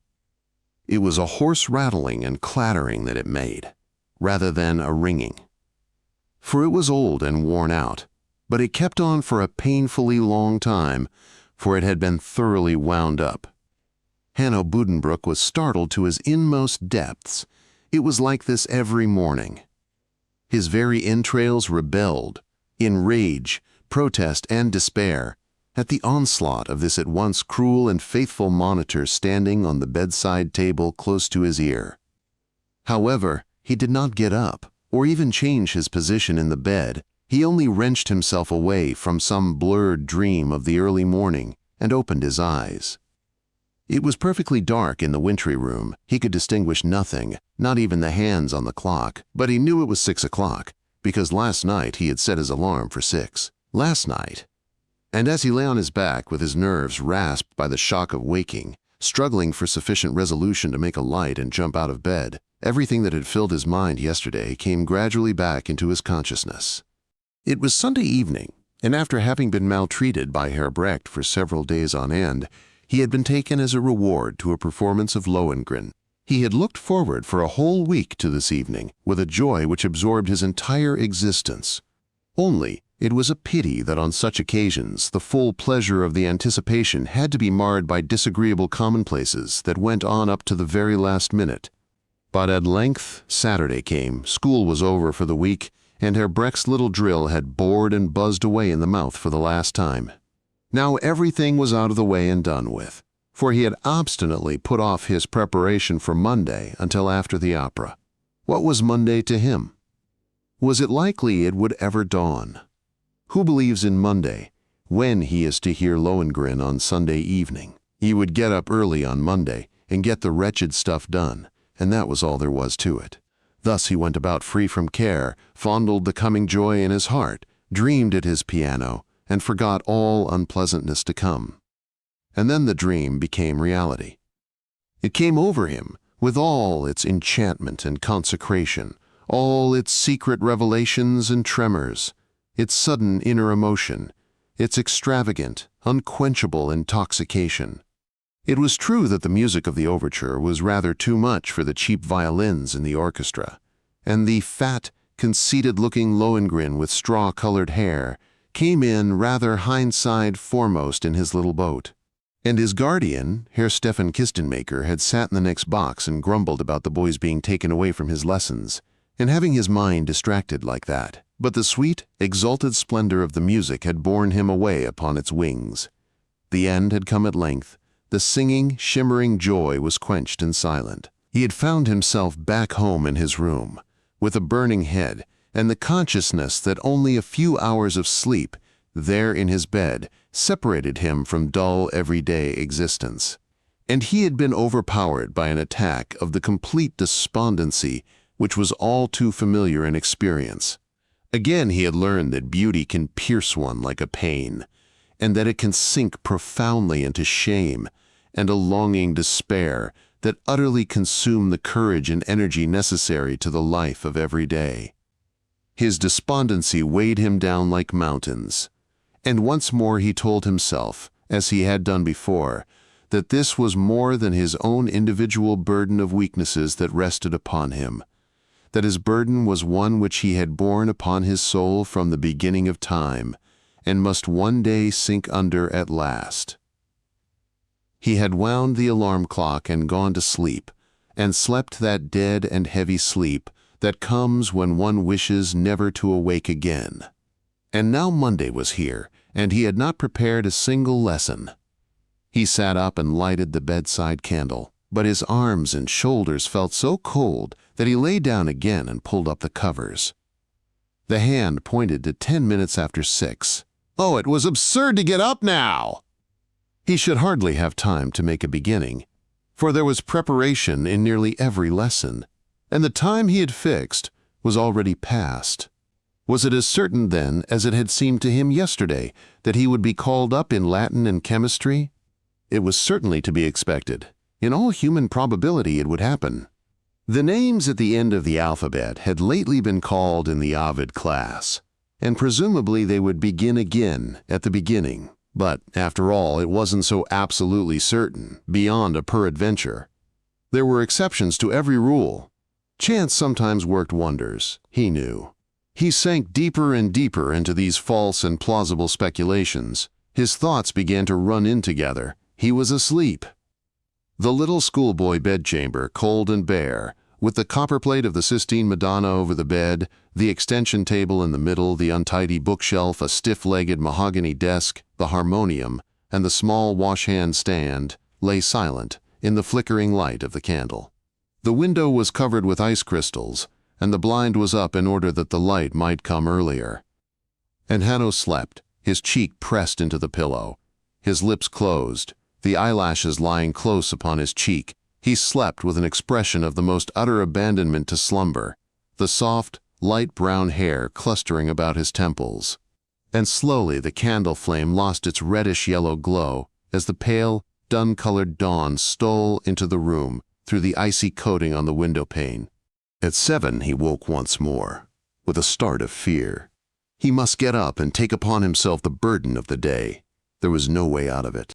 Only a short hour now remained before school would begin. Time pressed.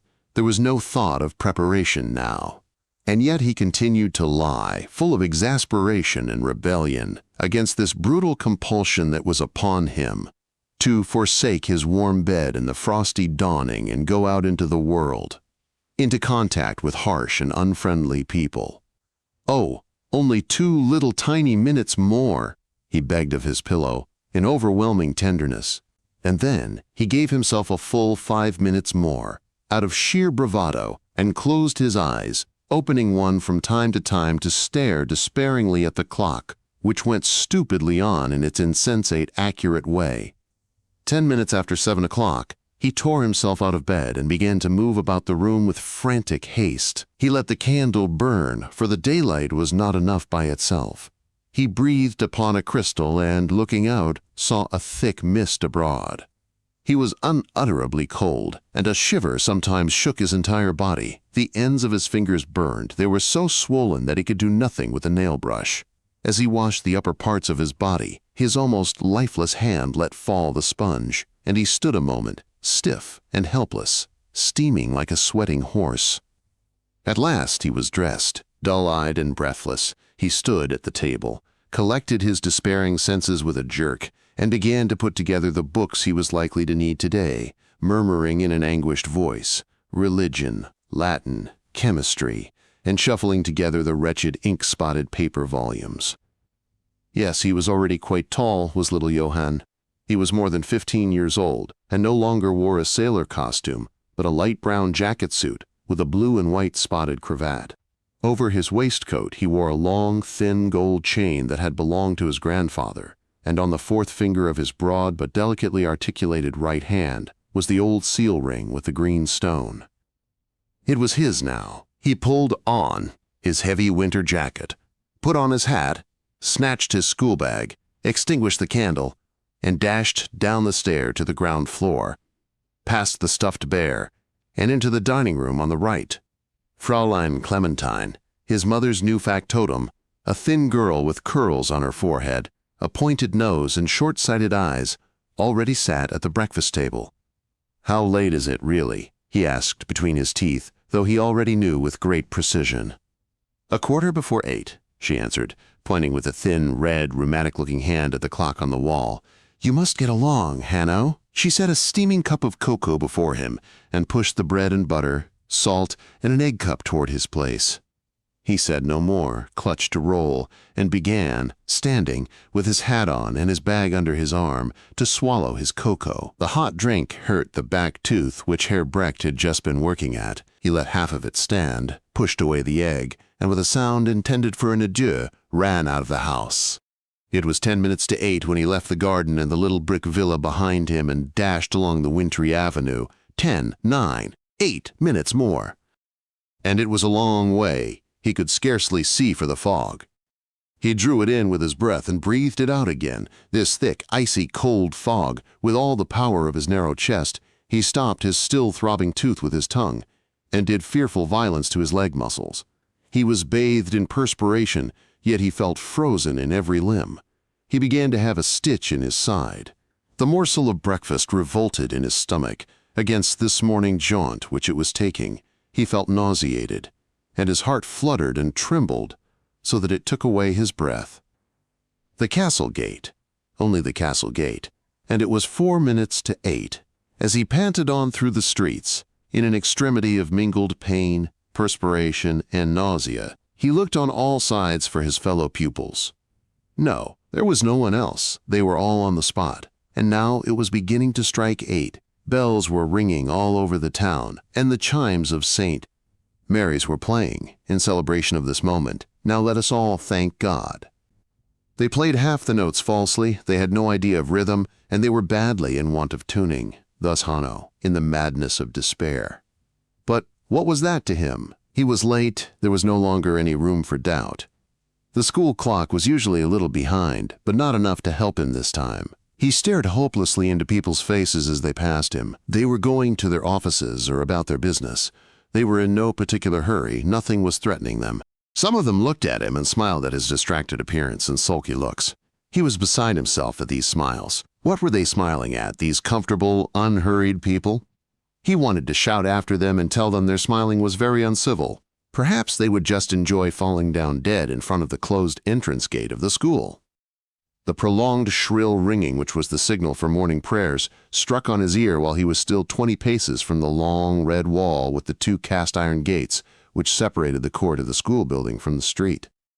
He felt that his legs had no more power to advance. He simply let his body fall forward. The legs moved willy-nilly to prevent his stumbling, and thus he staggered on and arrived at the gate just as the bell had ceased ringing. Herr Schlemiel, the porter, a heavy man with the face and rough beard of a laborer, was just about to close the gate.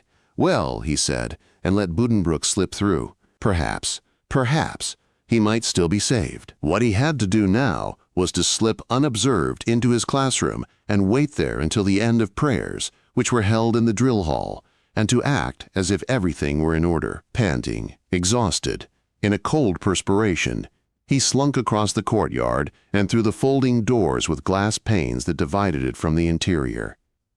Everything in the establishment was now new, clean, and adequate. The time had been ripe, and the gray, crumbling walls of the ancient monastic school had been leveled to the ground to make room for the spacious, airy, and imposing new building. The style of the whole had been preserved, and corridors and cloisters were still spanned by the fine old Gothic vaulting, but the lighting and heating arrangements, the ventilation of the classrooms, the comfort of the masters' rooms, the equipment of the halls for the teaching of chemistry, physics, and design, all this had been carried out on the most modern lines with respect to comfort and sanitation. The exhausted Hanno stuck close to the wall and kept his eyes open as he stole along. Heaven be praised, the corridors were empty. He heard distantly the hubbub made by the hosts of masters and pupils going into the drill hall to receive there a little spiritual strengthening for the labors of the week. But here everything was empty and still, and his road up the broad linoleum-covered stairs lay free. He stole up cautiously on his tiptoes, holding his breath, straining his ears for sounds from above. His classroom, the lower second of the Realschule, was in the first story, opposite the stairs, and the door was open. Crouched on the top step, he peered down the long corridor, on both sides of which were the entrances to the various classrooms, with porcelain signs above them. 3 rapid, noiseless steps forward, and he was in his own room. It was empty. The curtains of the 3 large windows were still drawn, and the gas was burning in the chandelier with a soft hissing noise. Green shades diffused the light over the 3 rows of desks. These desks each had room for 2 pupils. They were made of light-colored wood, and opposite them, in remote and edifying austerity, stood the master's platform with a blackboard behind it. A yellow wainscoting ran round the lower part of the wall, and above it, the bare, whitewashed surface was decorated with a few maps. A second blackboard stood on an easel by the master's chair. Hanno went to his place, which was nearly in the center of the room. He stuffed his bag into the desk, sank upon the hard seat, laid his arms on the sloping lid, and rested his head upon them. He had a sensation of unspeakable relief. The room was bare, hard, hateful, and ugly, and the burden of the whole threatening forenoon, with its numerous perils, lay before him. But for the moment he was safe, he had saved his skin, and could take things as they came. The first lesson, Herr Ballerstedt's class in religious instruction, was comparatively harmless. He could see, by the vibration of the little strips of paper over the ventilator next the ceiling, that warm air was streaming in, and the gas, too, did its share to heat the room. He could actually stretch out here and feel his stiffened limbs slowly thawing. The heat mounted to his head. It was very pleasant, but not quite healthful. It made his ears buzz and his eyes heavy. A sudden noise behind him made him start and turn around, and behold, from behind the last bench rose the head and shoulders of Kai, Count Malm. He crawled out, did this young man, got up, shook himself, slapped his hands together to get the dust off, and came up to Hanno with a beaming face. "Oh, it's you, Hanno," he said, "and I crawled back there because I took you for a piece of the faculty when you came in." His voice cracked as he spoke, because it was changing, which Hanno's had not yet begun to do. He had kept pace with Hanno in his growth, but his looks had not altered, and he still wore a dingy suit of no particular color, with a button or so missing and a big patch in the seat. His hands, too, were not quite clean, narrow and aristocratic-looking though they were, with long, slender fingers and tapering nails. But his brow was still pure as alabaster beneath the carelessly parted reddish-yellow hair that fell over it, and the glance of the sparkling blue eyes was as keen and as profound as ever. In fact, the contrast was even more striking between his neglected toilette and the racial purity of his face, with its delicate bony structure, slightly aquiline nose, and short upper lip, upon which the down was beginning to show. "Oh, Kai," said Hanno with a wry face, putting his hand to his heart, "how can you frighten me like that? What are you doing up here? Why are you hiding? Did you come late, too?" "Dear me, no," Kai said. "I've been here a long time. Though one doesn't much look forward to getting back to the old place when Monday morning comes round. You must know that yourself, old fellow." "No, I only stopped up here to have a little game. The deep one seems to be able to reconcile it with his religion to hunt people down to prayers. Well, I get behind him, and I manage to keep close behind his back whichever way he turns. The old mystic. So in the end he goes off, and I can stop up here. But what about you?" he said sympathetically, sitting down beside Hanno on the bench. "You had to run, didn't you? Poor old chap. You look perfectly worn out. Your hair is sticking to your forehead." He took a ruler from the table and carefully combed little Johann's hair with it. "You overslept, didn't you?" "Look," he interrupted himself, "here I am, sitting in the sacred seat of number 1. Adolf Tottenhaupt's place.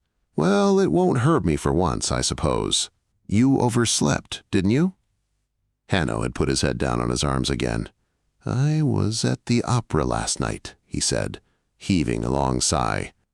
"Right, I'd forgot that. Well, was it beautiful?" He got no answer. "You are a lucky fellow after all," went on Kai perseveringly.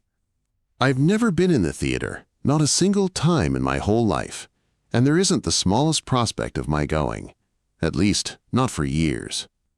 "If only one did not have to pay for it afterwards," said Hanno gloomily. "The headache next morning. Well, I know how that feels anyhow." Kai stooped and picked up his friend's coat and hat, which lay on the floor beside the bench, and carried them quietly out into the corridor. "Then I take for granted you haven't done the verses from the Metamorphoses?" he asked as he came back. "No," said Hanno. "Have you prepared for the geography test?" "I haven't done anything, and I don't know anything," said Hanno.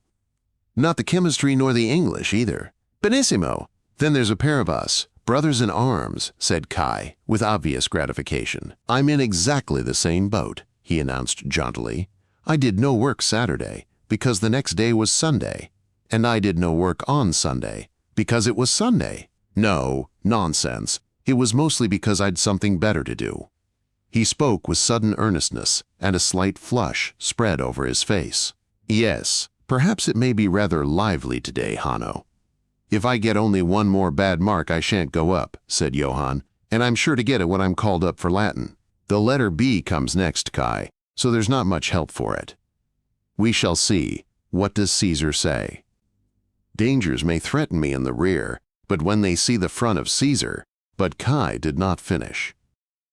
He was feeling rather out of sorts himself. He went to the platform and sat down in the master's chair, where he began to rock back and forth, scowling. Hanno still sat with his forehead resting on his arms, so they remained for a while in silence. Then, somewhere in the distance, a dull humming was heard which quickly swelled to a tumult of voices, approaching, imminent. "The mob," said Kai in an exasperated tone. "Goodness, how fast they got through. They haven't taken up 10 minutes of the period." He got down from the platform and went to the door to mingle with the incoming stream. Hanno, for his part, lifted up his head for a minute, screwed up his mouth, and remained seated. Stamping, shuffling, with a confusion of masculine voices, treble and falsetto, they flooded up the steps and over the corridor. The classroom suddenly became full of noise and movement. This was the lower second form of the real Schule, some 25 strong comrades of Hanno and Kai. They loitered to their places with their hands in their pockets or dangling their arms, sat down, and opened their Bibles. Some of the faces were pleasant, strong, and healthy. Others were doubtful or suspicious-looking. Here were tall, stout, lusty rascals who would soon go to sea or else begin a mercantile career, and who had no further interest in their school life, and small, ambitious lads, far ahead of their age, who were brilliant in subjects that could be got by heart. Adolf Totenhaupt was the head boy. He knew everything. In all his school career, he had never failed to answer a question. Part of his reputation was due to his silent, impassioned industry, but part was also due to the fact that the masters were careful not to ask him anything he might not know. It would have pained and mortified them and shaken their faith in human perfectibility to have Adolf Totenhaupt fail to answer. He had a head full of remarkable bumps to which his blond hair clung as smooth as glass, gray eyes with black rings beneath them, and long brown hands that stuck out beneath the too short sleeves of his neatly brushed jacket. He sat down next Hanno Buddenbrook with a mild, rather sly smile, and bade his neighbor good morning in the customary jargon, which reduced the greeting to a single, careless monosyllable. Then he began to employ himself silently with the class register, holding his pen in a way that was incomparably correct, with the slender fingers outstretched, while about him people yawned, laughed, conned their lessons, and chattered half aloud. After 2 minutes there were steps outside. The front rows of pupils rose, and some of those seated farther back followed their example. The rest scarcely interrupted what they were doing, as Herr Ballerstedt came into the room, hung his hat on the door, and betook himself to the platform. He was a man in the 40s, with a pleasant embonpoint, a large bald spot, a short beard, a rosy complexion, and a mingled expression of unctuousness and sensuality on his humid lips. He took out his notebook and turned over the leaves in silence, but as the order in the classroom left much to be desired, he lifted his head, stretched out his arm over the desk, and waved his flabby white fist a few times powerlessly in the air. His face grew slowly red, such a dark red that his beard looked pale yellow by contrast. He moved his lips and struggled spasmodically and fruitlessly for half a minute to speak, and finally brought out a single syllable, a short, suppressed grunt that sounded like, "Well." He still struggled after further expression, but in the end gave it up, returned to his notebook, calmed down, and became quite composed once more. This was Herr Ballerstedt's way. He had intended to be a priest, but on account of his tendency to stutter and his leaning toward the good things of life, he had become a pedagogue instead. He was a bachelor of some means, wore a small diamond on his finger, and was much given to eating and drinking. He was the head master who associated with his fellow masters only in working hours, and outside them he spent his time chiefly with the bachelor society of the town, yes, even with the officers of the garrison. He ate twice a day in the best hotel, and was a member of the club. If he met any of his elder pupils in the streets, late at night or at 2 or 3 o'clock in the morning, he would puff up the way he did in the classroom, fetch out a good morning, and let the matter rest there on both sides. From this master, Hanno Buddenbrook had nothing to fear, and was almost never called up by him. Herr Ballerstedt had been too often associated with Hanno's Uncle Christian in all too purely human affairs to make him inclined to conflict with Johann in an official capacity. "Well," he said, looked about him once more, waved his flabby fist with a diamond upon it, and glanced into his notebook. "Perlman, the synopsis." Somewhere in the class, uprose Perlman. One could hardly see that he had risen. He was one of the small and forward ones. "The synopsis," he said, softly and politely, craning his neck forward with a nervous smile. "The book of Job falls into 3 sections. First, the condition of Job before he fell under the chastening of the Lord, chapter 1, verses 1 to 6. Second, the chastening itself and its consequences, chapter. "Right, Perlman," interrupted Herr Ballerstedt, touched by so much modesty and obligingness. He put down a good mark in his book. "Continue, Heinrici." Heinrici was one of the tall rascals who gave themselves no trouble over anything. He shoved the knife he had been playing with into his pocket and got up noisily, with his lower lip hanging and coughing in a gruff voice. Nobody was pleased to have him called up after the gentle Perlman. The pupils sat drowsing in the warm room, some of them half asleep, soothed by the purring sound of the gas. They were all tired. After the holiday, they had all crawled out of warm beds that morning with their teeth chattering, groaning in spirit. And they would have preferred to have the gentle Perlman drone on for the remainder of the period. Heinrici was almost sure to make trouble. "I wasn't here when we had this," he said, none too respectfully. Herr Ballerstedt puffed himself up, waved his fist, struggled to speak, and stared young Heinrici in the face with his eyebrows raised. His head shook with the effort he made, but he finally managed to bring out a "well," and the spell was broken. He went on with perfect fluency. "There's never any work to be got out of you, and you always have an excuse ready, Heinrici. If you were ill the last time, you could have had help in that part. Besides, if the first part dealt with the condition before the tribulation, and the second part with the tribulation itself, you could have told by counting on your fingers that the third part must deal with the condition after the tribulation. But you have no application or interest whatever. You are not only a poor creature, but you are always ready to excuse and defend your mistakes.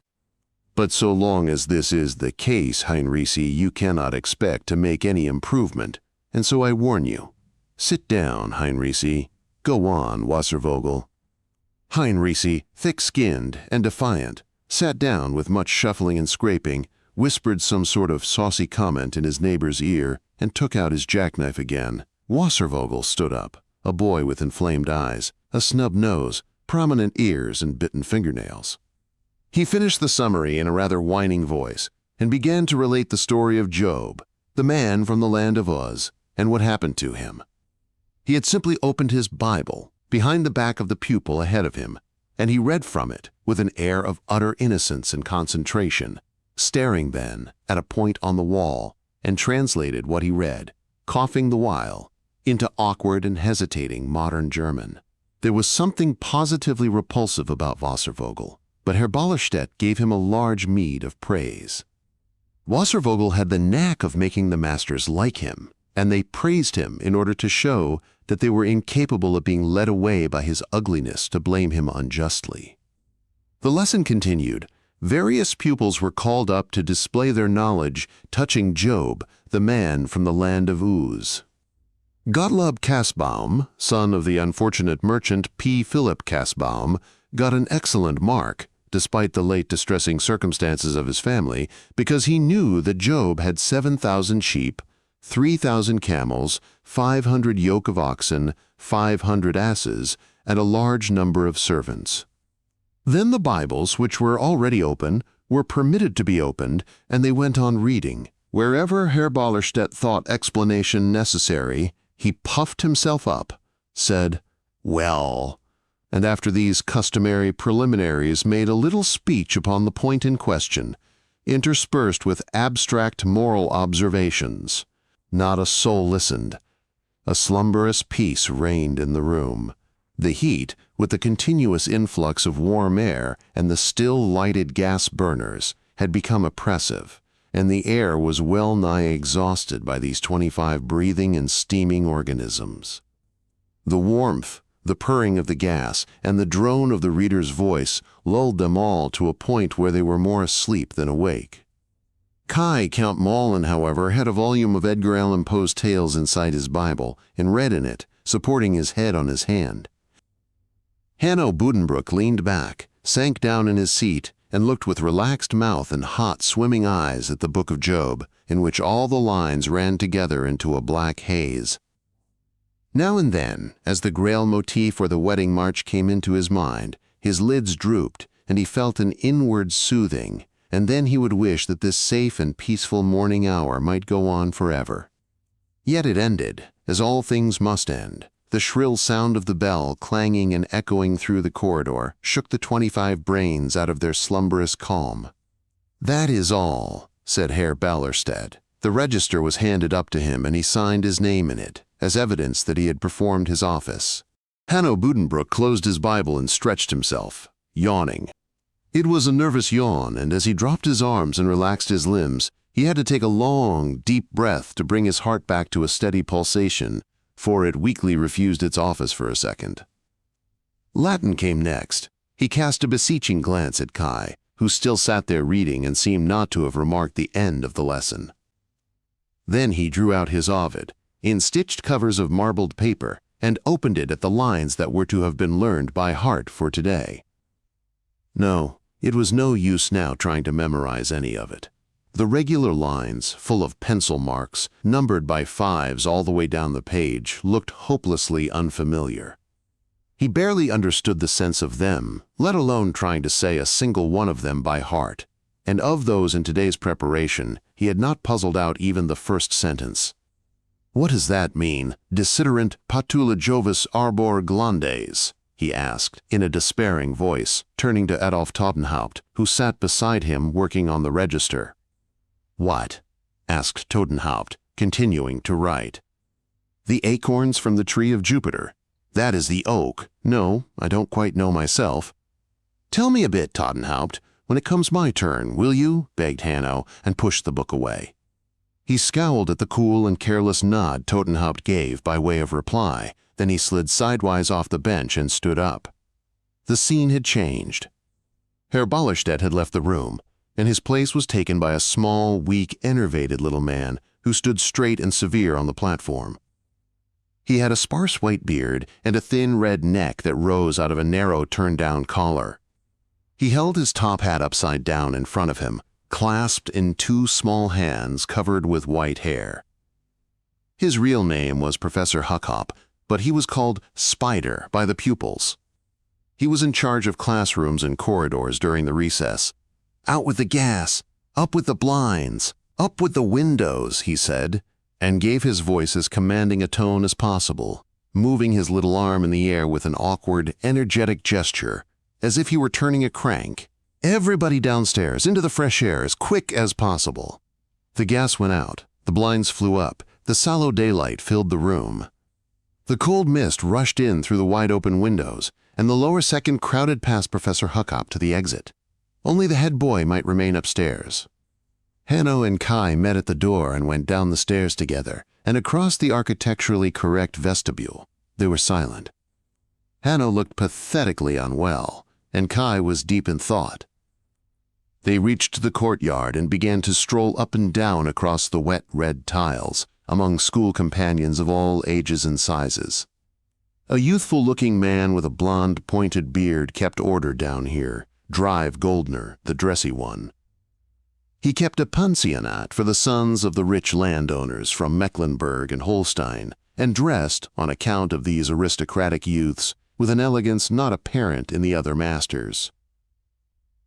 He wore silk cravats, a dandified coat, and pale-colored trousers fastened down with straps under the soles of his boots, and used perfumed handkerchiefs with colored borders. He came of rather simple people, and all this elegance was not very becoming. His huge feet, for example, looked absurd in the pointed buttoned boots he wore.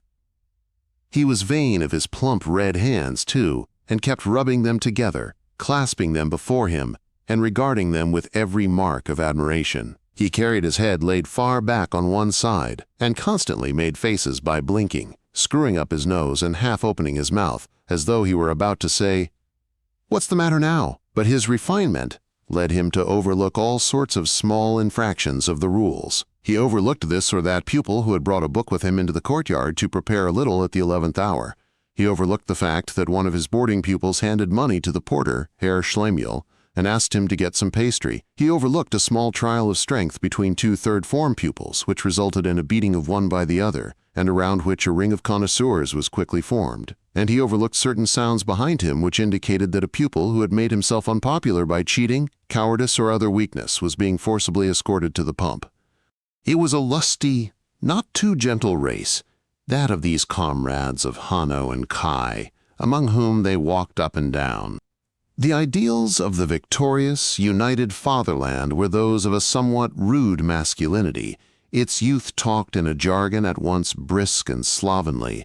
The most despised vices were softness and dandyism, the most admired virtues those displayed by prowess in drinking and smoking, bodily strength and skill in athletics. Whoever went out with his coat collar turned up incurred a visit to the pump, while he who let himself be seen in the streets with a walking stick must expect a public and ignominious correction administered in the drill hall. Hanno's and Kai's conversation was in striking contrast to that which went on around them among their fellows. This friendship had been recognized in the school for a long time. The masters suffered it grudgingly, suspecting that it meant disaffection and future trouble. The pupils could not understand it, but had settled down to regarding it with a sort of embarrassed dislike, and to thinking of the two friends as outlaws and eccentrics who must be left to their own devices. They recognized, it is true, the wildness and insubordination of Kai, Count Malm, and respected him accordingly.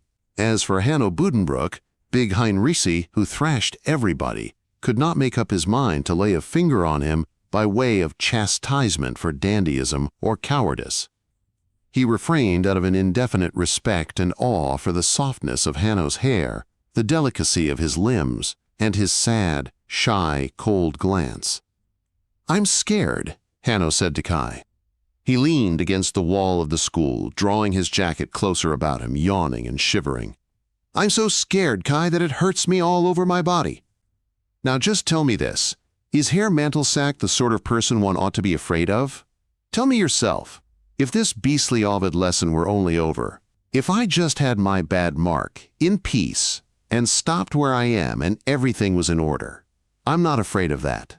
It is the row that goes beforehand that I hate." Kai was still deep in thought. "This Roderick Usher is the most remarkable character ever conceived," he said suddenly and abruptly. "I have read the whole lesson hour. If ever I could write a tale like that." Kai was absorbed in his writing.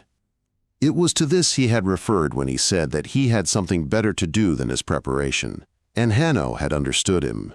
Attempts at composition had developed out of his old propensity for inventing tales, and he had lately completed a composition in the form of a fantastic fairy tale, a narrative of symbolic adventure which went forward in the depths of the earth among glowing metals and mysterious fires, and at the same time in the souls of men, a tale in which the primeval forces of nature and of the soul were interchanged and mingled, transformed and refined, the whole conceived and written in a vein of extravagant and even sentimental symbolism, fervid with passion and love.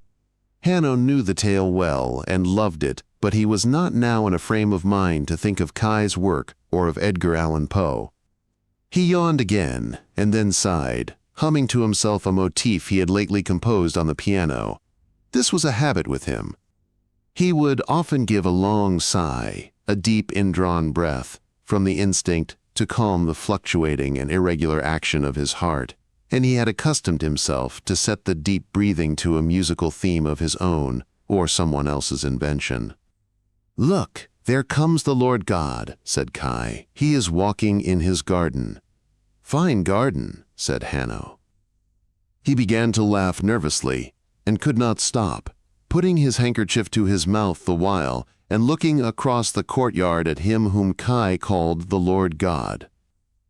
This was Director Wulicke, the head of the school, who had appeared in the courtyard, an extremely tall man with a slouch hat, a short, heavy beard, a prominent abdomen, trousers that were far too short, and very dirty funnel-shaped cuffs.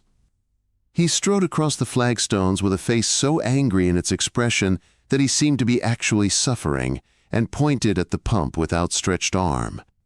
The water was running.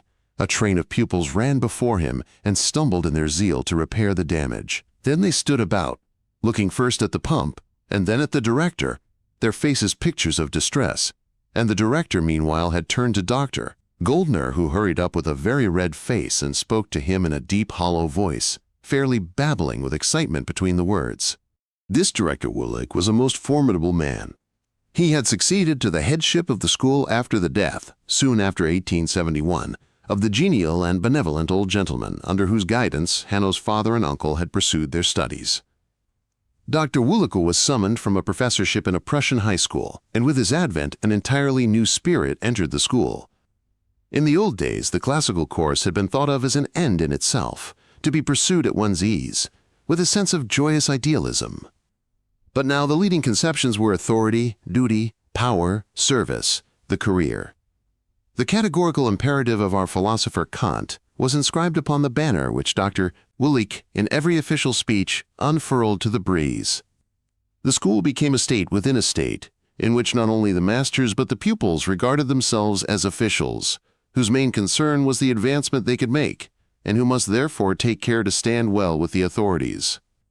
Soon after the new director was installed in his office, the tearing down of the old school began, and the new one was built up on the most approved hygienic and aesthetic principles, and everything went swimmingly. But it remained an open question whether the old school, as an institution, with its smaller endowment of modern comfort and its larger share of gay good nature, courage, charm, and good feeling, had not been more blessed and blessing than the new. As for Dr. Willich himself personally, he had all the awful mystery, duplicity, obstinacy, and jealousy of the Old Testament God. He was as frightful in his smiles as in his anger. The result of the enormous authority that lay in his hands was that he grew more and more arbitrary and moody. He was even capable of making a joke and then visiting with his wrath anybody who dared to laugh. Not one of his trembling creatures knew how to act before him. They found it safest to honor him in the dust, and to protect themselves by a frantic abasement from the fate of being whirled up in the cloud of his wrath and crushed forever under the weight of his righteous displeasure.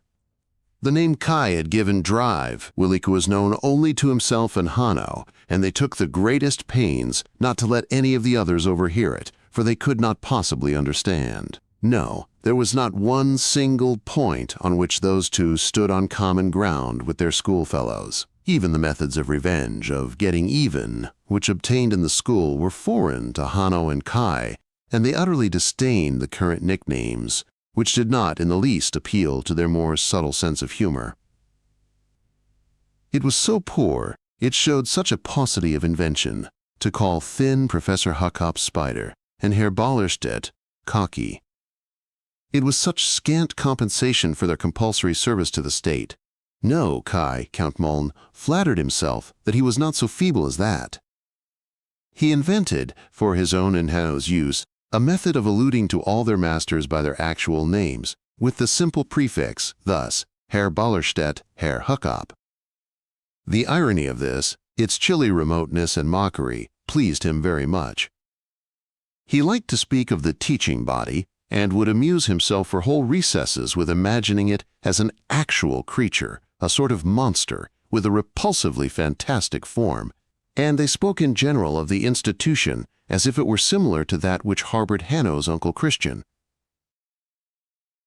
Kai's mood improved at sight of the Lord God, who still pervaded the playground and put everybody in a pallid fright by pointing, with fearful rumblings, to the wrapping papers from the luncheons which strewed the courtyard.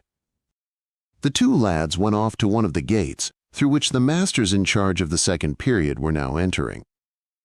Kai began to make bows of exaggerated respect before the red-eyed, pale, shabby-looking seminarists, who crossed over to go to their 6th and 7th form pupils in the back court.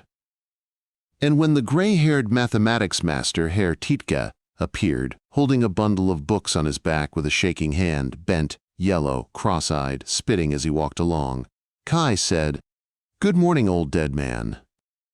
He said this in a loud voice and gazed straight up into the air with his bright, sharp gaze. Then the bell clanged loudly, and the pupils began to stream through the entrances into the building. Hanno could not stop laughing. He was still laughing so hard on the stairs that his classmates looked at him and Kai with wonder and cold hostility, and even with a slight disgust at such frivolity. There was a sudden hush in the classroom, and everybody stood up as Herr Professor Mantelsack entered. He was the Professor Ordinarius, for whom it was usual to show respect. He pulled the door to after him, bowed, craned his neck to see if all the class were standing up, hung his hat on its nail, and went quickly to the platform, moving his head rapidly up and down as he went. He took his place and stood for a while looking out the window and, running his forefinger, with a large seal ring on it, around inside his collar. He was a man of medium size, with thin gray hair, a curled Olympian beard, and short-sighted, prominent sapphire blue eyes gleaming behind his spectacles. He was dressed in an open frock coat of soft gray material, which he habitually settled at the waist with his short-fingered, wrinkled hand. His trousers were, like all the other masters, even the elegant Drive Goldeners, far too short, and showed the legs of a pair of very broad and shiny boots. He turned sharply away from the window and gave vent to a little good-natured sigh, smiling familiarly at several pupils. His mood was obviously good, and a wave of relief ran through the classroom. So much, everything in fact, depended on whether Drive Mantelsack was in a good mood. For the whole form was aware that he gave way to the feeling of the moment, whatever that might happen to be, without the slightest restraint. He was most extraordinarily, boundlessly, naively unjust, and his favor was as inconstant as that of fortune herself. He had always a few favorites, 2 or 3, whom he called by their given names, and these lived in paradise.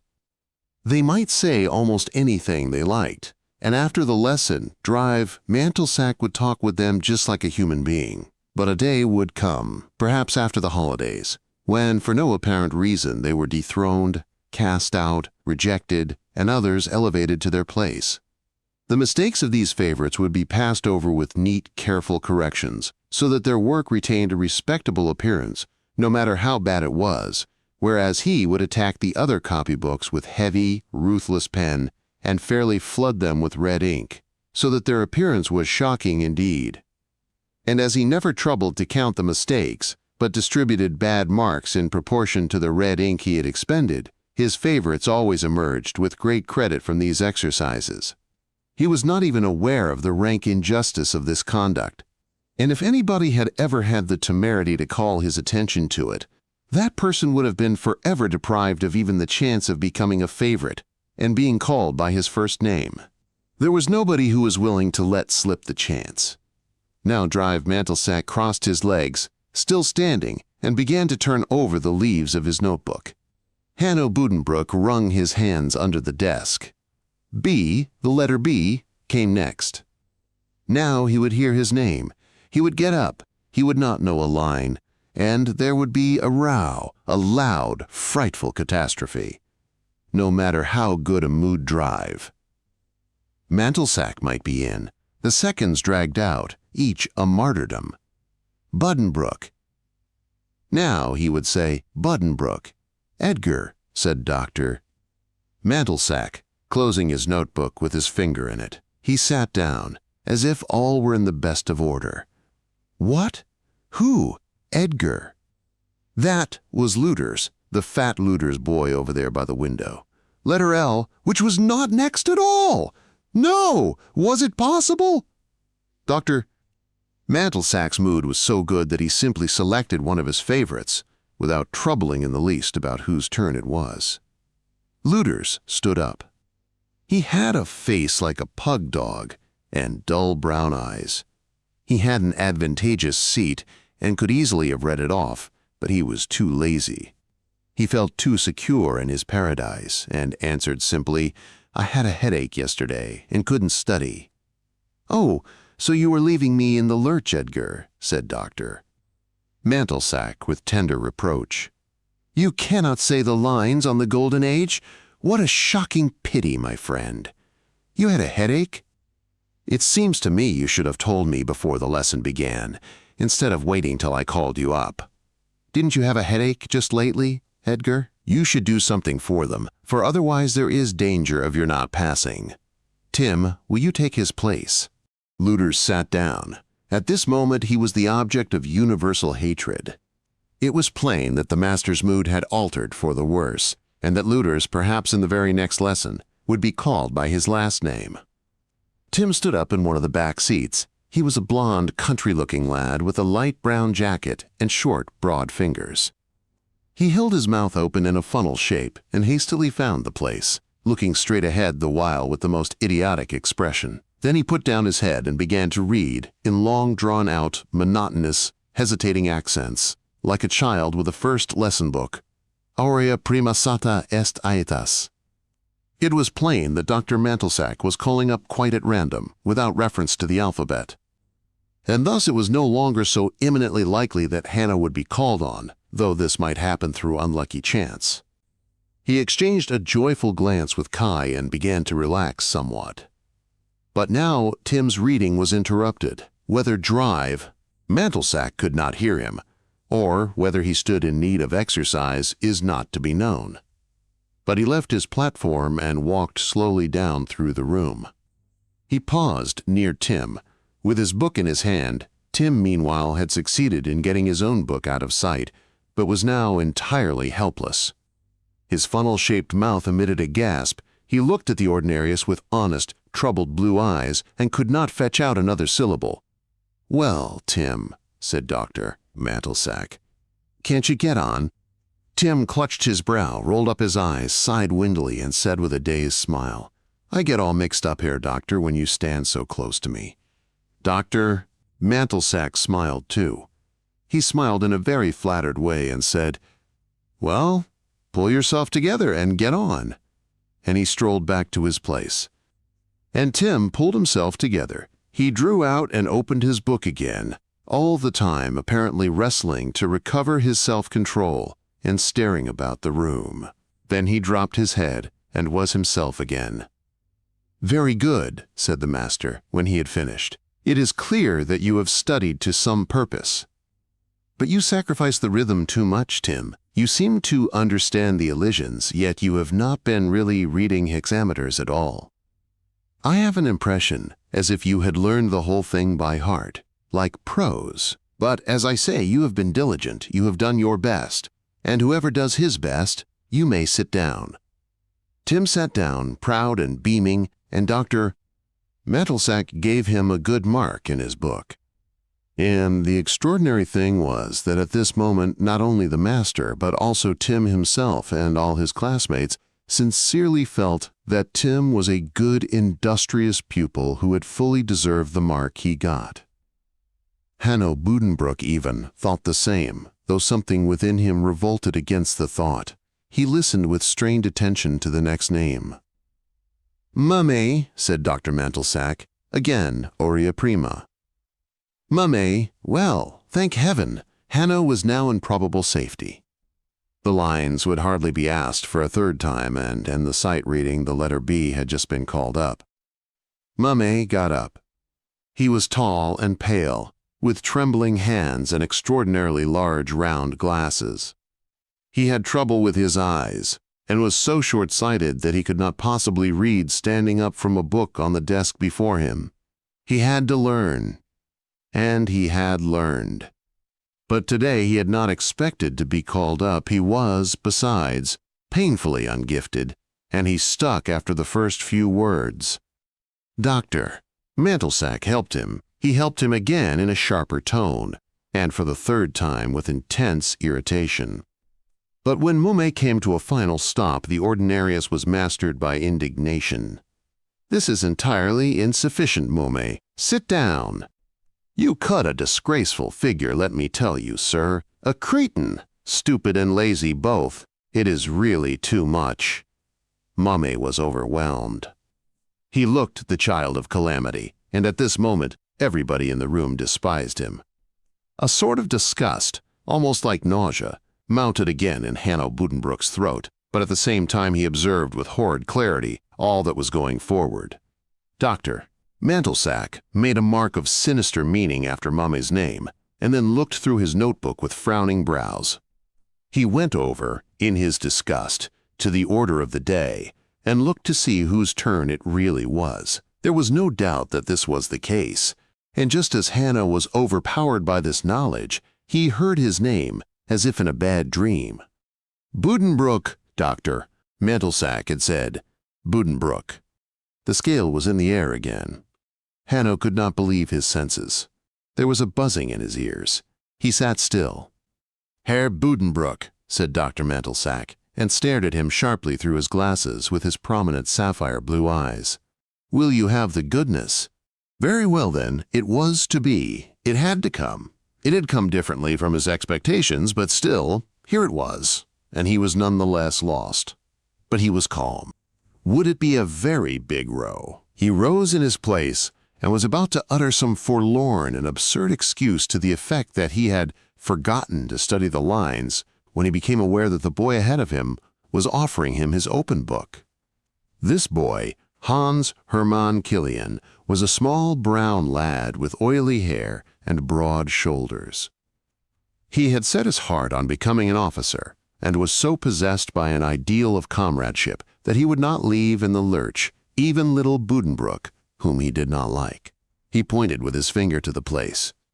Hanno gazed down upon it and began to read. With trembling voice, his face working, he read of the golden age, when truth and justice flourished of their own free will, without laws or compulsions. Punishment and fear did not exist, he said in Latin. No threats were graven upon the bronze tablets, nor did those who came to petition fear the countenance of the judges. Ellipsis quote, he read in fear and trembling, read with design badly and disjointedly, purposely omitted some of the elisions that were marked with pencil in Killian's book, made mistakes in the lines, progressed with apparent difficulty, and constantly expected the master to discover the fraud and pounce upon him. The guilty satisfaction of seeing the open book in front of him gave him a pricking sensation in his skin, but at the same time he had such a feeling of disgust that he intentionally deceived as badly as possible, simply to make the deceit seem less vulgar to himself. He came to the end, and a pause ensued, during which he did not dare look up. He felt convinced that Dr. Mantelsack had seen all, and his lips were perfectly white. But at length the master sighed and said, "Oh, Buddenbrook, Cetaceus, you will permit me the classical thou for this once. Do you know what you have done? You have conducted yourself like a vandal, a barbarian. You are a humorist, Buddenbrook. I can see that by your face. If I ask myself whether you have been coughing or whether you have been reciting this noble verse, I should incline to the former. Tim showed small feeling for rhythm, but compared to you he is a genius, a rhapsodist. Sit down, unhappy wretch. You have studied the lines, I cannot deny it, and I am constrained to give you a good mark. You have probably done your best. But tell me, have I not been told that you are musical, that you play the piano? How is it possible? Well, very well, sit down. You have worked hard, that must suffice." He put a good mark down in his book, and Hanno Buddenbrook took his seat. He felt as Tim, the rhapsodist, had felt before him, that he really deserved the praise which Dr. Mantelsack gave him. Yes, at the moment he was of the opinion that he was, if rather a dull, yet an industrious pupil, who had come off with honor, comparatively speaking. He was conscious that all his schoolmates, not excepting Hans Hermann Killian, had the same view, yet he felt at the same time somewhat nauseated. Pale, trembling, too exhausted to think about what had happened, he closed his eyes and sank back in lethargy. Dr. Mantelsack, however, went on with the lesson. He came to the verses that were to have been prepared for today, and called up Peterson. Peterson rose, fresh, lively, sanguine, in a stout attitude, ready for the fray. Yet today, even today, was destined to see his fall. Yes, the lesson hour was not to pass without a catastrophe far worse than that which had befallen the hapless, short-sighted Mummy. Peterson translated, glancing now and then at the other page of his book, which should have had nothing on it. He did it quite cleverly. He acted as though something there distracted him, a speck of dust, perhaps, which he brushed with his hand or tried to blow away. And yet, there followed the catastrophe. Dr. Mantelsack made a sudden, violent movement, which was responded to on Peterson's part by a similar movement. And in the same moment the master left his seat, dashed headlong down from his platform, and approached Peterson with long, impetuous strides. "You have a crib in your book," he said as he came up. "A crib? No," stammered Peterson. He was a charming lad, with a great wave of blonde hair on his forehead and lovely blue eyes which now flickered in a frightened way. "You have no crib in your book?" "A crib, Herr Doctor? No, really, I haven't. You are mistaken. You are accusing me falsely." Peterson betrayed himself by the unnatural correctness of his language, which he used in order to intimidate the master. "I am not deceiving you," he repeated, in the greatness of his need. "I have always been honorable, my whole life long." But Drive Mantelsack was all too certain of the painful fact. "Give me your book," he said coldly. Peterson clung to his book. He raised it up in both hands and went on protesting. He stammered. His tongue grew thick. "Believe me, Herr Doctor, there is nothing in the book. I have no crib. I have not deceived you. I have always been honorable." "Give me your book," repeated the master, stamping his foot. Then Peterson collapsed, and his face grew gray. "Very well," said he, and delivered up his book. "Here it is. Yes, there is a crib in it." "You can see for yourself. There it is. But I haven't used it," he suddenly shrieked, quite at random. "Doctor." Mantelsack ignored this idiotic lie, which was rooted in despair.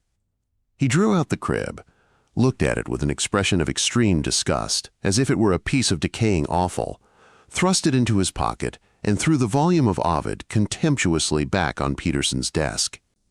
"Give me the class register," he said in a hollow voice. Adolf Tottenhaupt dutifully fetched it, and Peterson received a mark for dishonesty, which effectually demolished his chances of being sent up at Easter. "You are the shame of the class," said Dr. Mantelsack. Peterson sat down. He was condemned. His neighbor avoided contact with him. Everyone looked at him with a mixture of pity, aversion, and disgust. He had fallen, utterly and completely, because he had been found out. There was but one opinion as to Peterson, and that was that he was, in very truth, the shame of the class. They recognized and accepted his fall, as they had the rise of Tim and Buddenbrook and the unhappy mummy's mischance. And Peterson did too.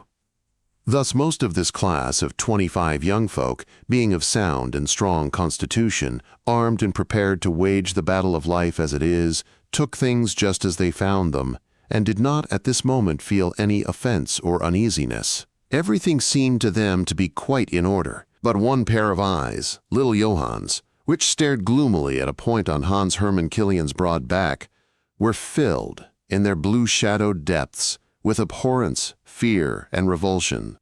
The lesson went on. Dr. Mantelsack called on somebody, anybody. He had lost all desire to test anyone. And after Adolf Tottenhaupt, another pupil, who was but moderately prepared, and did not even know what patula Jovis arbore meant, had been called on, Buddenbrook had to say it. He said it in a low voice, without looking up, because Drive Mantelsack asked him, and he received a nod of the head for the answer. And now that the performance of the pupils was over, the lesson had lost all interest. Dr. Mantelsack had one of the best scholars read at his own sweet will, and listened just as little as the 24 others, who began to get ready for the next class. This one was finished, in effect. No one could be marked on it, nor his interest or industry judged. And the bell would soon ring. It did ring. It rang for Hanno, and he had received a nod of approbation. Thus it was. "Well," said Kai to Hanno, as they walked down the Gothic corridor with their classmates, to go to the chemistry class, "what do you say now about the brow of Caesar? You had wonderful luck." "I feel sick, Kai," said little Johann. "I don't like that kind of luck. It makes me sick." Kai knew he would have felt the same in Hanno's place. The chemistry hall was a vaulted chamber like an amphitheater, with benches rising in tiers, a long table for the experiments, and 2 glass cases of files. The air in the classroom had grown very hot and heavy again, but here it was saturated with an odor of sulfuretted hydrogen from a just completed experiment and smelled abominable. Kai flung up the window and then stole Adolf Totenhaupt's copybook and began in great haste to copy down the lesson for the day. Hanno and several others did the same.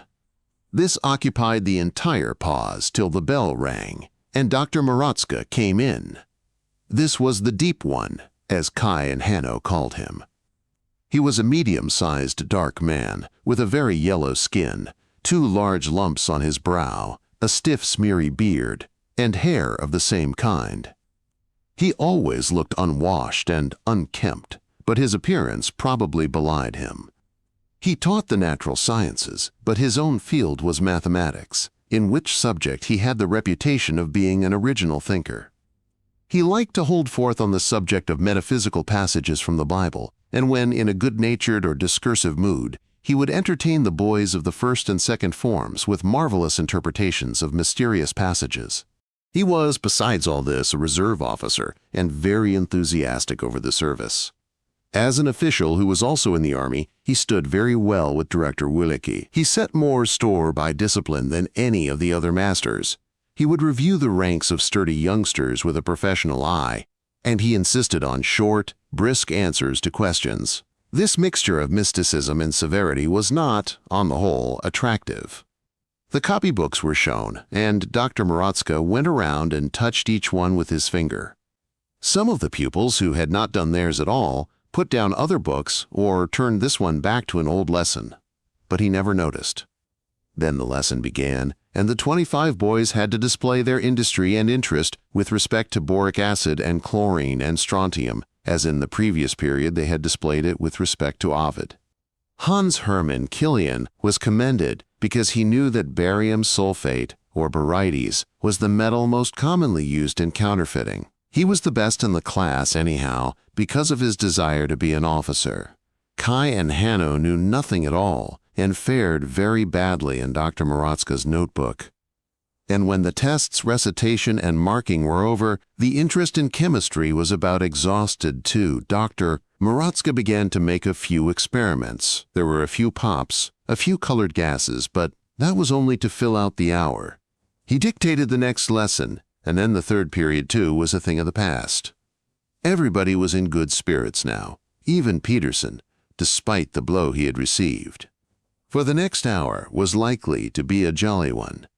Not a soul felt any qualms before it, and it even promised occasion for entertainment and mischief. This was English, with candidate Moderson, a young philologian who had been for a few weeks on trial in the faculty, or, as Kai Count Muln put it, he was filling a limited engagement with the company. There was little prospect, however, of his being re-engaged. His classes were much too entertaining. Some of the form remained in the chemistry hall, others went up to the classroom. Nobody needed to go down and freeze in the courtyard, because Herr Moderson was in charge up in the corridors, and he never dared send anyone down. Moreover, there were preparations to be made for his reception. The room did not become in the least quieter when it rang for the 4th hour. Everybody chattered and laughed and prepared to see some fun. Count Muln, his head in his hands, went on reading Roderick Usher. Hanno was audience. Some of the boys imitated the voices of animals. There was the shrill crowing of a cock, and Wasservogel in the back row grunted like a pig without anybody's being able to see that the noise came from his inside. On the blackboard was a huge chalk drawing, a caricature with squinting eyes, drawn by Tim the Rhapsodist. And when Herr Moderson entered, he could not shut the door, even with the most violent efforts, because there was a thick fir cone in the crack.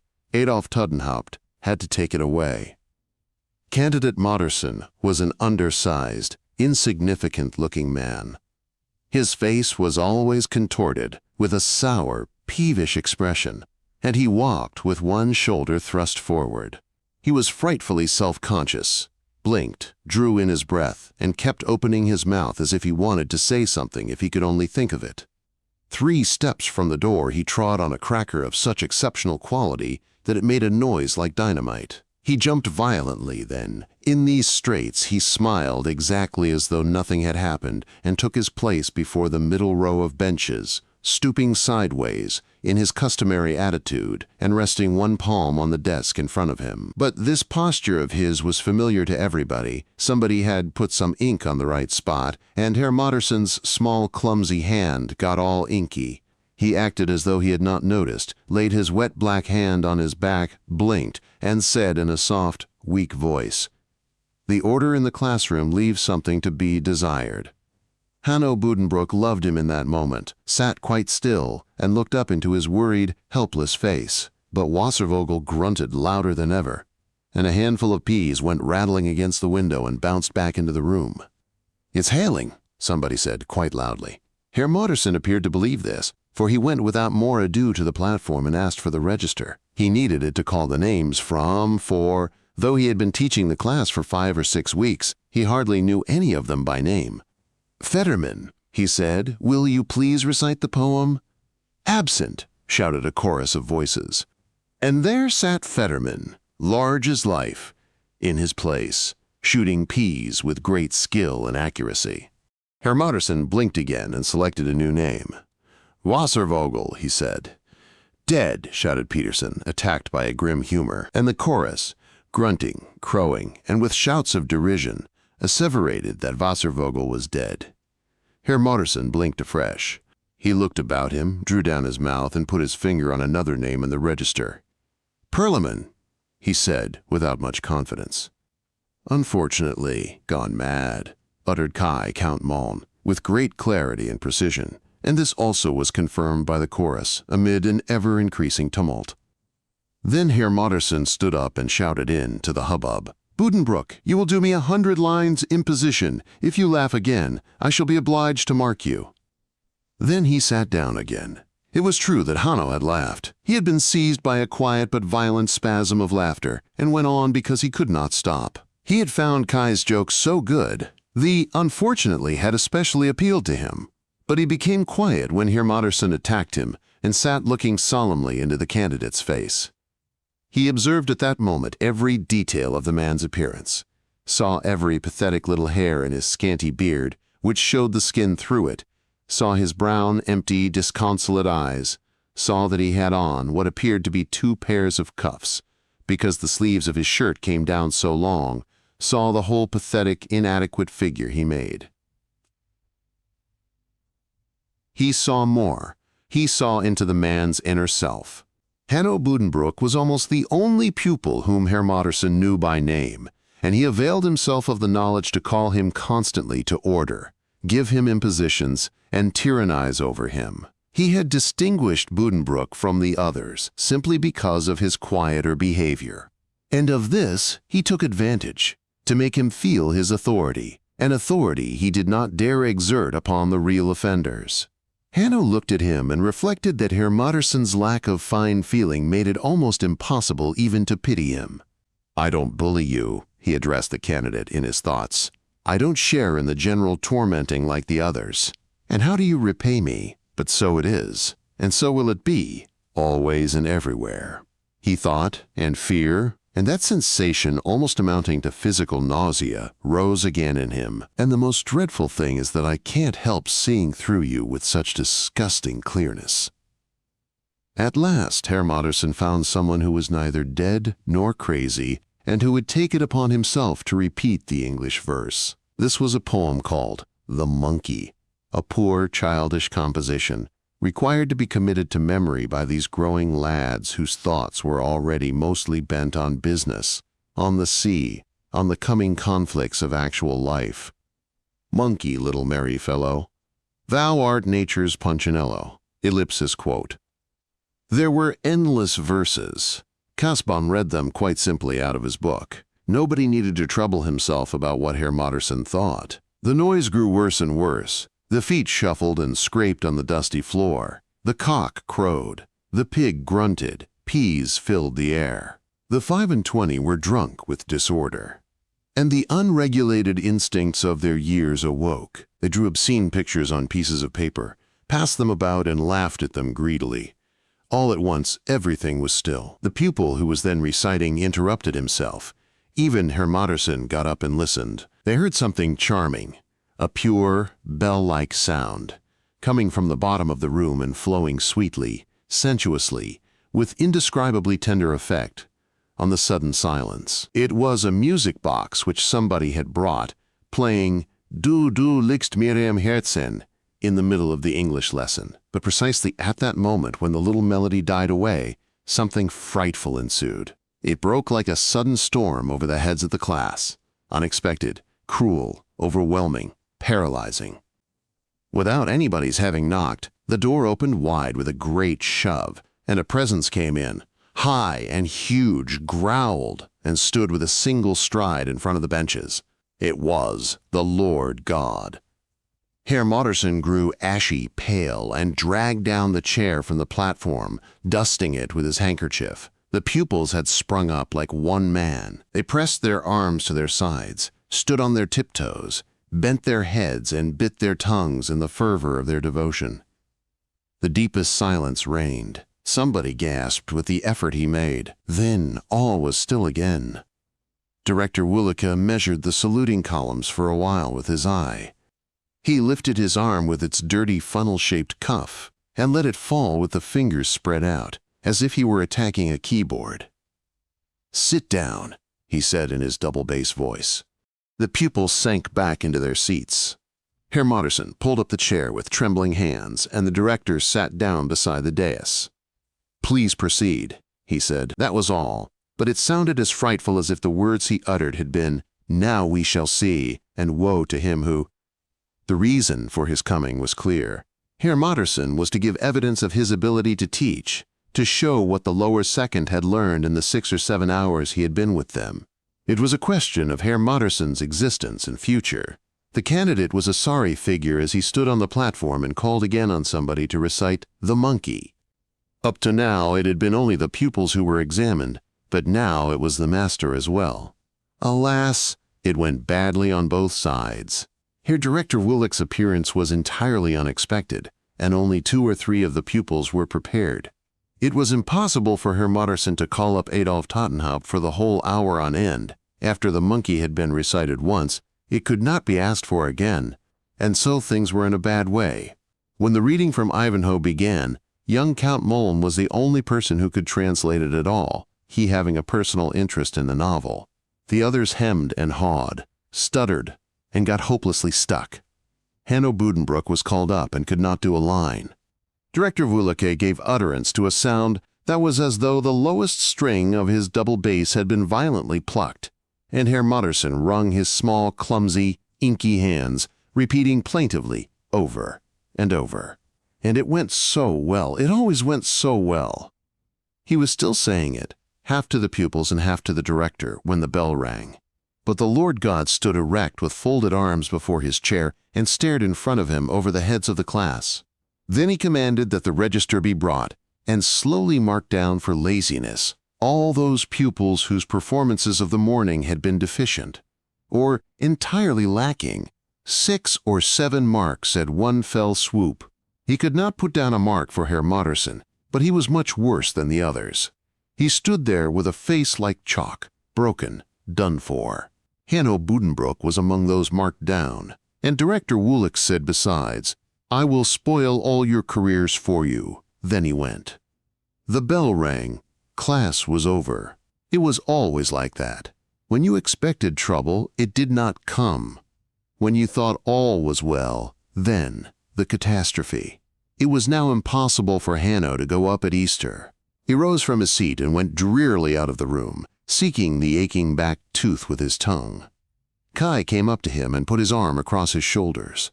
Together they walked down to the courtyard, among the crowd of excited comrades, all of whom were discussing the extraordinary event. He looked with loving anxiety into Hanno's face and said, "Please forgive Hanno for translating. It would have been better to keep still and get a mark. It's so cheap." "Didn't I say what Petula Jovis Arbor meant?" answered Hanno. "Don't mind, Kai. That doesn't matter. One just mustn't mind." I suppose that's true. Well, the Lord God is going to ruin your career. You may as well resign yourself, Hanno, because if it is his inscrutable will, career, what a lovely word career is. Herr Moderson's career is spoiled too. He will never get to be a master, poor chap. There are assistant masters, you may know, and there are headmasters, but never by any chance a plain master. This is a mystery not to be revealed to youthful minds. It is only intended for grown-ups and persons of mature experience. An ordinary intelligence might say that either one is a master or one is not. I might go up to the Lord God or Herr Morotzka and explain this to him. But what would be the result? They would consider it an insult, and I should be punished for insubordination, all for having discovered for them a much higher significance in their calling than they themselves were aware of. No, let's not talk about them. They're all thick-skinned brutes. They walked about the court. Kai made jokes to help Hanno forget his bad mark, and Hanno listened and enjoyed. Look, here is a door, an outer door. It is open, and outside there is the street. How would it be if we were to go out and take a little walk? It is recess, and we have still 6 minutes. We could easily be back in time. But it is perfectly impossible. You see what I mean? Here is the door. It is open, there is no grating, there is nothing whatever, to prevent us. And yet it is impossible for us to step outside for even a second. It is even impossible for us to think of doing so. Well, let's not think of it then. Let's take another example. We don't say, for instance, that it is nearly 12:30. No, we say, it's nearly time for the geography period. You see? Now I ask, is this any sort of a life to lead? Everything is wrong. Oh Lord, if the institution would just once let us out of her loving embrace. Well, and what then? No, Kai, we should just have to do something then. Here, at least, we are taken care of. Since my father died, Herr Stefan Kistenmaker and Pastor Pringsheim have taken over the business of asking me every day what I want to be. I don't know. I can't answer. I can't be anything. I'm afraid of everything. How can anybody talk so dismally? What about your music? What about my music, Kai? There is nothing to it. Shall I travel round and give concerts? In the first place, they wouldn't let me, and in the second place, I should never really know enough. I can play very little. I can only improvise a little when I am alone. And then, the traveling about must be dreadful, I imagine. It is different with you. You have more courage. You go about laughing at it all. You have something to set against it. You want to write, to tell wonderful stories. Well, that is something. You will surely become famous, you are so clever. The thing is, you are so much livelier. Sometimes in class we look at each other, the way we did when Peterson got marked, because he read out of a crib, when all the rest of us did the same. The same thought is in both our minds, but you know how to make a face and let it pass. I can't. I get so tired of things. I'd like to sleep and never wake up. I'd like to die, Kai. No, I am no good. I can't want anything. I don't even want to be famous. I'm afraid of it, just as much as if it were a wrong thing to do. Nothing can come of me.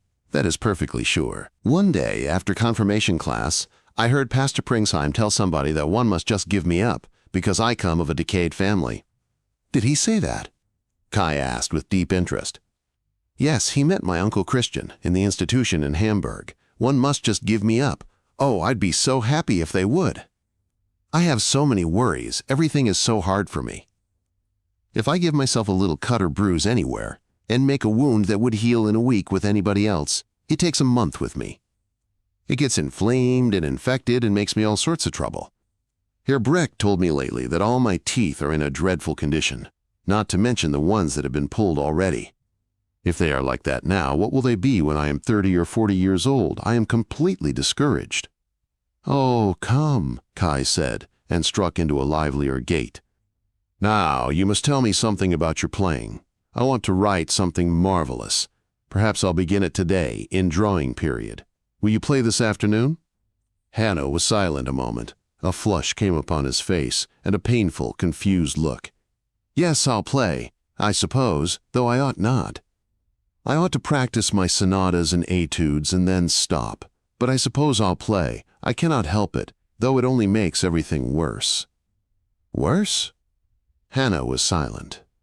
"I know what you mean," said Kai after a bit, and then neither of the lads spoke again.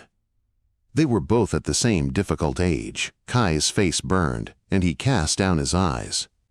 Hanno looked pale and serious. His eyes had clouded over, and he kept giving sideways glances. Then the bell rang, and they went up.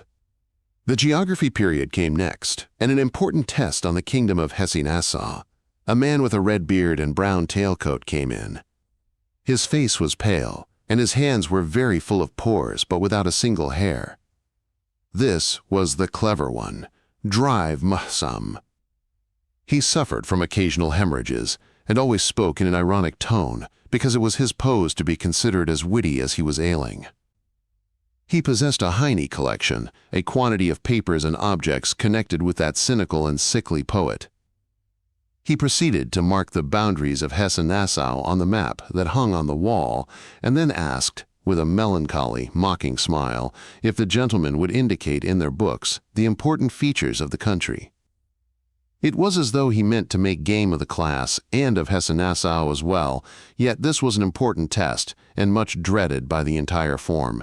Hanno Buddenbrooks knew next to nothing about Hesse-Nassau. He tried to look on Adolf Todtenhaupt's book, but Heinrich Heine, who had a penetrating observation despite his suffering melancholy air, pounced on him at once and said, "Herr Buddenbrooks, I am tempted to ask you to close your book, but that I suspect you would be glad to have me do so. Go on with your work." The remark contained two witticisms. First, that Dr. Mahsam addressed Hanno as Herr Buddenbrooks, and second, that about the copybook. Hanno continued to brood over his book, and handed it in almost empty when he went out with Kai. The difficulties were now over with for the day. The fortunate ones who had come through without marks had light and easy consciences, and life seemed like play to them as they betook themselves to the large, well-lighted room where they might sit and draw under the supervision of Herr Dragemüller. Plaster casts from the antique stood about the room, and there was a great cupboard containing divers pieces of wood and doll furniture which served as models. Herr Dragemüller was a thick-set man with a full round beard and a smooth, cheap brown wig which stood out in the back of the neck and betrayed itself. He possessed two wigs, one with longer hair, the other was shorter. If he had had his beard cut, he would don the shorter wig as well. He was a man with some droll peculiarities of speech. For instance, he called a lead pencil a lead. He gave out an oily alcoholic odor, and it was said of him that he drank petroleum. It always delighted him to have an opportunity to take a class in something besides drawing. On such occasions he would lecture on the policy of Bismarck, accompanying himself with impressive spiral gestures from his nose to his shoulder. Social democracy was his bugbear. He spoke of it with fear and loathing.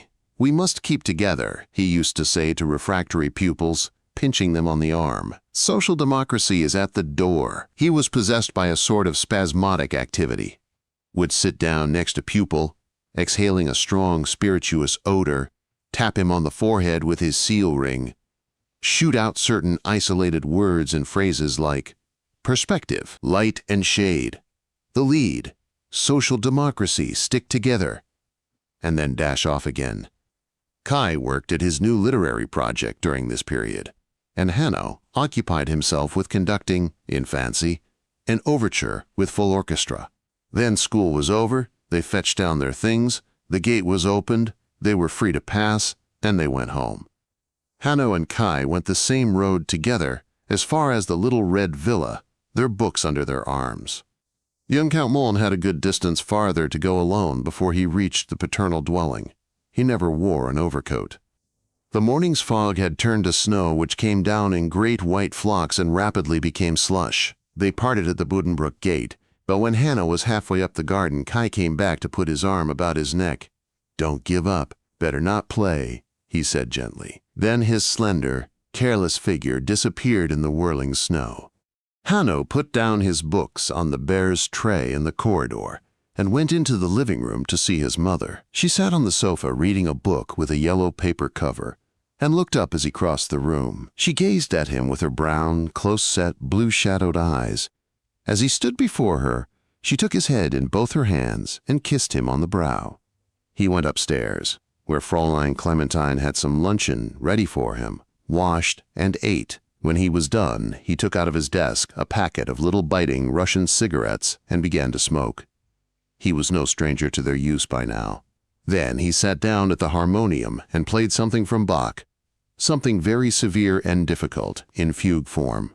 At length he clasped his hands behind his head and looked out the window at the snow noiselessly tumbling down. Nothing else was to be seen, for there was no longer a charming little garden with a plashing fountain beneath his window. The view was cut off by the gray side wall of the neighboring villa.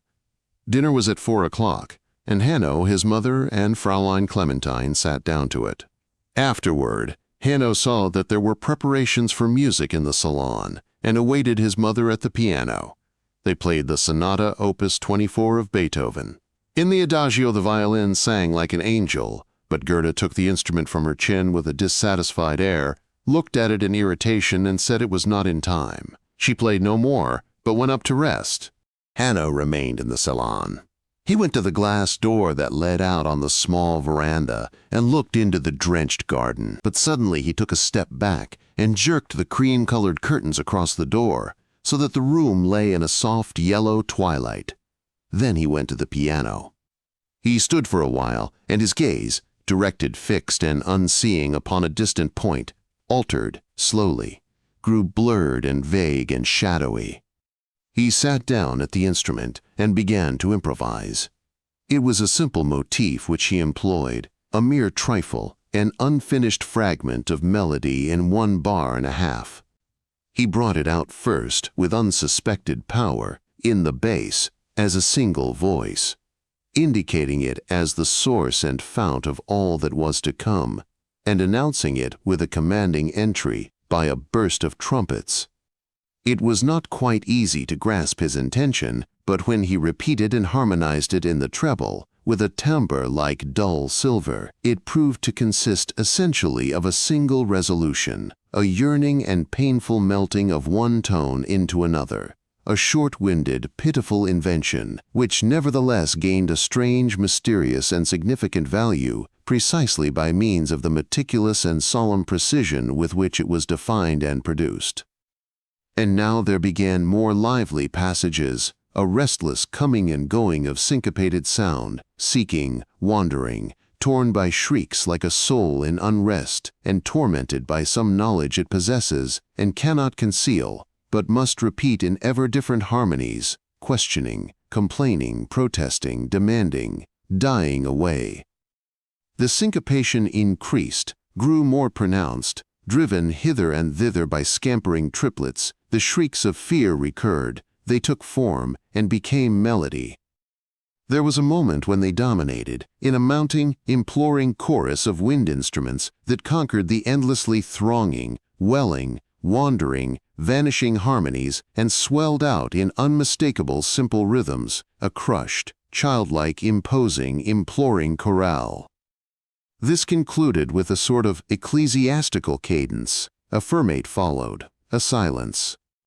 And then, quite softly, in a timbre of dull silver, there came the first motif again, the paltry invention, a figure either tiresome or obscure, a sweet, sentimental dying away of one tone into another.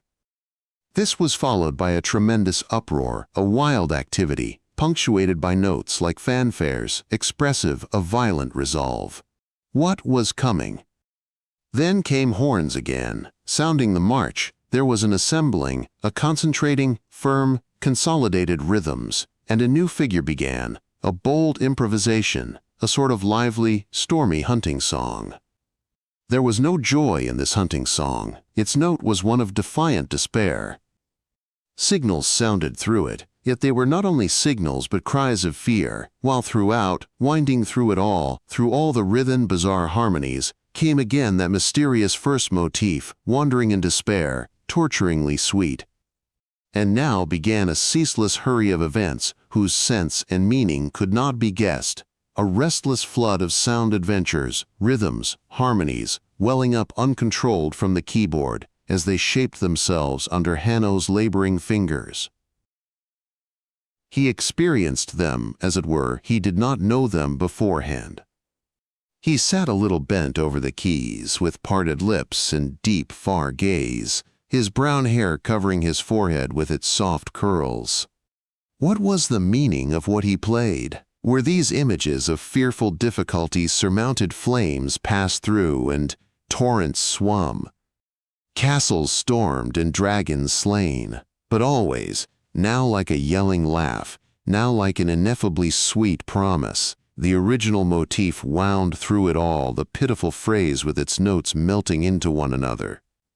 Now the music seemed to rouse itself to new and gigantic efforts. Wild runs and octaves followed, sounding like shrieks, an irresistible mounting, a chromatic upward struggle, a wild, relentless longing, abruptly broken by startling, arresting pianissimi which gave a sensation as if the ground were disappearing from beneath one's feet, or like a sudden abandonment and sinking into a gulf of desire. Once, far off and softly warning, sounded the first chords of the imploring prayer, but the flood of rising cacophonies overwhelmed them with their rolling, streaming, clinging, sinking, and struggling up again as they fought on toward the end that must come this very moment, at the height of this fearful climax. For the pressure of longing had become intolerable. And it came. It could no longer be kept back. Those spasms of yearning could not be prolonged. And it came as though curtains were rent apart. Doors sprang open. Thorn hedges parted of themselves. Walls of flame sank down. The resolution, the redemption, the complete fulfillment, a chorus of jubilation burst forth, and everything resolved itself in a harmony. And the harmony, in sweet ritardando, at once sank into another. It was the motif, the first motif, and now began a festival, a triumph, an unbounded orgy of this very figure, which now displayed a wealth of dynamic color which passed through every octave, wept and shivered in tremolo, sang, rejoiced, and sobbed in exultation, triumphantly adorned with all the bursting, tinkling, foaming, purling resources of orchestral pomp, the fanatical worship of this worthless trifle, this scrap of melody, this brief, childish harmonic invention, only a bar and a half in length, had about it something stupid and gross, and at the same time something ascetic and religious, something that contained the essence of faith and renunciation. There was a quality of the perverse in the insatiability with which it was produced and reveled in. There was a sort of cynical despair. There was a longing for joy, a yielding to desire, in the way the last drop of sweetness was, as it were, extracted from the melody, till exhaustion, disgust, and satiety supervened.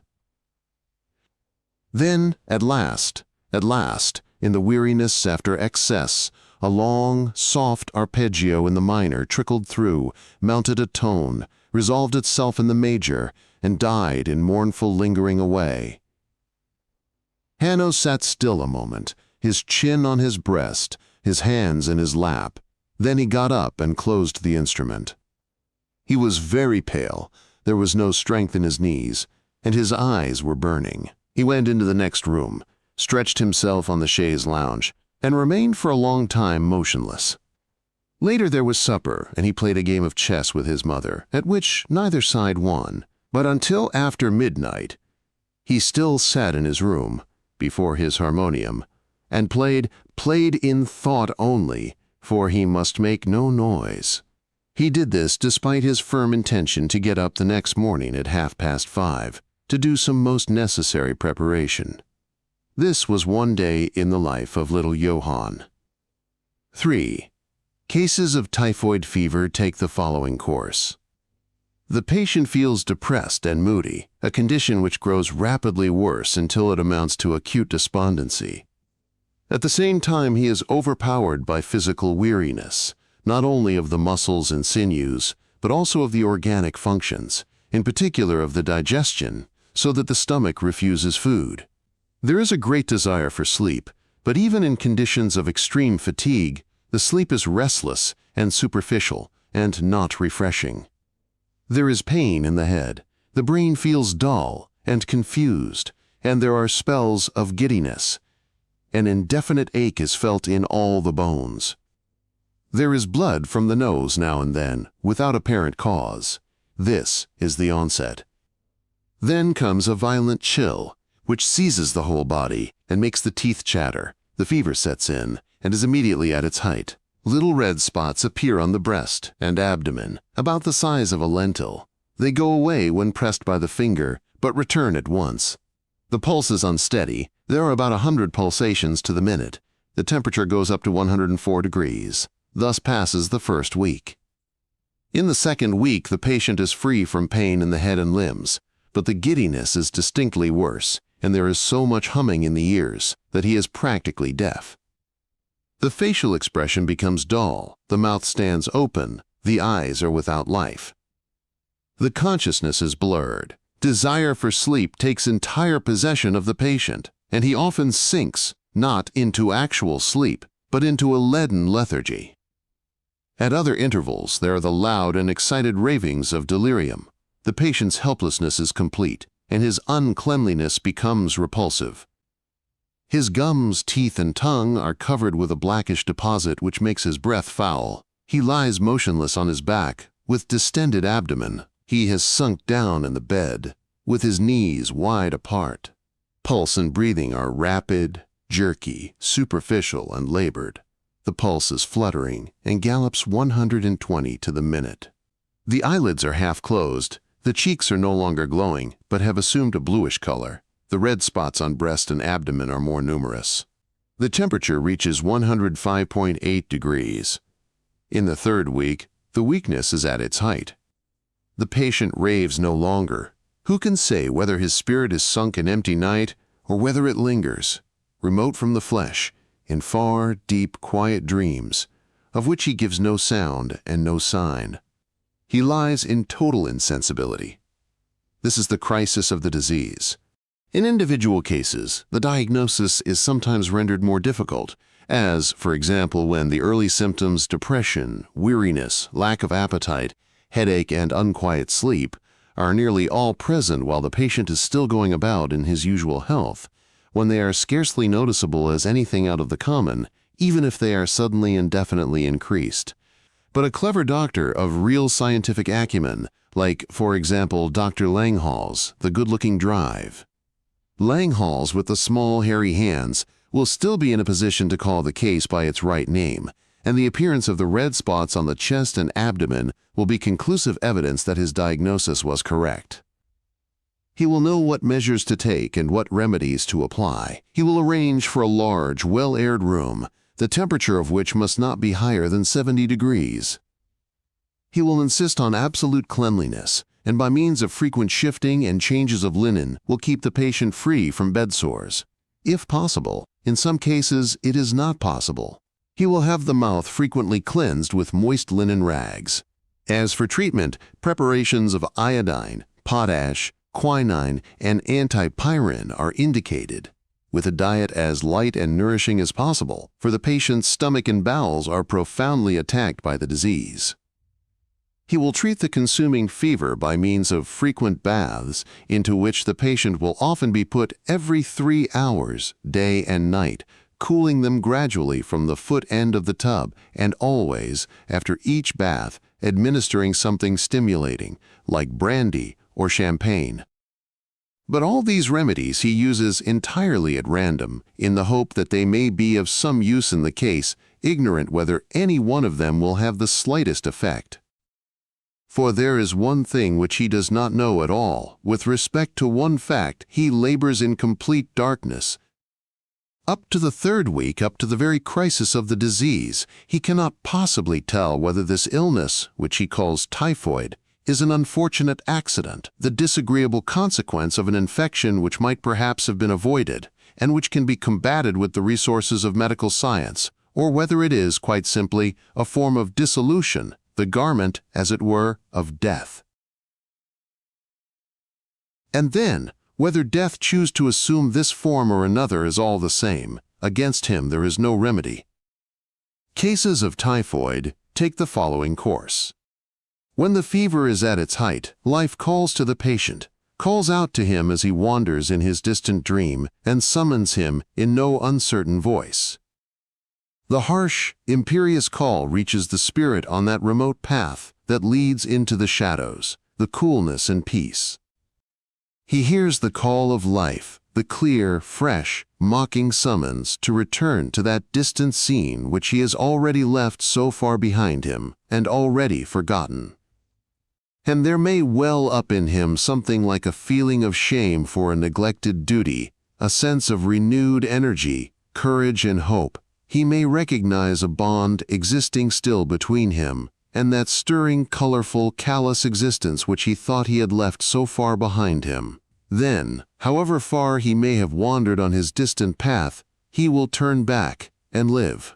But if he shudders when he hears life's voice, if the memory of that vanished scene and the sound of that lusty summons make him shake his head, make him put out his hand to ward it off as he flies forward in the way of escape that is open to him, then it is clear that the patient will die. 4. It is not right, Gerda, said old Fraulein Weichbrat, perhaps for the 100th time. Her voice was full of reproach and distress. She had a sofa placed today in the circle that sat round the center table in the drawing room of her former pupil.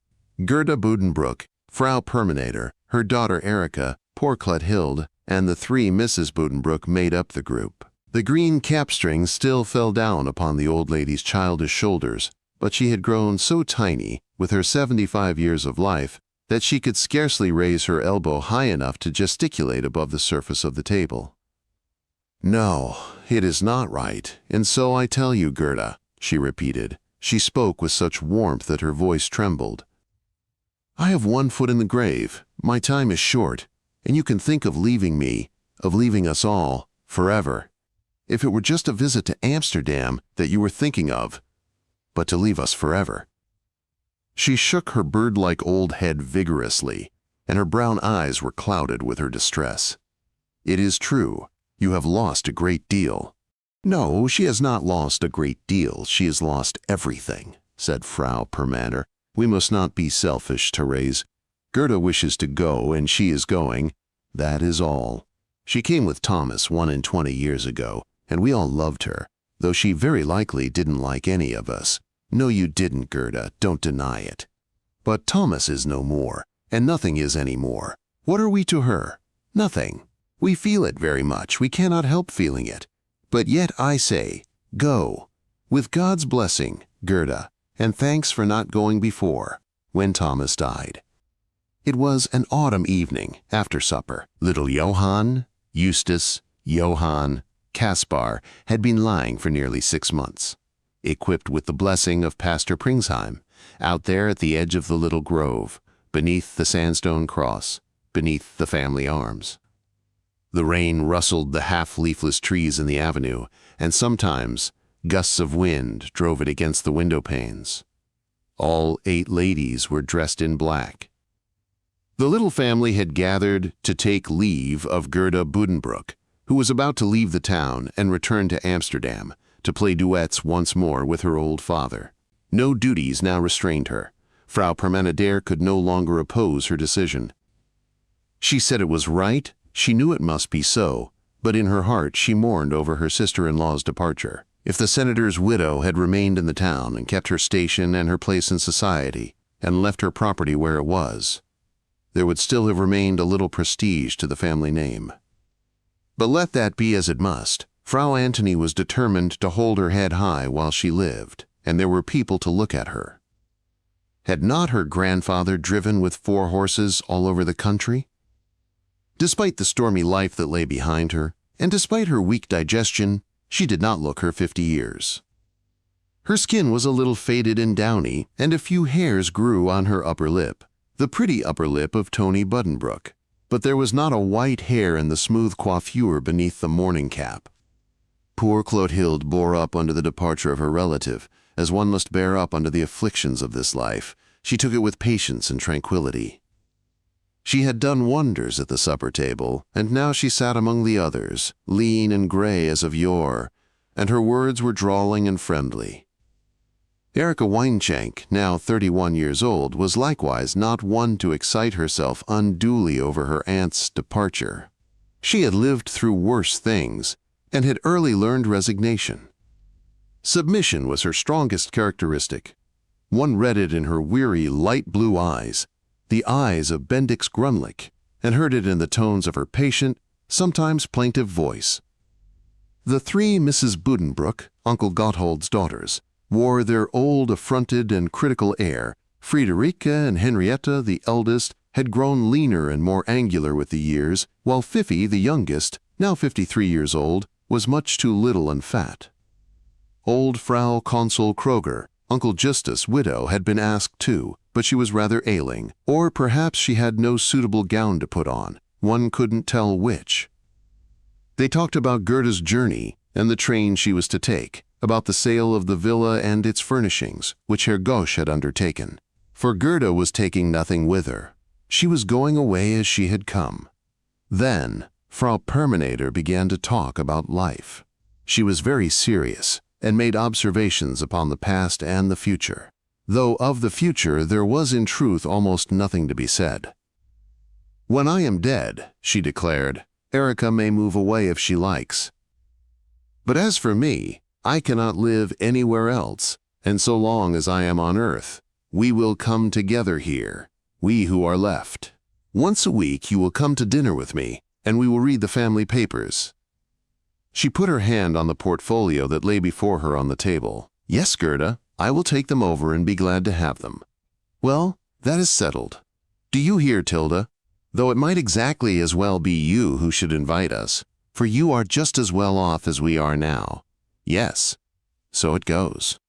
I've struggled against fate and done my best, and you have just sat there and waited for everything to come round. But you are a goose, you know, all the same. Please don't mind if I say so." "Oh, Tony," Clotilde said, smiling. "I am sorry I cannot say goodbye to Christian," said Gerda, and the talk turned aside to that subject. There was small prospect of his ever coming out of the institution in which he was confined, although he was probably not too bad to go about in freedom. But the present state of things was very agreeable for his wife. She was, Frau Perminator asserted, in league with the doctor, and Christian would, in all probability, end his days where he was. There was a pause. They touched delicately and with hesitation upon recent events, and when one of them let fall little Johann's name, it was still in the room, except for the sound of the rain, which fell faster than before. This silence lay like a heavy secret over the events of Hanno's last illness. It must have been a frightful onslaught. They did not look in each other's eyes as they talked. Their voices were hushed, and their words were broken. But they spoke of one last episode, the visit of the little ragged count who had almost forced his way to Hanno's bedside. Hanno had smiled when he heard his voice, though he hardly knew anyone, and Kai had kissed his hands again and again. "He kissed his hands?" asked the Buddenbrook ladies. "Yes, over and over." They all thought for a while of this strange thing, and then suddenly Frau Perminator burst into tears. "I loved him so much," she sobbed. "You don't any of you know how much, more than any of you. Yes, forgive me, Gerda, you are his mother. Oh, he was an angel." "He is an angel now," corrected Sesimi. "Hanno, little Hanno," went on Frau Perminator, the tears flowing down over her soft, faded cheeks. "Tom, father, grandfather, and all the rest. Where are they? We shall see them no more. Oh, it is so sad, so hard." "There will be a reunion," said Friederike Buddenbrook. She folded her hands in her lap, cast down her eyes, and put her nose in the air. "Yes, they say so." "Oh, there are times, Friederike, when that is no consolation. God forgive me, when one begins to doubt justice and goodness and everything. Life crushes so much in us, it destroys so many of our beliefs. A reunion, if that were so." But now Sesemi Weisbrot stood up, as tall as ever she could. She stood on tiptoe, rapped on the table. The cap shook on her old head. "It is so," she said with her whole strength, and looked at them all with a challenge in her eyes. She stood there, a victor in the good fight which all her life she had waged against the assaults of reason, hump-backed, tiny, quivering with the strength of her convictions, a little prophetess, admonishing and inspired.